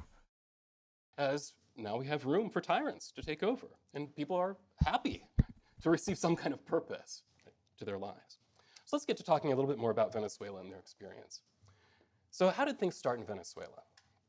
They had a budget deficit in 2016 of about 11% of their GDP. This is big, not enormous. Come forward 2 years, it was nearly 30%. Venezuela was depending heavily upon oil revenues. The price of oil fell. Right? Now they still have all these promises they've made in terms of social services and the like. We can't just cut back government spending because our oil isn't selling very well, so we print the difference. Right? We have this enormous increase in the money supply in order to fund the government, which is the typical thing we see happen in hyperinflations. So what actually happens then to the money supply? This is again based on the official numbers from the Banco Central de Venezuela. They're measures of M2. If you look in December 2015, they say there were 40 million bolivares in existence at that point in time. Come forward to December 2016, it was 104 million, so an increase about 2.5 times. So more than a doubling of the money supply over that year. During that time, prices increased basically in line with what was happening with the money supply. So 2.5 time increase in the money supply, 2.5 time increase in prices. Then, from December 2016 to 2017, we went from 104 million bolivares to 1.3 billion bolivares, an increase of about 13 times. Interestingly, according to the official numbers, prices are lagging behind this. So prices are going up a bit, but not as much as you'd expect, right, just from the money supply alone. Stage 1 hyperinflation. People are saying, okay, this is weird. We're going to hold back a bit, see what happens. From December 2017 to December 2018, we went from, this is amazing, 1.3 billion to 804 billion bolivares. 620 times increase in the money supply by the official numbers from the Banco Central de Venezuela. At this point, prices are starting to run ahead. People have realized, right, prices are not going to come back down. They're going to keep rising. We need to get rid of the money we're holding. And then come from December 18 to December 2019, we go from 804 billion bolivares to 40.6 trillion bolivares, an increase of about 50 times. So things are calming down. Instead of the money supply growing by 620 times, it's only growing by 50 times, and prices are still running ahead. Right? People are still expecting things are going to continue to get worse. Come forward then, from 2019 to 2020, we go from 40.6 trillion to 563 trillion bolivares, an increase of about 14 times. So things are calming down. Right? They're taking that kind of Mises advice. We're slowing down the printing presses, even if we're not stopping them. But the prices are still running ahead. People are still expecting things to get worse. And then come forward to December of 2021, so fairly recently, right? And we went from 563 trillion to 4.1 billion bolivares, an increase about 7 times or so. They might say trillion to billion, how can you say it's an increase of 7 times? They rebased, they cut off a number of zeros, right, from their currency, so that actually would be equivalent to 4.1 quadrillion bolivares the year before. It's still just a 7 times increase, so things are slowing down there. Okay. Now, another thing we see in Venezuela are some of the standard tricks. The governments try to fix this problem. So what do? Okay. Redenomination. Meanwhile, this entire time, because I mean, this is, at least in our age, is recent enough memory. 2016 it wasn't that far away. And yeah, the whole time this was happening, we were subject for anarcho-libertarians who, they're like, this is a perfect example of how central banking works when you make an extreme example. And so if it works in the extreme example, there's no logical reason why it doesn't work in the moderate example. So the inflation of the money supply just has this effect, and the degree to which it has the effect is dependent on the degree to which you inflate the money supply. Simple. Denomination is a very common thing. So like I just mentioned, let's cut off a few zeros. It's a very common thing you'll see governments do when they're experiencing this hyperinflation. I guess the idea is if people see zeros, they think things are hyperinflating. If they don't see those zeros, they stop thinking that, or something like that. Right, so their original redenomination actually happened long before this hyperinflationary episode. It actually goes all the way back to 2008. I have here, I don't know if you can see the number on that. It's a 2. This is dos bolivares. From 2007. When I first started teaching, I had a money and banking class, and a student came up to me and said, oh, I've been to Venezuela, and we talked about different currencies. He says, oh, so here's a dos bolivares note. And I said, oh, that's really cool. And I tried to hand it back to him. He said, oh, it's not worth that much. Go ahead and keep it. Right? This was in 2007. Right? Somebody asked me, what is this worth now? Well, they rebased. So these dos bolivares would be worth, you'd have to divide it by 1,000 the year following when this was printed. So you add a couple of zeros and put a decimal place in front of this. Then come forward 10 years after that, they converted from the Bolivar Fuerte was when they cut off 3 zeros. Then they converted to the Bolivar Soberano, where they cut off another 5 zeros. So divide this first by 1,000, then by 100,000. Right? And then they just recently in 2021 converted to the Bolivar Digital, where it cuts off another 6 zeros. Then divide by another million. So what is this worth? I'm going to round to 0. I'm not going to go past 6 or 7 decimal places of zeros. So this is no longer worth anything in terms of money. Instead, it's worth a great thing in terms of a prop for Mises U. Right? So this is a standard trick. Let's cut off a bunch of zeros and then issue new money with fewer zeros on it. This doesn't work, because what matters is the increase in the money supply, not just how many zeros are there, not the level so much. Another trick that they tried, which is also not uncommon, right, is withdrawal limits. Right, so this was introduced late in 2016, so very early in the hyperinflationary episode, they started placing limits on how much people are allowed to withdraw, right, from their bank accounts each day. Right, so recently, I forget exactly the date on this, the equivalent in American currency is that people can basically withdraw about 20 cents a day, right, from their bank accounts at this point. Right, it's a really interesting article that I read about this, and I found out physical currency in Venezuela only accounts for about 5% of their M2 money supply. Right? So by comparison, in the US, which we think of as a fairly digitized economy, it's 10% of our M2 is physical currency. Right? So they're more digitized in Venezuela than here, and I think a big part of that is they literally cannot get, right, physical currency out of the bank. Instead, most of what happens is that people line up outside the bank at the beginning of the day, will make their withdrawal, and then use the physical currency to pay transit fares. Because the transit system, at least at the time I read this article, right, couldn't handle digital payments. So it's kind of an amazing thing. You also have political turmoil, the ongoing presidential crisis, where we have the new National Assembly led by Guaido against Maduro. The two Imagine that, like, if there was a cash-only service, the only cash-only service worth using cash on is the ability to get to and from the other shit that you got to do for that single day. That is not even worth it to withdraw any physical money to handle any other transaction. It's I mean, I don't really carry a lot of cash as it is now, but yeah, just the but thought like that, if, like, but the if you were to only thing but you if you could were to run possibly even into a cash only like business, you if it took you, you know, you went down to the bank and withdrew some money, you'd do it, right? But there's like, okay, only transportation is what we're gonna spend cash on, because that's the only, like, they don't accept digital currency, so I have to go to the bank and do it. But yeah, they're not gonna. The cash to use for that day literally isn't worth keeping in your pocket, because even if you don't really use cash that often, like, you might have, I don't know, do you have like $20 bill in your pocket or in your wallet or anything?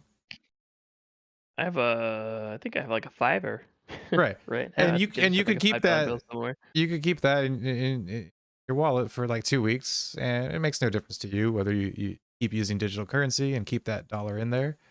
But for them, it's like literally, I have to spend the physical money today in order for it to be of any use to me. And so in order to do that, so I will only withdraw the money, the physical money that it takes to get to and from the things that I have to do today. And I'm not even going to buy, you know, like the fare for tomorrow, because I don't know if the cash, like, it's not worth the amount of money or the amount of time it takes me to go to the bank to do it for 2 days, because having the money for one more day literally is no benefit than one day, or so using it up. And it's just a weird, like, incentive. And it's easily solved. two of them fighting over who has control of the country and the international community, right? There being significant disagreement as to who exactly is considered to be in charge, right, of Venezuela at this point. Even have at the moment, I believe the EU doesn't actually recognize either of these governments as legitimate. So nobody is in charge of Venezuela according to the EU. And so political turmoil as well. Unemployment. Right? Estimates from Armando Pernia of Banca de Negocios suggests that the unemployment rate in Venezuela, we don't have official numbers, so we have to estimate these things, is around 35% as of late 2019. Right? Which then, I suggest, is probably tied to significant emigration we've seen out of Venezuela. Venezuela has a population of just under 30 million people and has seen 5 million people, just under 5 million people leave the country over the past few years. It's an enormous portion of the country just leaving. Well, 1 in 6 people roughly gone. Amazing. Now, what is happening in Venezuela? How do we deal with this? Well, one thing that we do often see in modern times is that rather than devolving to barter, we start adopting other currencies. Monetary systems are helpful in having the economy work, so we switch to something else. And we do see that happening in Venezuela. In 2019, that same author, Armando Pernia of Banca de Negocios, reported that 90 to 95% of companies in the private sector had paid bonuses denominated in foreign currencies. So almost all private companies are paying at least partially, right, in a currency other than bolivares. Even Maduro himself, right, who has been very clear that the bolivar is and always will be, right, the official currency, he accepts, right, that this is a good escape valve. It strengthens the economy to allow, right, dollars and euros to be used in parts of it. We even have Venezuelan banks as of January of last year, 2021, offering dollar-denominated debit cards. And also, Al Jazeera recently reported that as of March 2021, 56% of transactions in Venezuela were carried out in dollars or in euros. It's just given up, right, on the local currency. Over half of transactions moved, right, to other currencies. Okay. Right, so I think if I'm going to sum up here, which I should since I have negative 2 minutes remaining, right, money is important. Right? And if money goes wrong in an economy, everything else is going to go wrong too. Right, so we need to get that right. Thank you.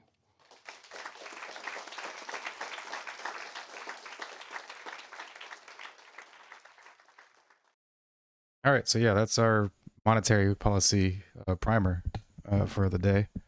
It only took us nearly 5 hours, but I hope you found it useful and like interesting, educational. Yeah, no, extremely. Yeah. Yeah. One thing actually I wanted to talk about in the pre Mises U portion, but I forgot to actually mention was have you seen the movie Mad God? Not yet. You know But what it is though, I right? really, really, really, really, really, really, really, really, really want to see it. You gotta. I fucking love. I watched it like earlier this week, or I guess late last week. Fucking day is it? Thursday? Yeah, I don't know. I think it was like Friday or some shit last week. I watched it. It was incredible, and I watched another it again earlier today. It's fucking beautiful. It's fantastic. Did It's you did horrible you watch it on on did you watch it Shutter. on like a streaming service or did you watch okay, oh, it's on Shutter? Oh, Yeah, sweet. I have Shutter. Okay, awesome. yeah.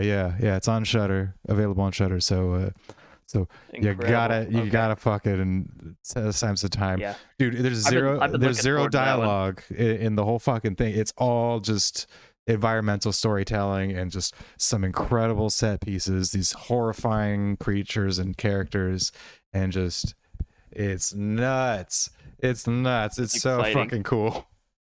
I saw a lot of the preview stuff for it, and I was as a huge fan of like practical effects and that kind of stuff. Yeah, I mean, like with the miniatures and shit, it's like right up into your interest field, Oh and yeah, so it's oh yeah, immaculately done. It is a fucking thing of beauty, that movie. Awesome. It's one of like my new like just favorite fucking pieces of cinema, because I should have some time to get into that this weekend. fucking when you let a goddamn genius like Phil Tippett take 30 Yeah. years to make a movie, he absolutely knocks it out of the park. It's fuck it. It's just so, not only just in terms of like the stop motion, like cinematography itself, but all the character design, the set design, all that shit is fucking top tier. Just disgusting, horrifying, creepy, fucking just there's like a layer of just skeeviness and like grime and dirt and all this shit that's just over everything, that just makes it's just more fantastic, you know. It's not like the clean fucking, you know, Coraline stop motion sets and characters, yeah. you know. Like It's sure, so I like those movies for what they are, but it's just like a whole other level of like attention and like what is it, like planning and just conceptual complexity in terms of what they're gonna fucking do. And like it moves around like you know, the camera movements and everything. It's not just some like static, like, you know, words fucking seeing from one direction. It's just constantly like shifting in super interesting ways, and it's some cool ass shit. And yeah, I knew that you would have at least heard about it, and Oh yeah. and maybe seen it. But yeah, dude, you gotta check it out. If you already got Shutter, then it's fucking slam dunk. Just find some. It's an hour and 20 minutes too. It's not even that long, but it's so fucking That's not too bad. engaging. Yeah, check it out. All right, that sounds awesome. I'm excited. I didn't know it was on Shutter, so I'll have to check it out. Yeah, I cannot recommend it enough, especially to somebody like you who will fully Sweet. appreciate how brilliant it is in most of its aspects. Yeah, fucking, and I can't recommend it enough. But yeah, that's the podcast. That's what we've done today. I think nearly 5 hours is a good amount of time. And we'll actually, there's this one documentary, Mad God, by Phil Tippett, director Phil Tippett, who most people will know, especially from Jurassic Park, as being the supervisor for the practical models and things that they used on that Yeah, movie. that's where most people know him from. Yeah, so he was the guy who worked on all the dinosaurs, the models for that shit. in Jurassic Park, and he spent fucking since 1987. He started working on this movie, and he's got, I think he completed it in like 2016 or 17, and then it took a little while to be released. And I think it was like earlier this year or late last year it was actually came out. I think it's real early this year. Wait, maybe it was. See, now I don't know. I'm bad with time now. It's Yeah, all dude, just running for, Jedi. like, the 1 year. I would totally be down to do a watch party on fucking Discord at some point as well. So if you want to fucking hang out on Discord and check it out. I mean, you two Hominis, but yeah, Jedi always hanging around. And so yeah, if you want to check it out, I would definitely be down to watch it in a Discord. Fucking, BC.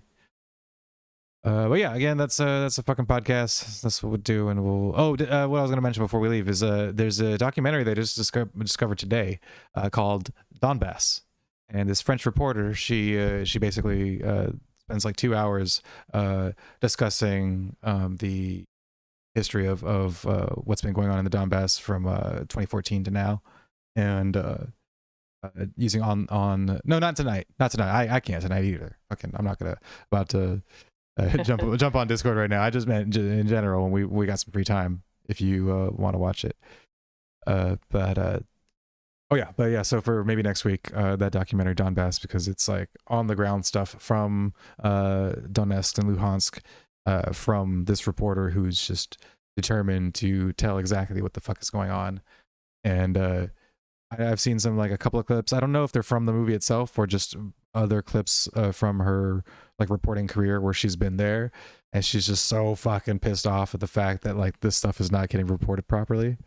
And so yeah, I haven't seen it. I just discovered its existence today, and it might be something cool to watch. Check out. Yeah, definitely. All right, that's all. Like I said 3 times already. And in the stream, and we will catch you guys maybe next Monday. I think might be I should be good if you're free. I think so. If anything changes, obviously I'll let you know. Yeah. All right. Later, Jedi, and later anybody else who happens to be watching or watching later. Have a good